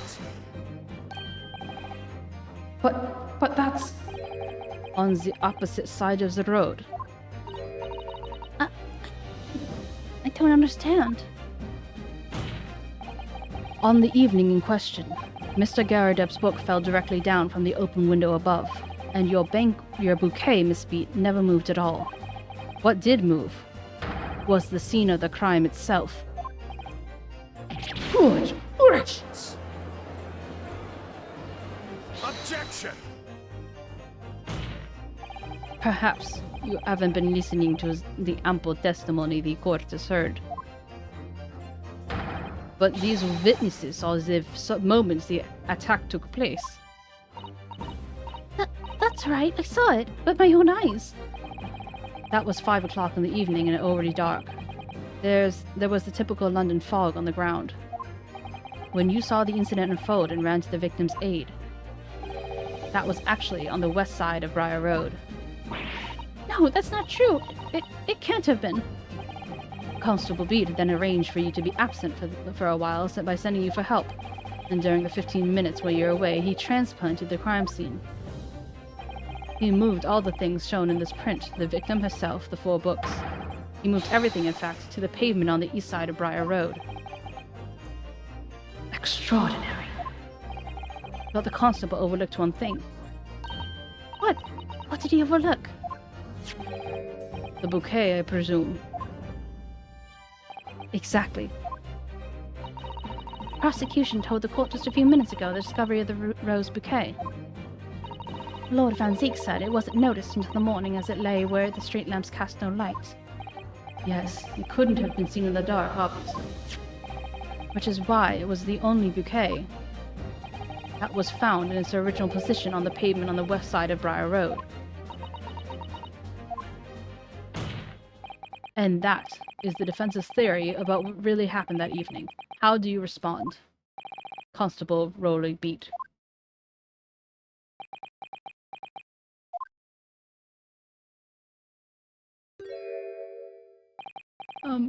Well, I'm very sorry. I didn't mean to nod off again, but I haven't slept properly in a month. Did I miss anything important? Oh, Rowley. It isn't true, is it? What that lawyer says is all lies, isn't it? I know it is, because you're the most upstanding, righteous man I know. I had a dream. A terrible dream. All the things I did that night. Everything come out. Everything exposed. Only it seems it wasn't a dream at all. Good God! Order! What on earth is the meaning of all this? Oh, Rowley, why? Why would you do something like this? Moving a corpse is a criminal offense, isn't it? Wishing the victim dead should be one too.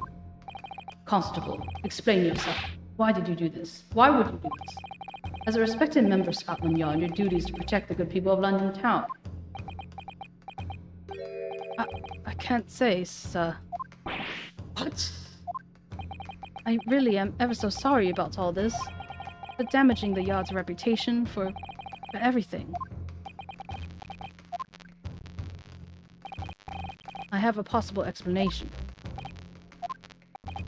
for why, on that particular evening, Constable Beat felt compelled to move the scene of the crime. I can think of one reason. What? How could you possibly know? You, a foreigner, presuming to understand the mind of a Scotland Yard policeman, which is kind of funny because he's also foreign, you know. And yet, Lord 𝗟𝗋𝗀𝘀, it is this foreigner who has uncovered the startling truth of the matter thus far. I believe it would be beneficial to the court to hear this extraordinary young lord's theory. Counsel for the defense, if you would please. Yes, my lord. Now then, I think you had better show us some evidence. At once, my lord. England, Japan, it makes no difference where you come from. Human emotions are the same. And I think I have a fairly good idea of the feelings behind this man's actions. What gives away the motive for Constable Beat's unthinkable actions? Take that! I realize I'm a foreigner in this land, and I have only just arrived from Japan, which is why all this information about London's so-called bobbies is completely new to me. I've learned that, through honorable, patrolling the beat is the most demanding work in the world, for example. Keeping the peace, looking after the citizens on his beat in all kinds of ways. There is no doubt that the young Bobby is charged with a great deal to do each day, certainly. But for Constable Beat, the day in question was special. Special? How? On account of this bouquet, my lord. Oh yes, it was our very first wedding anniversary. Constable Beat had worked so hard to be able to afford this simple gift for his wife. And was looking... sorry, I didn't mean to... I was in the bathroom again. And was looking forward to taking her out for a celebratory meal. When he and Mrs. Beat stumbled upon the crime along Brara Road. Then he saw that shadowy figure through the fog and collapsed down the pavement ahead of them. What must have gone through the man's mind? But sir, just on that one particular day, I was looking forward to celebrating my wedding anniversary. Mrs. Beat put up with a lot being married to a bobby like me. I wanted to show my dear wife how much I care.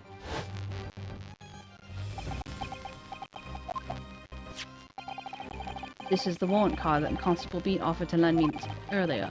Inside, along the rules of patrolling policemen, it says, when a crime is discovered on his beat, a policeman must assist with initial investigations and help detectives. Aha! Constable Beat. Is that, or is that not, the reason why you moved the whole scene of the crime that day? Yes. Everything you said it's all right. So, that's it. It was all about to do with the boundary of your beat. Oh! Exactly. To summarize, the incident actually occurred on Constable Beat's beat. Good gracious! Constable, do you realize the gravity of what you've done? It was the first time since I became a copper that I'd ever cursed God. Stay close to me, Pat. The criminal could be lurking somewhere. As we ran over to the scene, I had every intention of doing my duty as a police officer. We've got to report this to the station quickly as possible. But then, it dawned on me. I realized where we were, where the victim was lying, and what that meant for me. When a crime is discovered on its beat, a policeman must assist with the initial investigations and help detectives. Why here? Why did this have to happen here? Why tonight of all nights? Why? Why can't they just celebrate it the next day? It's a cop's job to guard the scene of the crime, so I told Pat she had to go to the nearest police box and fetch whoever was on duty there. It was then, when I opened my mouth to speak, it just came out. I couldn't believe the words that were coming out of my own mouth. This is the next beat to mine, Pat. So you'll have to go to the police officer that covers it, turn right along 𝗟𝗶𝗀𝘀 Street, and then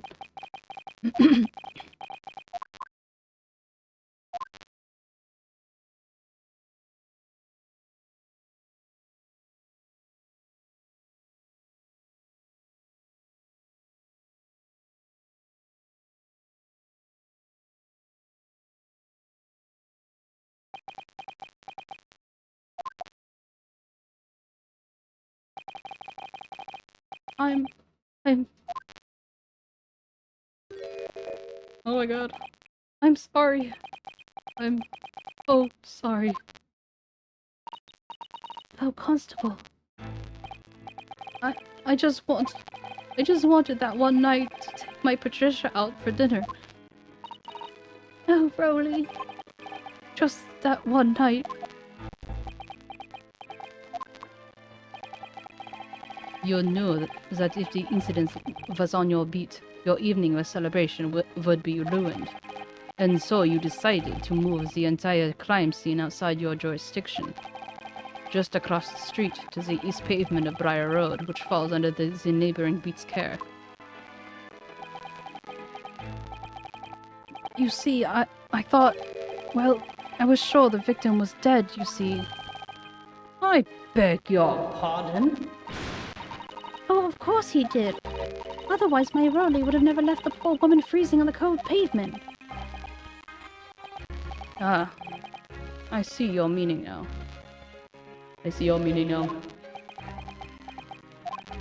But God got me back from my sins, didn't he? That's why I missed the rose I bought for Pat. Oh no, Rowley, it was all my fault. I should have never dropped it in such a dark place. Wow, that's your concern? I'm so sorry, Rowley.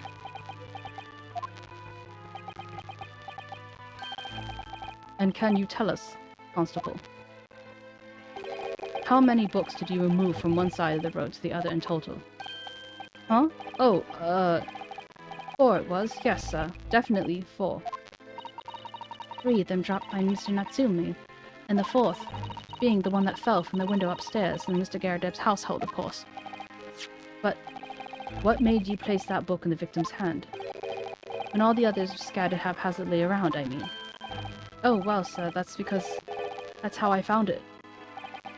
How you found it? What do you mean? When we first ran over to the scene, the victim was already holding the book. So, when I moved everything, I made sure it was still in her hand. You're sure that this book, The Lion's Pride, is the one the victim was holding? Oh yes, sir. No doubt about it, sir. Interesting. The 4th book's information's been updated. I thought it was an open and shut case at the time, you see. There were only 2 people at the scene. Pat and me both saw it happen. However, whichever way you look at it, it has to be the fellow who ran off and who done it, I thought. I couldn't see the harm, really. I didn't think moving it over the road would make a jot of difference. I suppose this is for me now. I've had it. My lord. Yes, Lord 𝗟𝗪𝗀𝘀. I believe that concludes the cross-examination of the witnesses. Constable, you may withdraw. Yes, sir. Mr. Prosecutor, sir.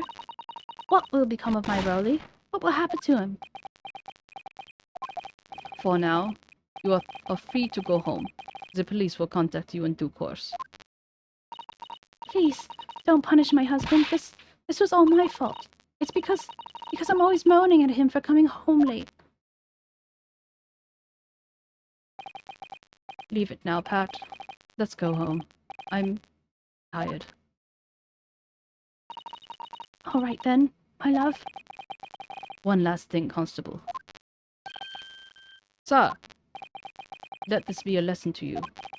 In a criminal investigation, every detail matters, however insignificant it may seem to you. Yes, sir. Carve that lesson into your mind. And never again make the mistake of tampering with the scene of a crime. Never again, sir. You mean to say... Leave, now. This trial is not yet over. Sir! Oh, I'm glad that he didn't get his ass handed to him. Well, quite a startling revelation, I must say. Whoever thought of a third party transplanting the entire scene of a crime like that? Indeed, my lord. Nevertheless, there are some immutable facts here, principally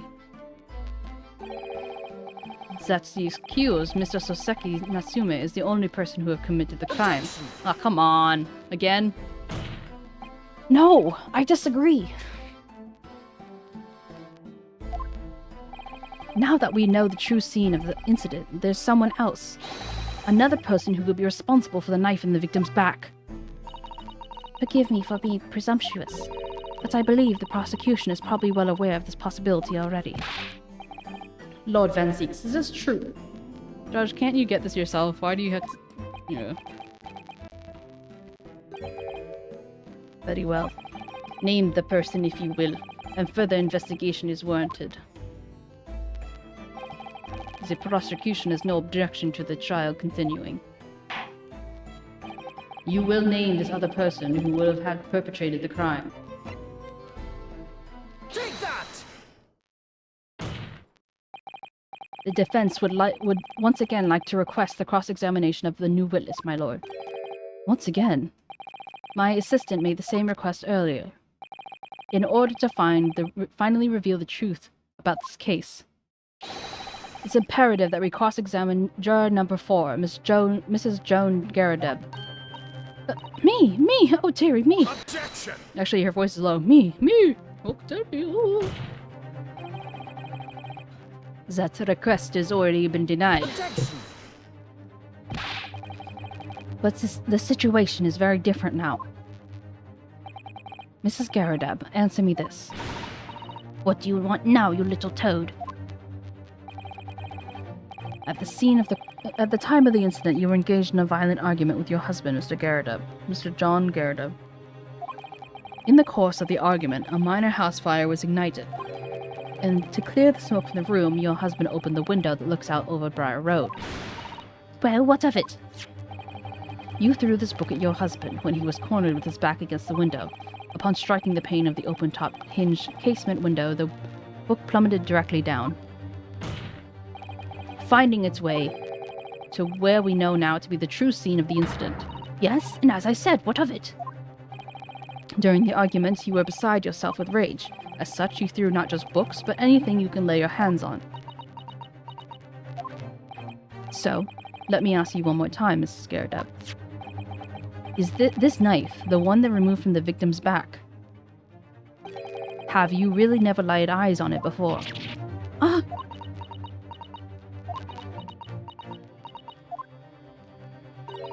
I don't recall it.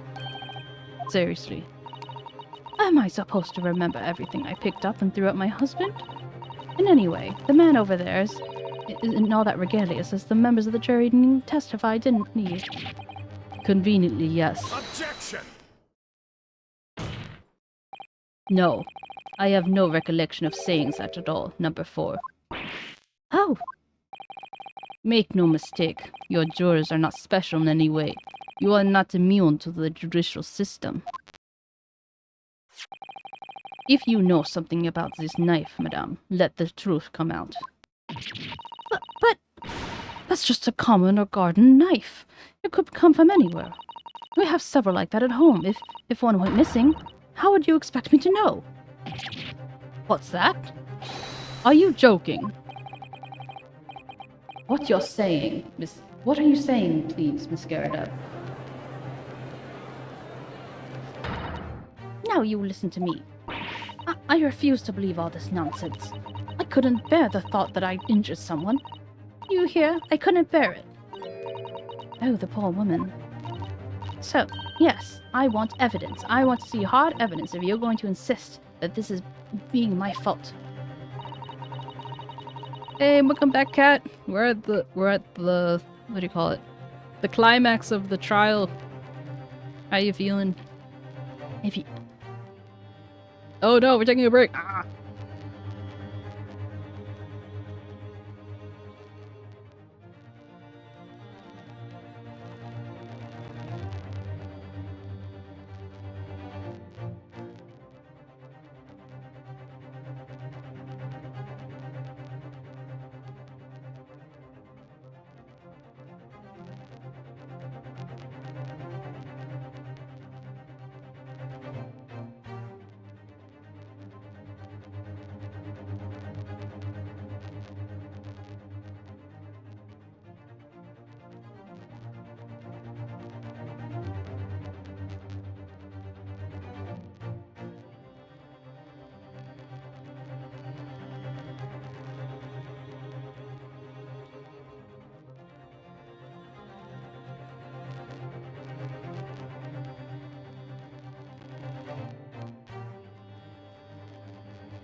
Bit sleepy.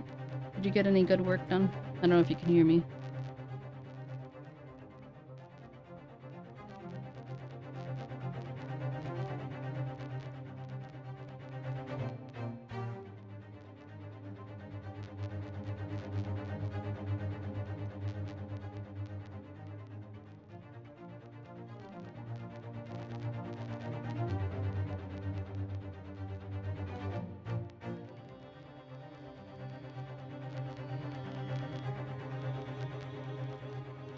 I've done a lot of talking today.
Oh, panda.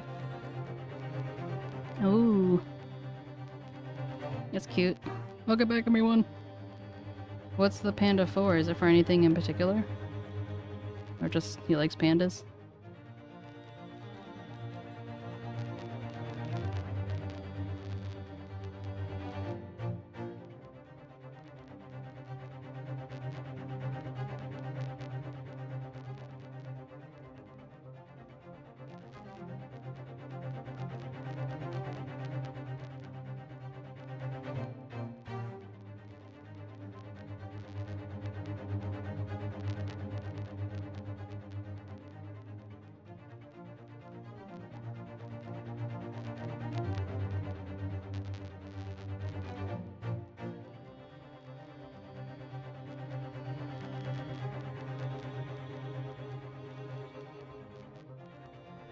Sorry, 1 second. Let me just do one little predator. Wait to the rally. That's Candace. Welcome back, Blendy. Yeah. I bet it has.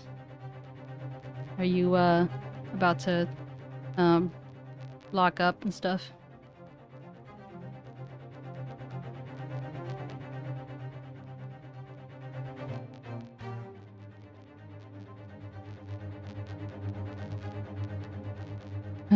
I've been talking nonstop for 4.5 hours.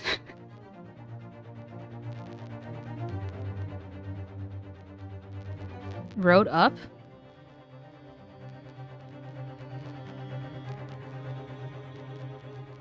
Road up? Did something happen?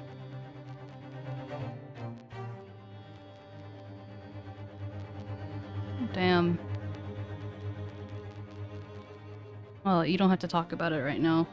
You don't want to. In case it's sensitive, but it's up to you. But like, damn.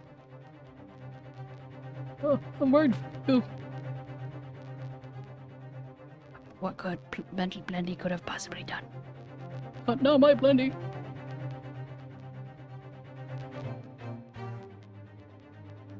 Everyone, remember to breathe. Take a sip. Yeah, I remember. Oh, damn.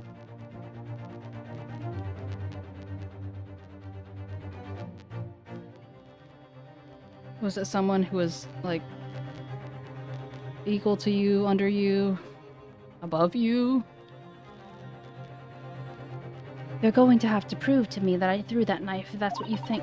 Come along now. Chop chop. Do your worst. Well... Oh, Blunder, no. I mean, but they have to know how you are normally. Like, I feel like they should, you know, not be too hard on you knowing that this is not how you normally are, you know? Like, they know that it's hard, takes a lot for you to crack, you know? I feel like, right? Well, Mr. Naruhodo, if I had any evidence like that, believe me, I would have thrown it at her already. Then take the stand, your... Oh!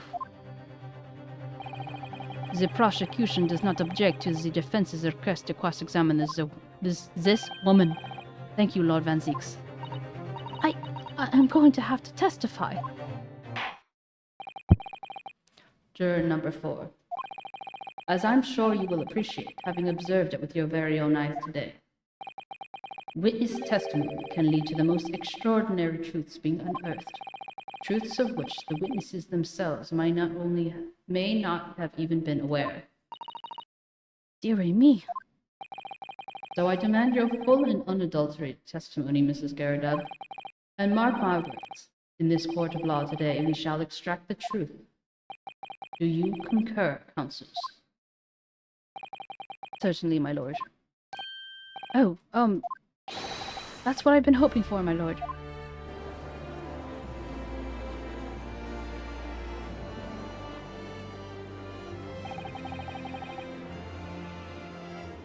Well, Blender, I hope it was a shouting match, not like a punching match. This is such a strange feeling. For the first time since arriving in this country, it feels actually real.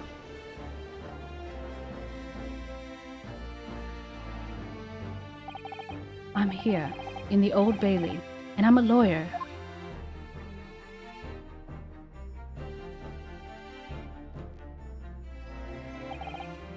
Witness, state your name and occupation. Oh, yes, my name is Joan 𝗟𝗶. And I'm a juror and such like. Sounds like even she doesn't know if she's a housewife or a maid, or what anymore. The court has decided your testimony is required in order to clarify matters in this case. Do you understand, ma'am? Yes, my lord.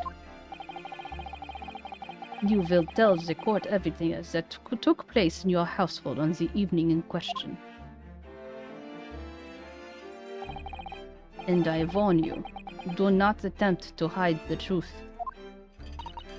Oh, dear me. I'm so jiggly. Chin up, Joni. Chin up, Joni. Nothing to worry about now. Oh, I didn't even know you were here, John. Is he gonna be revealed as the one who threw the knife? Nani? What?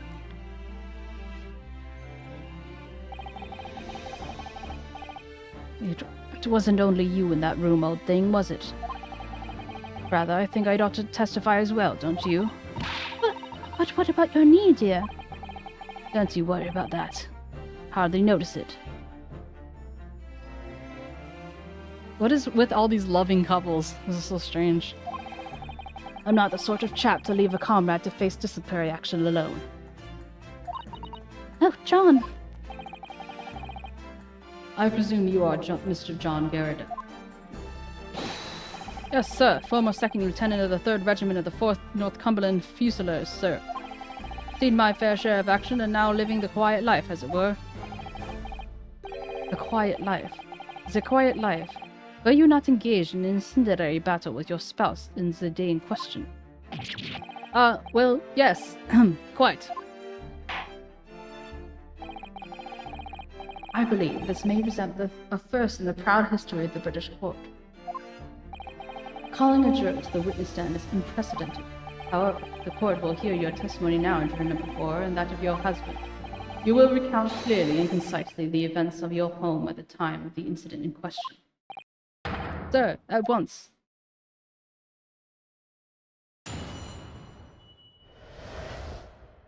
The Battle of Garrett. Yes, on the day you are referring to, the wife and I did have a bit of a skirmish. Can't recall the reason now. Knocked a candlestick over and set fire to the carpet. As soon as it had it out, though, got the window open. Meanwhile, I was picking up whatever I could find to throw at him. Plenty of knives around our place. Can't say I noticed if 1 or 2 went missing, I'm afraid. If that bally thing in the victim's back really is one of ours, you'll have a job proving it, I think. Welcome, Demi. Let me do. Would you like a little recap for the Dempster? And also this would be helpful for Blender too.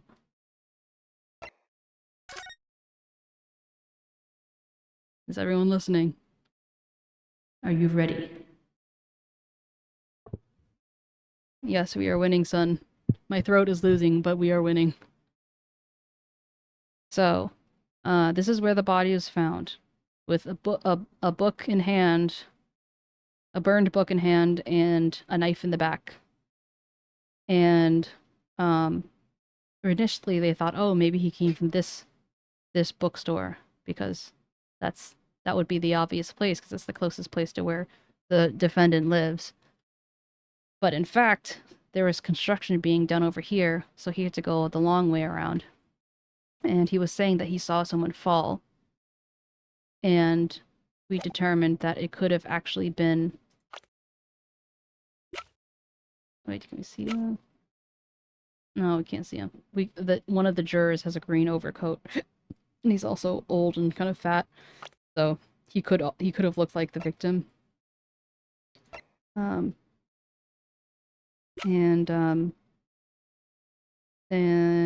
there is this young couple, one of which who's the copper. This guy over here, Rowley Beat, and his wife Patricia Beat. And so he's very hardworking and all that stuff. And he was walking down the street with his wife, and they're the 2 witnesses that saw they saw the body laying there, and they saw Natsumi running away. And the copper thought it was a closed and shut case.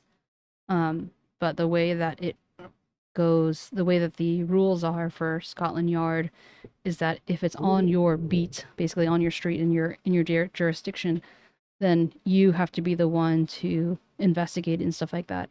Except it was their wedding anniversary, and they're very poor, and he got her a banquet made up of one rose. He'd saved up for it. It was like a very special day. So basically, he his incentive was to move it on the other side, so it was no longer part of his jurisdiction.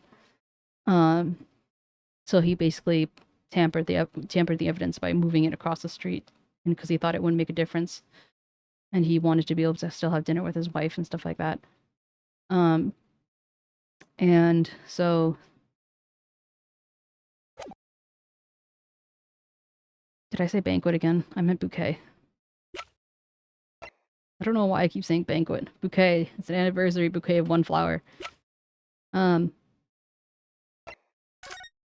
so we, Mrs. 𝗟𝗀𝘀 was throwing things. Well, the whole thing is that they can't afford anything, so it's wrapped in like newspaper and stuff. But anyway, so she was, she was having a fight with her husband, Mrs. Joan 𝗟𝗀𝘀, pretending to be a maid, because she thought that he was cheating on her. And their windows only open, like, from the bottom up a little bit, so it doesn't open all the way. So, like, basically, if something was thrown, it wouldn't chuck out the window and across the street. It would basically just, like, hit the window and then fall immediately down. Oh, Tutu, you're just being very generous. But so right now we're there. The wife was also a juror, and so now she's testifying, and her husband's like, "I'll join you too because I wouldn't leave you alone," blah blah blah, whatever. So my current theory is she chucked the burning book. It fell there. Someone went down to pick it up, and that's when she happened to throw a knife at her husband, and then that stabbed him in the back. And then 𝗟𝗏𝘀 just happened to be there. The defendant, and he was carrying books, and his books were found around her, which is one of the reasons why he was caught in the first place. But yeah, so we're just the twist is like trying to figure out how exactly if the knife is actually theirs and how it happened. So yeah. Oh yeah, she was also holding the book. It's like, oh, how's she holding the book? Blah blah blah blah. It sounds as though it were quite the battlefield in your household that evening. Although an entirely one-sided assault, it seems. No problem. The enemy caught us in the hop, sir. Had no choice but to... the enemy caught us in the hop, sir. Had no choice but to dig in and take defensive measures. To be honest, if the enemy had kept shelling us for another minute, we may have been toast.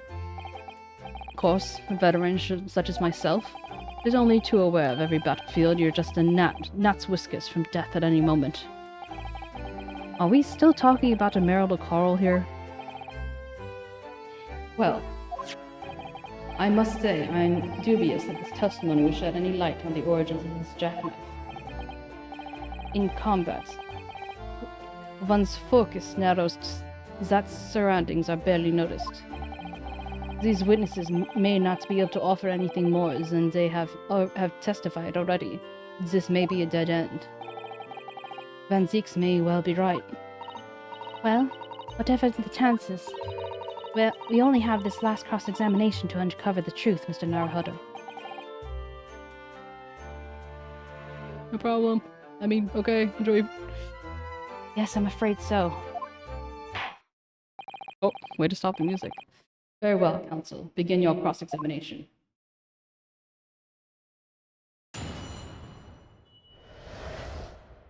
The Battle of 𝗟𝗏𝘀𝘀. Yes, on the day you are referring, the wife and I did have a bit of a skirmish. Can't recall the reason why. Hold it! I can. The reason is what you told us yesterday, I believe. Yes, that's right. If I remember correctly, it all started because of a note that was tucked into the pages of a book belonging to Mr. 𝗟𝗏𝘀. A rather passionate note, in fact. But Mrs. 𝗟𝗏𝘀 found the note discovering her husband's little secret, and she gave him a mighty number of slaps across the face for it, too.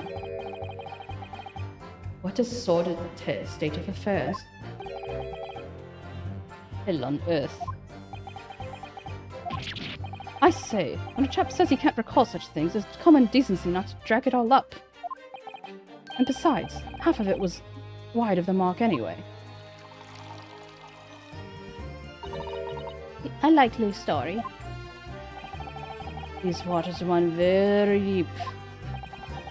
And what transpired next after these multiple blows to the face? Knocked a candlestick over and set fire to the carpet. Had it out, though, and got the window open. Hold it! And the fire also spread to some items of the furniture, didn't it? The bookcase, my armchair, anything of mine, really. Just so happens that there was some bath water around that evening, so I sloshed it about to put it out. A most precarious situation you put yourself in. Ours is a 3-story townhouse on the west side of the street where the water main isn't connected yet. Have to draw water from a public water pump during the day if you need any, you see. The lodgers are always moaning that they can't get water at night. Although, that little mustached mustard man? The little mustached Japanese man buys water in bottles, I believe. The defendant, Mr. Natsumi, you mean? Yes. He receives a stipend for his studies, you know, for his home country. Can you imagine being able to brew a pot of tea at all hours? He's obviously very well off. Have you actually seen the state of the man? I believe he uses all of his income to buy books. Well, anyway, the point is, I was able to douse the fire with water, fortunately enough. Meanwhile, I was picking up whatever I could to find to throw at him. Hold it! Even though the room was on fire.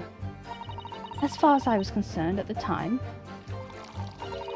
it was more important to extinguish my anger to the flames than the flames. When a woman wants to throw, she must throw. That is most certainly not true of a Susato takedown, Mr. Naruhodo.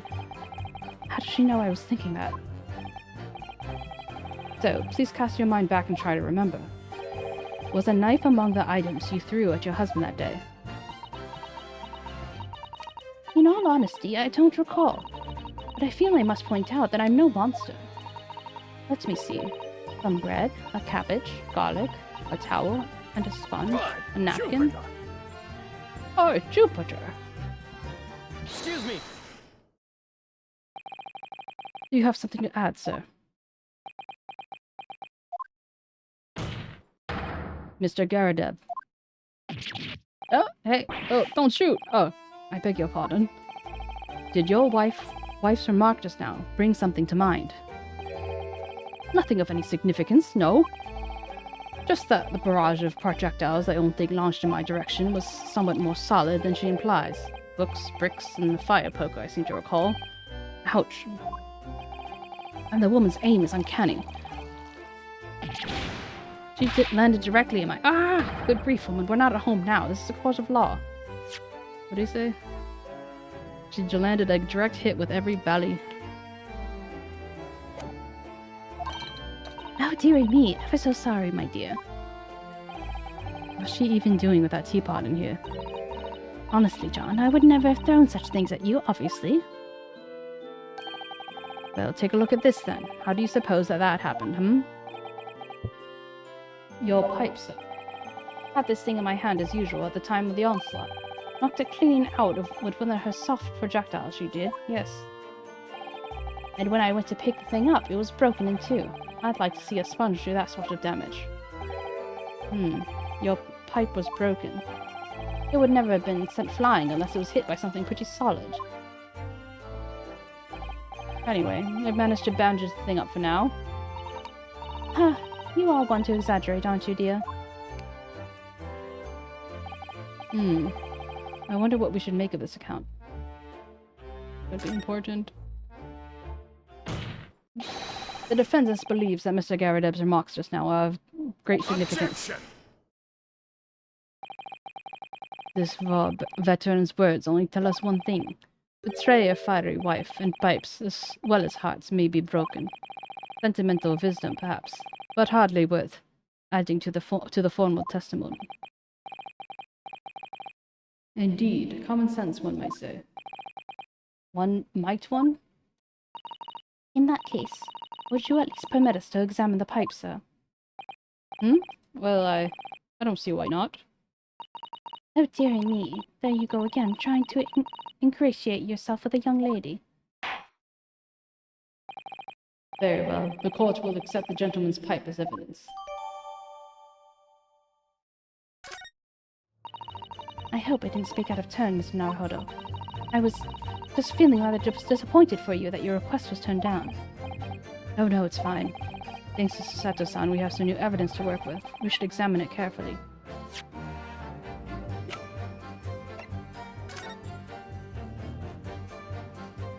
Ooh, a cut like a knife. Oh! There's a small nick out of the bowl here, look, and it seems to have been made relatively recently. Ah, I see how there's little scrapes and dents all over it. It's clearly a well-loved pipe. Yes, you're right. It seems to me recently that well-loved goes hand in hand with some battle scars. This particular nick is catching my eye, though, because it's clearly new. Oh, there's the tip of the blade. He's been smoking just straight up metal. Oh, something just twinkled inside the chamber of the pipe there. Yes, I saw it. Something stuck in there, I think. Let's turn it over and give it a shake. What's this? Tiny fragment of metal. It looks like the tip of a blade or something. The tip of a blade? Surely, it couldn't be.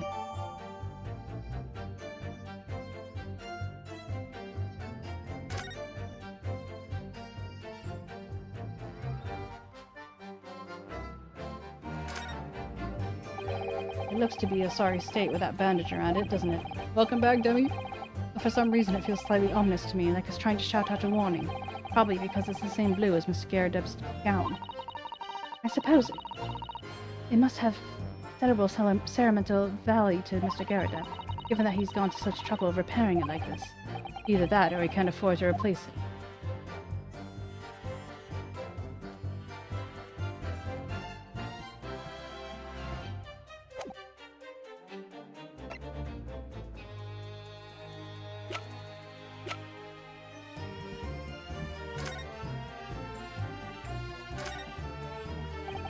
This is the tiny piece of metal we found in the chamber of Mr. 𝗟𝗶's pipe.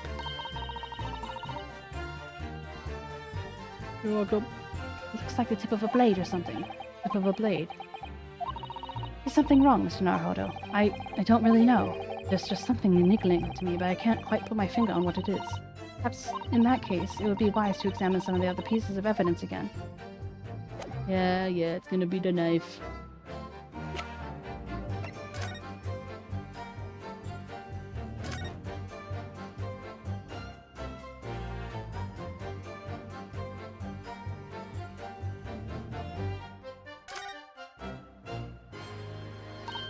Oh, look here, Mr. Naruhodo, just at the tip. A small piece of the blade appears to be missing. Wait, part of it's missing. I could be wrong, but I've just got the feeling. You remember this? Oh yeah, that's the tiny fragment of metal we found inside Mr. 𝗟𝗶's pipe. Yes, and just maybe. Oh my, it's a perfect fit. Somehow, I just knew it.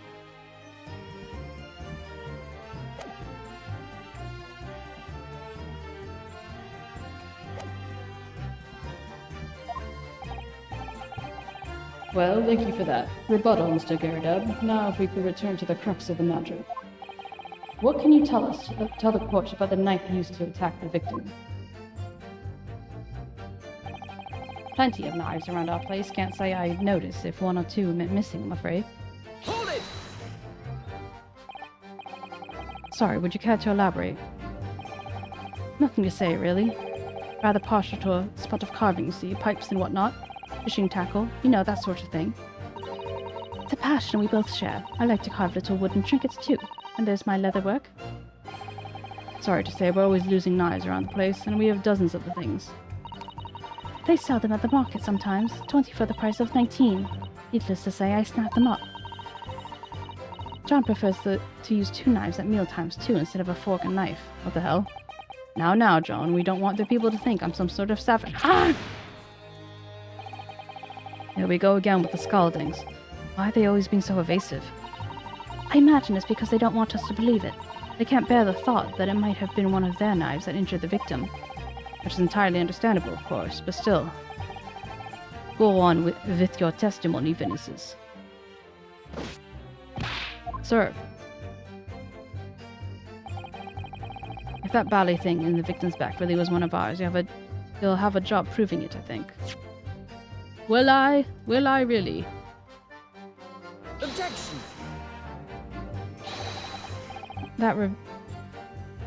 Oh, they didn't like that.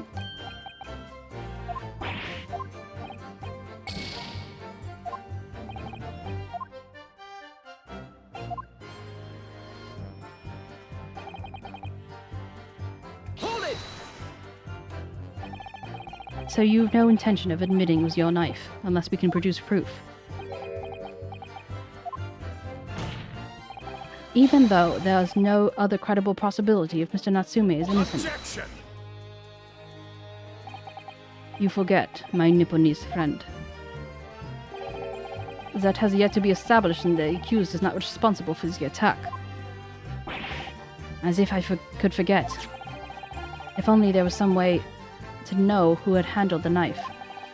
But I suppose wizardry like that is just a dream. Perhaps you're thinking of fingerprinting, Mr. Naruhodo. What? You mean it's not a dream? That sort of wizardry really exists? Whenever people touch anything, they leave behind a unique pattern for the skin, or so they say. But I can't see anything. There's already countries in the world where these so-called fingerprints can be used as evidence. Lord Stronghar is currently discussing the matter with the Ministry of Justice. Yes, I believe we are rapidly approaching the era of scientific methods of investigation. But for now, we shall have to find an alternative method to prove our assertion that this knife is found in the victim's back was originally in Mrs. Gyarados' house. If only I could transplant this whole incident several years in the future. That's the extent of their testimonies. What do you think, Mr. Naruhodo? Well, I think we've heard all this before, to be honest. I can't say I'm particularly confident what we'll be able to prove anything new from this testimony. But in this cross-examination is absolutely essential that we establish how this knife came to be at the scene of the incident. Yes, I know. I'm sure both of them must be feeling very worried. Worried that, in fact, it was the knife belonged to one of them that caused the victim's injury. If we could find out even a tiny shred of evidence that could support that theory, that would clinch this trial for us. It would explain everything. We found the evidence, bruh. Yes, it would. So for Sasaki's sake, we must. We must find that last crucial piece of evidence.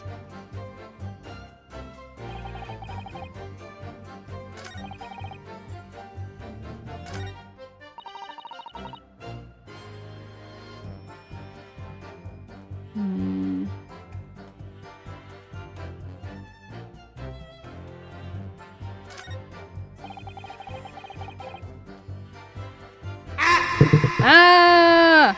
Oh my god, my heart.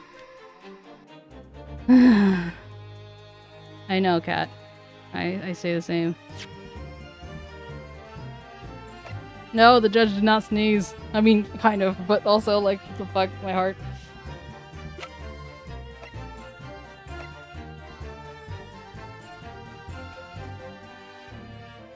Okay, let me make sure I'm gonna press the right thing.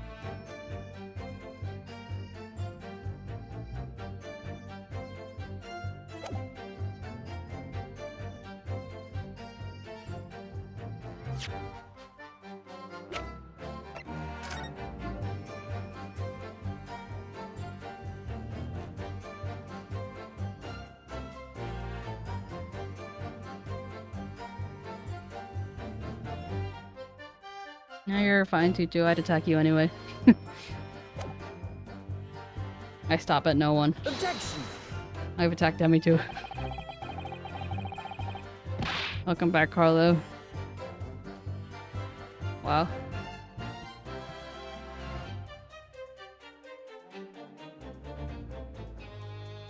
Yeah, did you win, Tutu? That's well, actually, also, it depends on...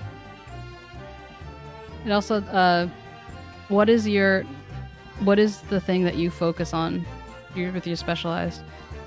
Like, if he could have very well chosen the counter to ranged, which is haste, I think. No, who beats Melee? I don't remember. But if he did, that would make sense. Let's just consider the implications of that statement for a moment, shall we? Do you focus on Melee? Tutu? What implications, Counsel? Nothing strikes me about it. Exactly. There's nothing striking about it. Wait, no! What the hell?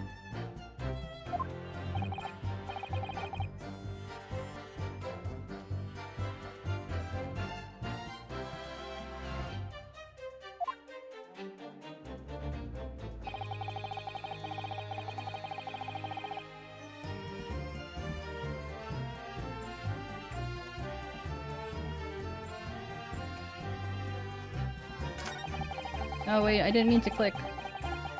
Okay, well first let me save.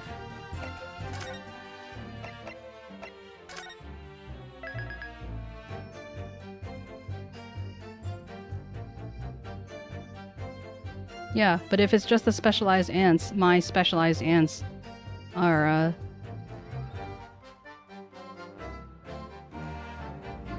go for the legs. But my specialized ants, my ones that aren't ranged or civil are much weaker than my ranged ants. So if he specialized in the counter to my ranged ants,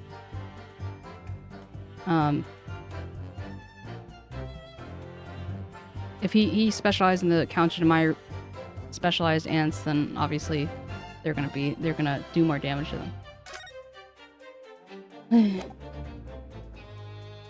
Even the knife that got into his pipe. Yeah, I don't know. Now I just get through this thing again. Yeah, we have heard this before multiple times now. Thank you for noticing.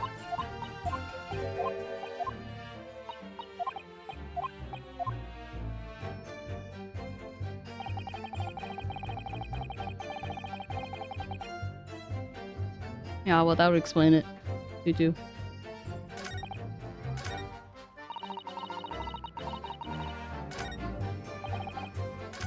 Oh, wait. This is where I was supposed to present it. Not the fourth one.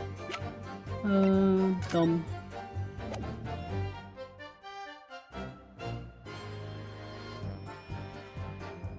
Objection!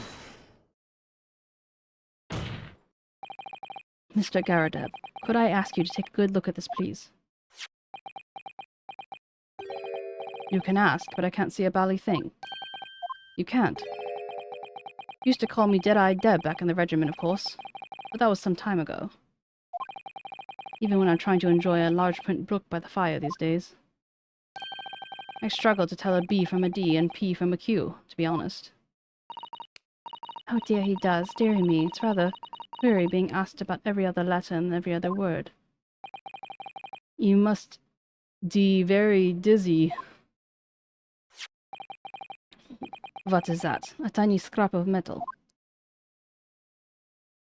Yes, almost certainly from the tip of a blade. And what may appear to be at first a tiny scrap is in fact a crucial piece of evidence. Interesting. And where did the defense come by this evidence?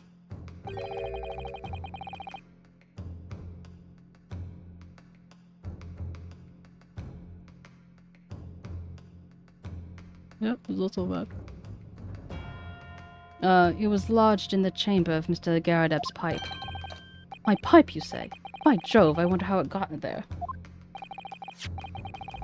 And what precisely does this fragment of metal signify, Counsel? Are you suggesting that it is somehow related to the matter of the stabbing on Briar Road?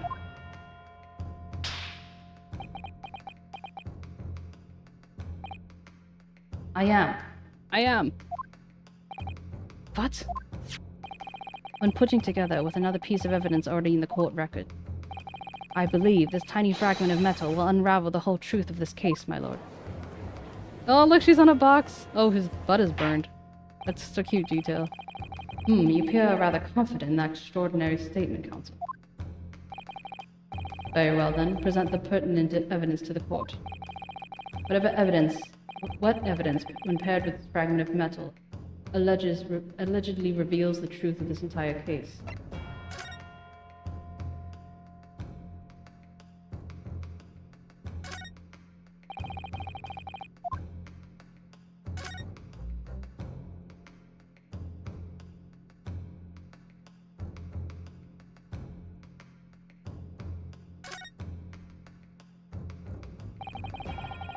Who would have thought that the tiny piece of metal we found in Mr. 𝗟𝗶's pipe would be a perfect fit for this missing tip of the knife from the victim's back?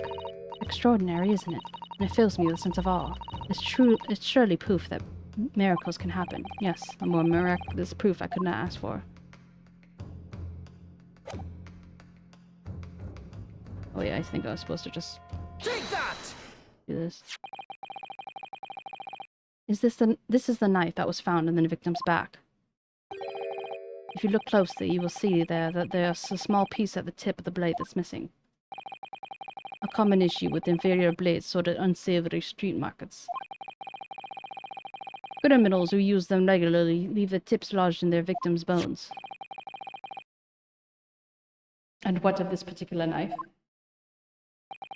No doubt this tip has suffered a similar fate, now languishing somewhere near the spine of the victim. Objection! No, that's not the case. The tip of this particular knife's blade is the very fragment of metal we discovered in the chamber of Mr. 𝗟𝗶's pipe. Ah! Oh! Good grief, Lord 𝗟𝗶. I don't believe it. The knife from the crime scene and this fragment of metal are a perfect match. Good. Golly gosh! Order! Order! Order! Is this some sort of Eastern sorcery? This is no magic, my lord. This is a miracle. A miracle? So 𝗟𝗋 has figured it out, has he? Counsel, explain this extraordinary coincidence at once. Yes, my lord.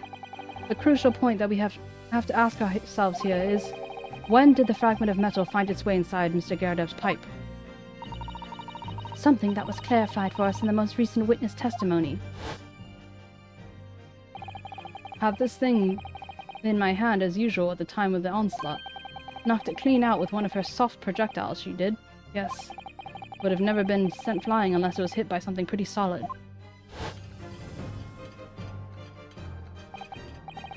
Oh, dearie me. During the arguments between these two that occurred as the victim was on the pavement below, Miss 𝗟𝗶 flung this knife at her husband.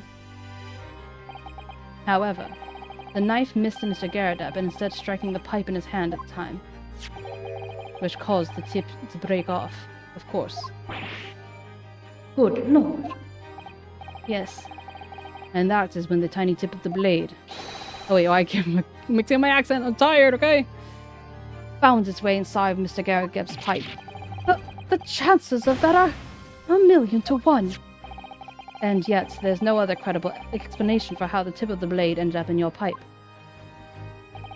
Then, after losing its tip, the knife ricocheted off the pipe and flew out of the open window. In short, this knife, which fell from the window of the 𝗟𝗶's house, is the very same knife that struck the victim in the middle of the back on the street below. Oh gosh, oh dear, oh... Objection! What could you possibly object to at this moment?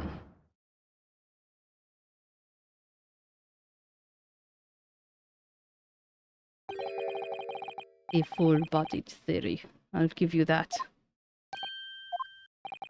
A complex bouquet of seemingly trivial points plausibly arranged to create a most passable vintage.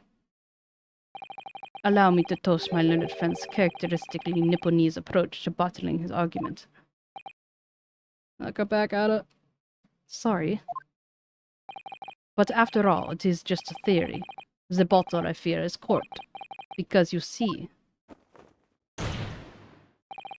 It is spoiled by an insurmountable inconsistency. Insurmountable. What? Lord 𝗟𝗟𝗀, explain yourself.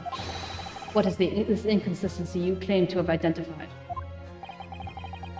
An inconsistency of the simplest nature, my lord. The victim found with a knife planted in the middle of her back.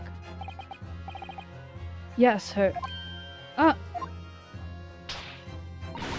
That's right, you silly little man. Now, Joan, old thing, what are you getting so excited about? Let us consider the basic facts of the case once more. The victim was walking along the pavement before being stabbed in the back and falling to the ground. If the knife that struck her had fallen from above, there's no possible way it could have planted itself in the victim's back. Fret not, young Nipponese man. She bent down to pick up the book. Order! Order! Quite right, you see, that's exactly right. If the knife had fallen on her from above, it would have struck her on the top of her head. Well, He's lost for words, look. I knew it. I never liked his theory in the first place. I don't know, though, what really did happen.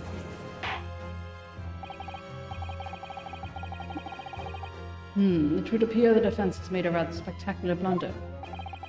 If a theory has even one inconsistency, it cannot stand. Your theory, my learned friend, is history. Stop despairing, there's no reason to despair. We were so close, I could see the truth. I was so sure we were on the right track. This is when Susato saves the day, again. But now, the way has been blocked completely. Just by one simple inconsistency. Or in other words, we simply need to eliminate the one inconsistency and the theory will stand. Susato. You mustn't worry, Mr. Naruhodo. You were just caught off guard, that's all, and your mind went blank. But if the path you're on is indeed correct, then a way will present itself. The key to this is in the courtroom, I'm sure. All the information you need is here. It seems you have nothing to say, my Nipponese friend. Well, your silence speaks volumes. A tacit acceptance that your theory is fatally flawed. If it was fatal, she'd be dead, but she's not. Oh, my throat hurts. But I have to see this to the end. This inconsistency doesn't mean I was wrong. It means that I need to sharpen my mind and dig deeper for the truth. It's a test. Yes! If the knife fell on the victim from above, there's no way it could have hit her in the middle of her back. Under normal circumstances, that is. What are you implying? Counsel. There's a piece of evidence in the court record that could explain this inconsistency.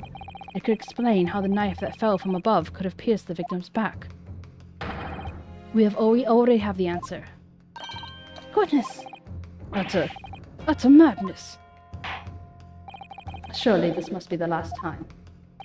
Counsel, present the evidence of which you speak. This is the last inconsistency, the final piece in the puzzle. If I can successfully make sense of this, the truth will be laid bare at last. The evidence that explains how the falling knife became lodged in the victim's back. Is this... Take that! This, the fourth book found at the scene. This is the final piece of evidence that the defense will present. The burnt book. Is that not Mr. 𝗟𝗶𝗶𝗀𝘀's book? Yes, and to understand its significance we have to consider how it came to be at the scene in the first place. This photographic print clearly shows the book in question, and the victim holding it in her hand. But as we all know, it was the police constable that put the book between her fingers like that. Quite so, as part of his wholesome wholesale transplanting of the crime scene to the opposite side of the road. That's true. However, as a part of his testimony, Constable Beat made an extremely enlightening statement on that point. But what made you place that book in the victim's hand? Oh, sir, well, that's because that's how I found it. When we first ran over the scene, the victim was already holding the book. So when I moved everything, I made sure that it was still in her hand. In other words, the victim had already picked up the book of her own volition. And clearly that must have been before she suffered the knife wound. Well, I should say so. After being attacked with a knife, I don't imagine she'd have been doing much of anything. So the question becomes, why did the victim have that book in her hand? Why, Jingo! Jingo? I've never heard Jingo before. I think I'm beginning to see what may have happened now. Oh, dearie me. We know that the book fell from the top floor of the 𝗟𝗶 household onto the pavement below. At precisely the moment that the victim was walking past. Yes, at exactly that moment. The young woman was walking on the street in light fog, when all of a sudden, the book fell right in front of her. The book I threw. Yes, Mr. 𝗟𝗶. And what do you think the woman did? What would you do if you were walking along and suddenly a book landed in front of you on the pavement? Well, I really can't imagine it. But I suppose she might have reached down and picked the book up. Yes, that is exactly what the woman in fact did. She picked up the book. Oh, heavens! And when the woman reached down to pick up the fallen book, what position would her back have been in? That's right, facing the sky, completely and utterly defenseless. Then, in the very next moment, while the woman was still bent over picking up the book,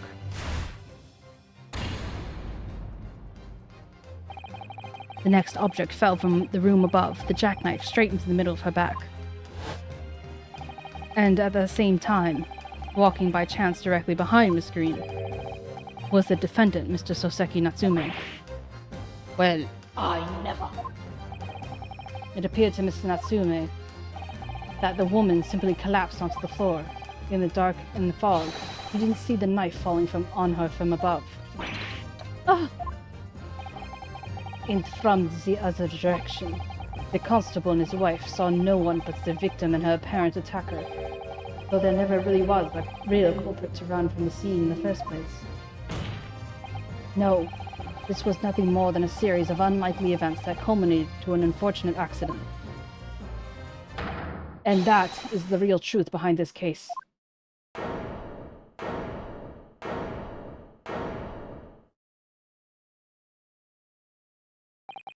Well, Mr. 𝗟𝗶.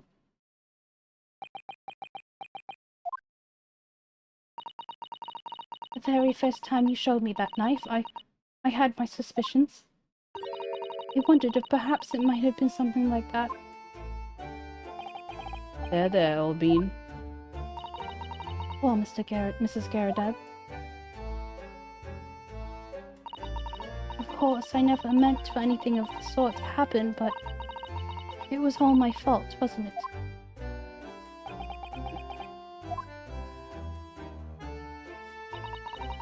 I take full responsibility.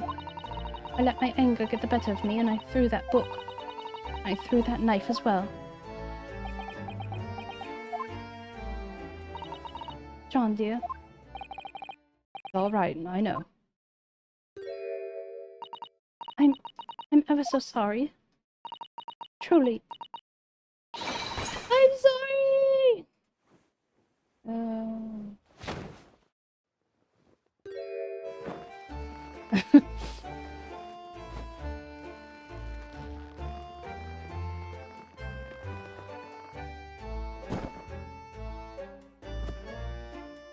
Oh my.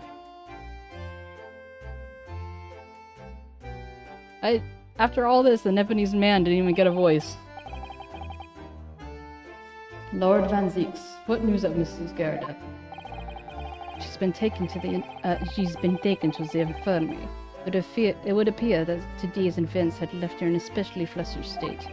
However, I believe she will recover in due course. There is no cause for concern. Yes, unbeknownst to themselves, they caused what could have easily been a terrible tragedy. They shall have to prepare themselves for the consequences of their actions. There is some good news, however, my lord. I have just had word from the hospital where the victim is being treated. Her condition is improving steadily, and the doctor believes she will regain consciousness soon. Strange. We've been talking about the victim all this time, but we never once met her. How wonderful. A woman is out of danger, it seems. Yes, that is good news. So, Mr. Sasaki Natsume.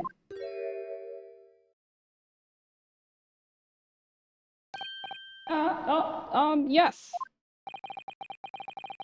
On behalf of my fellow countrymen, I would like to take this opportunity to beg your pardon, sir. You came from your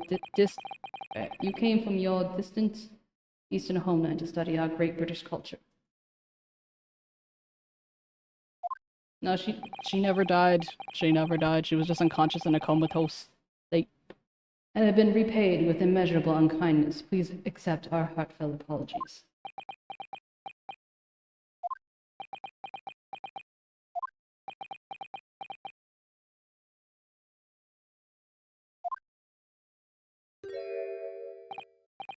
No. It's me who should be begging your pardon. Oh no, Mr. Natsume. That evening, when the young woman had just collapsed on the pavement, I don't even know what his fucking voice is anymore. What am I doing? that evening when the young woman just collapsed on the pavement before my eyes, I just jumped to the wrong conclusions again in my confusion. What conclusion, sir? I was sure that the woman was dead. Yes, Constable Pete said the same thing, didn't he? He thought she had been killed too. I suppose she must have looked completely lifeless. Indeed, Demi, indeed. It's been about a year since I had arrived in Great Britain now, but I can't get used to the life here. I can't relax. I'm sure there are evil spirits looking in the fog, like they're haunting me. Poor Sasaki-san. His imagination has really gotten the better of him. Yes, poor man. So when it happened, I thought the young woman had been taken by the fog spirits. I should have never dropped my books like that and run away. I should have called for help, for a doctor, for the police! Instead, I managed to create a rift in the relationship of trust between our two empires. And for that, I am truly sorry.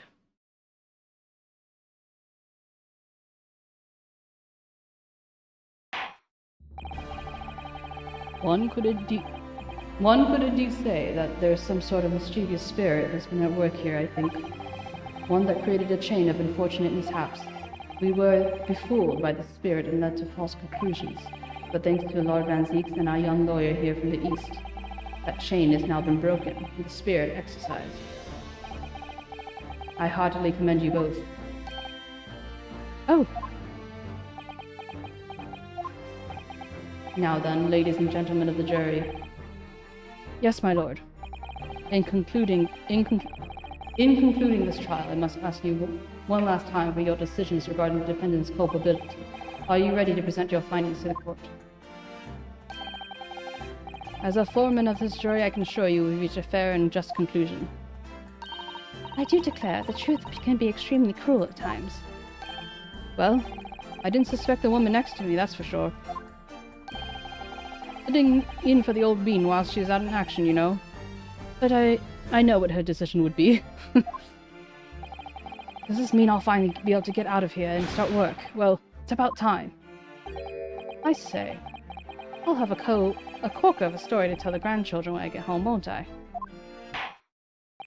Very well, ladies and gentlemen of the jury, I hereby demand your final decisions. Mr. Foreman. Not guilty. Not guilty. Not guilty. Not guilty. Not guilty. Not guilty.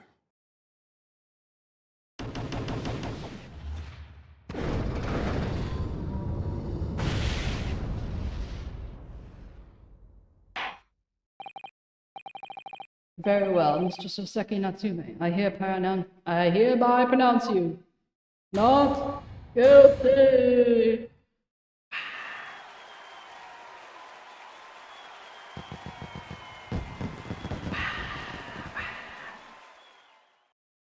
Well, I think that they were saying that at this point in time you were guilty until proven innocent. So the not guilty would make sense rather than saying innocent. And finally, Mr. Natsume. Oh no, not the break, no! Ah! Ugh. Ugh.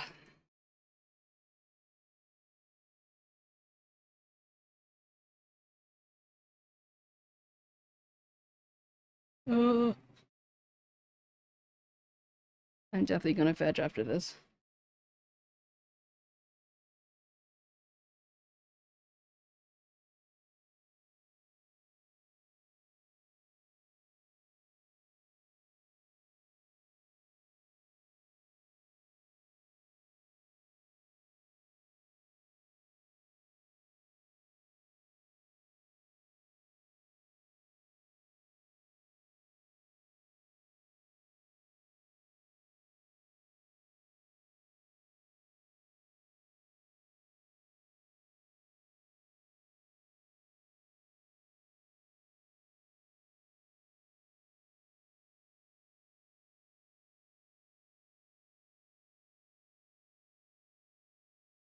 Oh.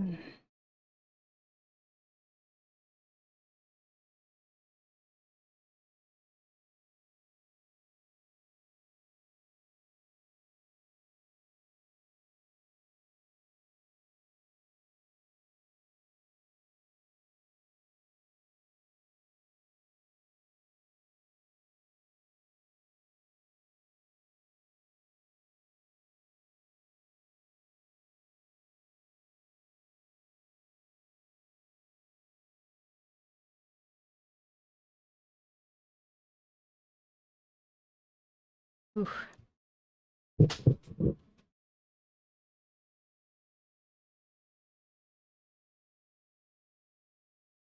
I feel like I've been to war.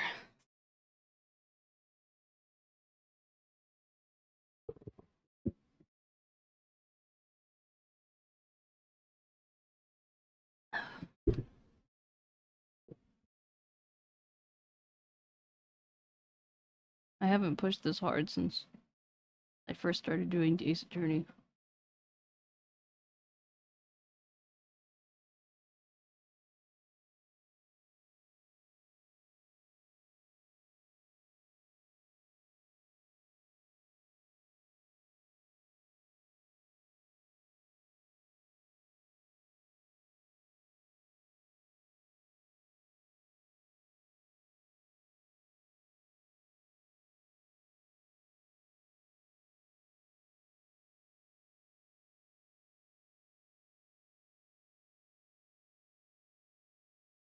Welcome back, everyone.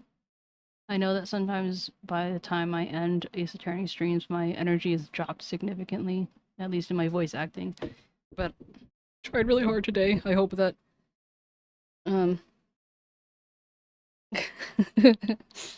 yeah. I hope that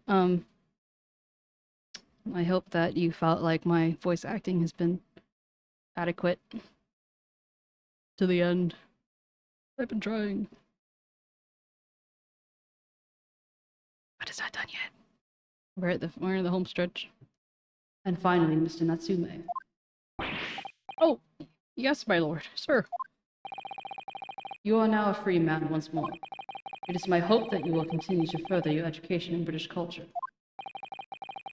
And may you never, ever be brought before me again. Oh, yes, sir, of course. On my life, I swear, I'll never set foot in the courtroom again. I'm transported to tears.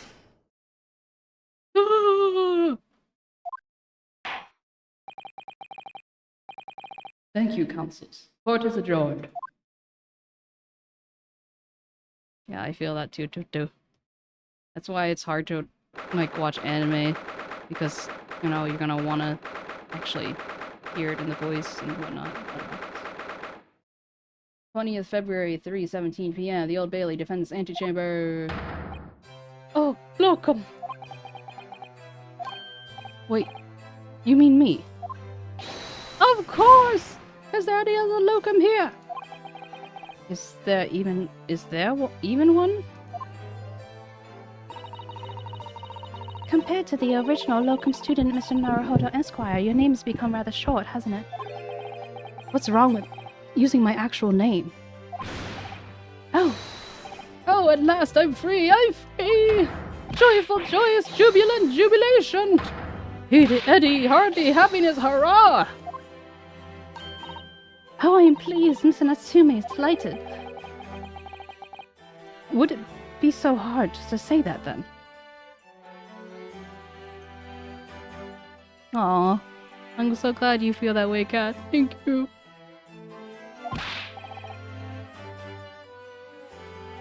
Locum, you did it! You saved me from the brink!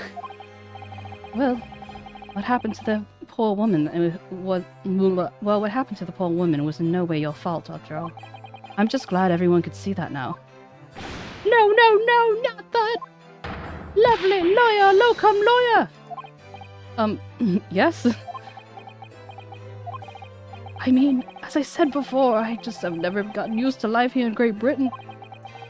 Every time I look over my shoulder, I see foreigners. I see towering brick buildings. And from high up windows, I see them looking down on me, laughing. Look at that little hunchback. Oh dear. I'm sure it's all in your head, Mr. Natsume. But today, you locum lawyer gave my gloom the boot. You stood firm behind that burial bench before all those babbling British. You battled to the bitter end, laying bare the baffling truth. And when I beheld the blinding fireworks among the beams of the Bailey roof, I bellowed, "Behold the best barrister ever born!" Well, that's very flattering, and we're pleased for you. This has given me a wonderful anecdote to recount to my old friends back in Japan. Oh, an anecdote? And what's to become of all my hard work? There you are, my dear fellows. I apologize for keeping you waiting. I rose rather late this morning. Oh, Mr. Sholmes! What a pleasure to see you. I see I am here not a moment too soon. A disaster has been averted, I'm glad to say. Oh. The trial shall begin presently, Mr. Naruhodo, and I wish you the best of luck. It just finished. What? No! Then my haste was in vain. Ah! It's you!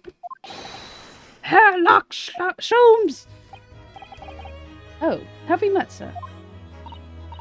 This is Mr. Natsume, the man you arrested, Mr. Sholmes. I keep you saying Shlomes. It's Sholmes. Ah, I see. I failed to recognize you at first. Our previous encounters have taken place in the gloom. Either of your bleak lodgings or that prison cell. I simply could not place that curious face in the light. Charming. This is all your fault, Herlock Sholmes. You're the reason I had to go through all this terrible ordeal.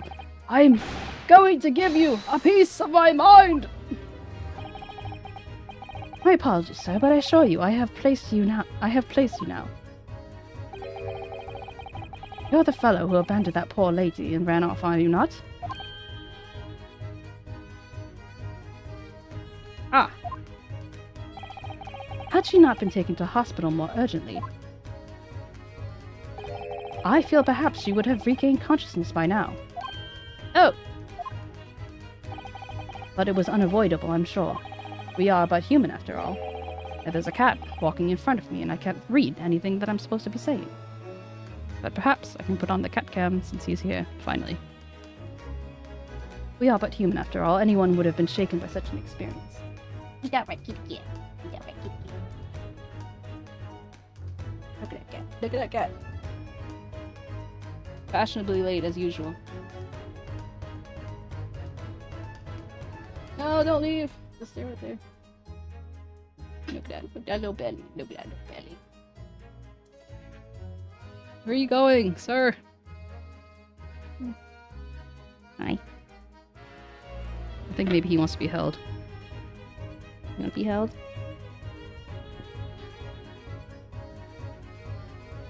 Okay, he wants to be held. Oh, maybe not. I don't know. I don't know what he wants. I don't know. He doesn't know what he wants.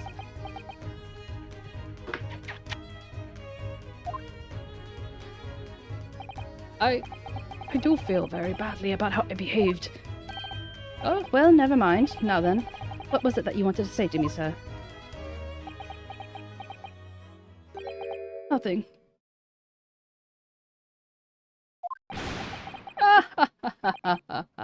Add it to the compilation blender. Priceless. Oh, I'm sorry, really, but that was quite priceless. Poor 𝗟𝗟𝗀𝘀. Still, on the bright side, you have had an extremely entertaining experience without paying a penny. And, it would seem, you were not even found guilty.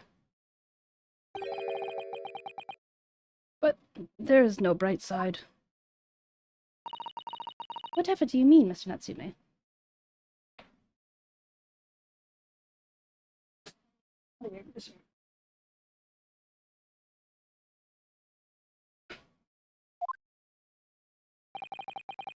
Even after all this, I'm still cursed by the spirits and now by the Reaper! Ah, Lord 𝗟𝗪𝗀𝘀. I haven't forgotten, you know, what facing that man in court means. Even if you're not found guilty, you're still doomed. It will be all right, Mr. Natsume. If the Reaper appears to try to make trouble, I will protect you. Hiya! With a perfectly executed Susato takedown. Much as I'd like to be turned on my head, a bit of warning might be nice next time, Miss Susato.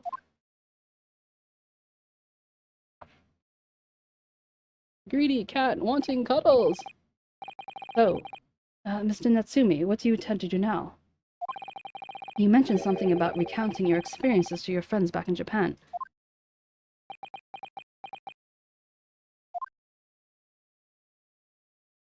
Yes, I intend to return to my homeland soon. Oh! It has already been a year since I arrived here in Great Britain. I've visited universities, libraries, bookshops, and I've been honored with the tutelage of professors. I've learned so much about the wealth of literature here and the cities it's shaped. And I've come to realize that it is my calling to sail home and tell my fellow countrymen about it. That's very touching, Mr. Natsume. Or, in perhaps a less veiled terms, you wish to withdraw halfway around the world, to escape the terror of the Reaper's curse. That's not it at all! The more I learn of literature, the more the strange feeling claws into my insides. I feel compelled to return to my roots and attempt to pen a work of my own. Oh, I see it. Oh, oh, I see. A work of literature by Soseki-san. Could be an interesting read.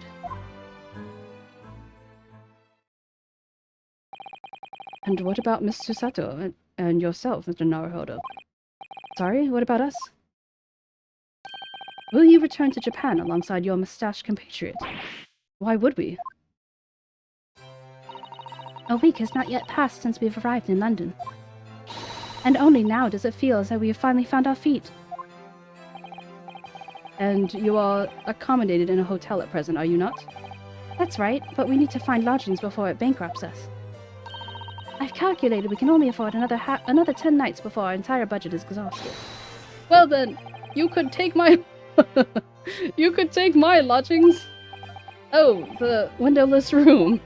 Ah, but what it lacks in windows, it more than makes up with a floor, a ceiling, and walls. Great. And of course, I'd be happy to leave behind the accursed evil spirit. Oh my, an evil spirit. You talking about the cat? Oh yes. It tries to suffocate you while you sleep. It's infallible. It's an infallible wake-up call. We'll think about it, if that's all right. Perhaps I can offer you a more welcome alternative. Would you consider taking lodgings with me? Really? Well, a vacancy has conveniently presented itself. Though it's up to the attic, I might add. Are you sure it isn't just a storage loft? I spoke with the landlady this morning and on the very matter of price. Yo, my cat just dripped drool all down my leg. What the fuck? It's very wet. Nani the fuck? Just like straight up like tipping a cup just like on my leg. What the hell? Okay, I'm fine. This is fine. You must come at once. I presume you have no luggage to speak of. Oh, this is simply wonderful.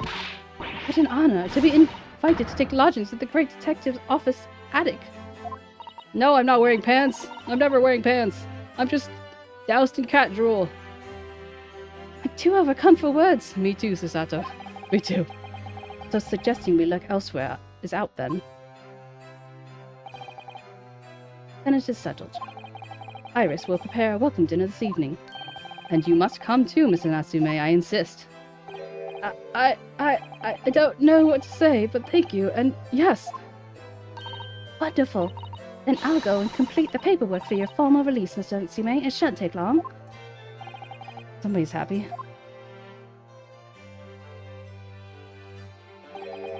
Welcome. I knew you wouldn't let me down. I'm truly delighted to have met you here in London. Likewise, Mr. Natsume. It's been a privilege meeting you too. It's a shame that we're going to have to say goodbye so soon. Well, I've come to realize I belong in Japan. But Locum, we'll meet again one day. Yes, I'm sure. And hopefully by then I'll be a successful lawyer. Hopefully by then I'll be a successful author.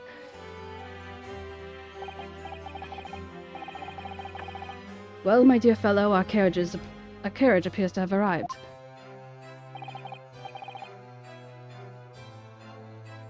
Your whole mouth is wet, little man. Why is your whole mouth wet? Shall we go, Mr. Naruhodo? Yes, Mr. Sholmes. That was me saying, like, it wasn't quite Shlomes, it wasn't quite Holmes, it was Sholmes. Oh, I didn't even read that last part. What was it? I have little doubt Mr. Natsume will release in time for dinner this evening. And so, with 𝗟𝗟-san's innocence successfully established, we rode to Mr. Sholmes to what was to become our new home, 221 B Baker Street. That's a pretty nice accommodation, let's just say. This could be a lot worse. 20th February, 4:41 p.m., the attic room.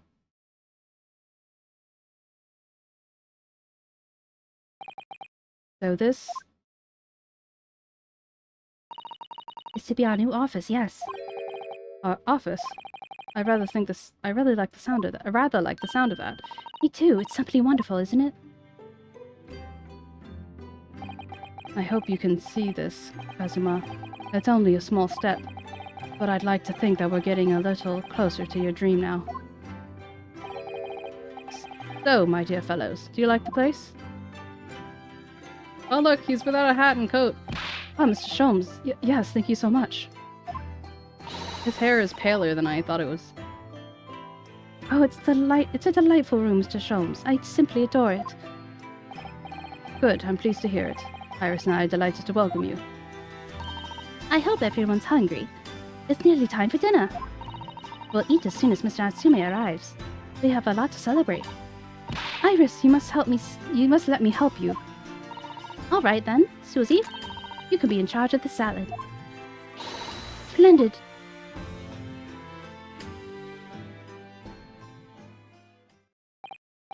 So, Mr. Naruhodo, How does it feel to have your own office in the capital? It's very exciting, actually. I can't help but wonder what adventures await us. Those were precisely my sentiments when I first established my office at these premises. Until I discovered the dark truth about the city of London, that is. Sorry? London is a glorious place, full of wonder, opportunity, prosperity, and mirth. But the brightest of lights cast the darkest of shadows. Shadows? What do you mean? Well, I believe you're well aware of the murkiness that lies beneath London's facade already. So once again, Mr. Naruhodo.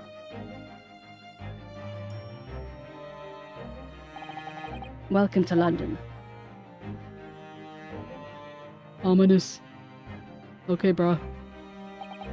Of course, at the time, I had no idea the significance of those words Mr. Sholmes so casually spoke. But it wasn't long before my turn came to lift the facade and see the true depth of the murk that lay beneath it. Sus. Oh, we did it, fam. 6 hours later, we did it. We got achievement, landed in London.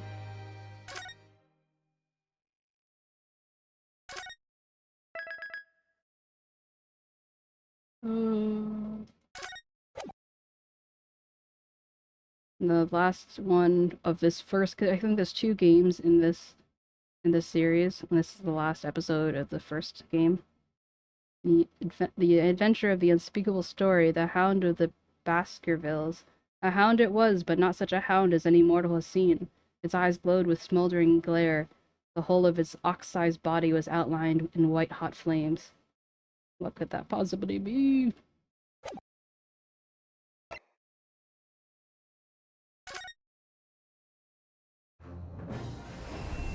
And with that, we end episode 4. I appreciate you guys lurking and being around. It's been fun. It makes it a lot more fun knowing that there are people like lurking and just kind of being able to just enjoy it in the background and stuff.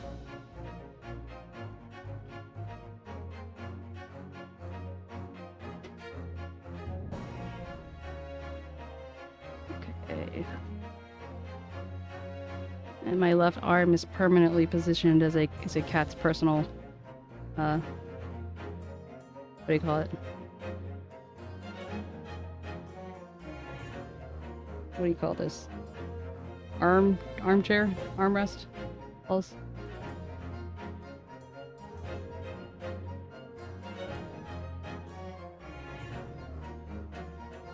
I think we should return the favor to Code Cubester. Give him some love back. He's playing Hades. Classic. For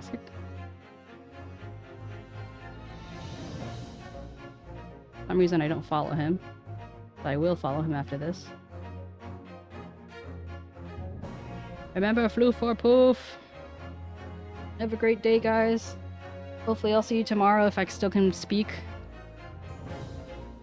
Bye bye. No, we haven't raided him before, but he's raided us. He's I think he's from Noel's like group.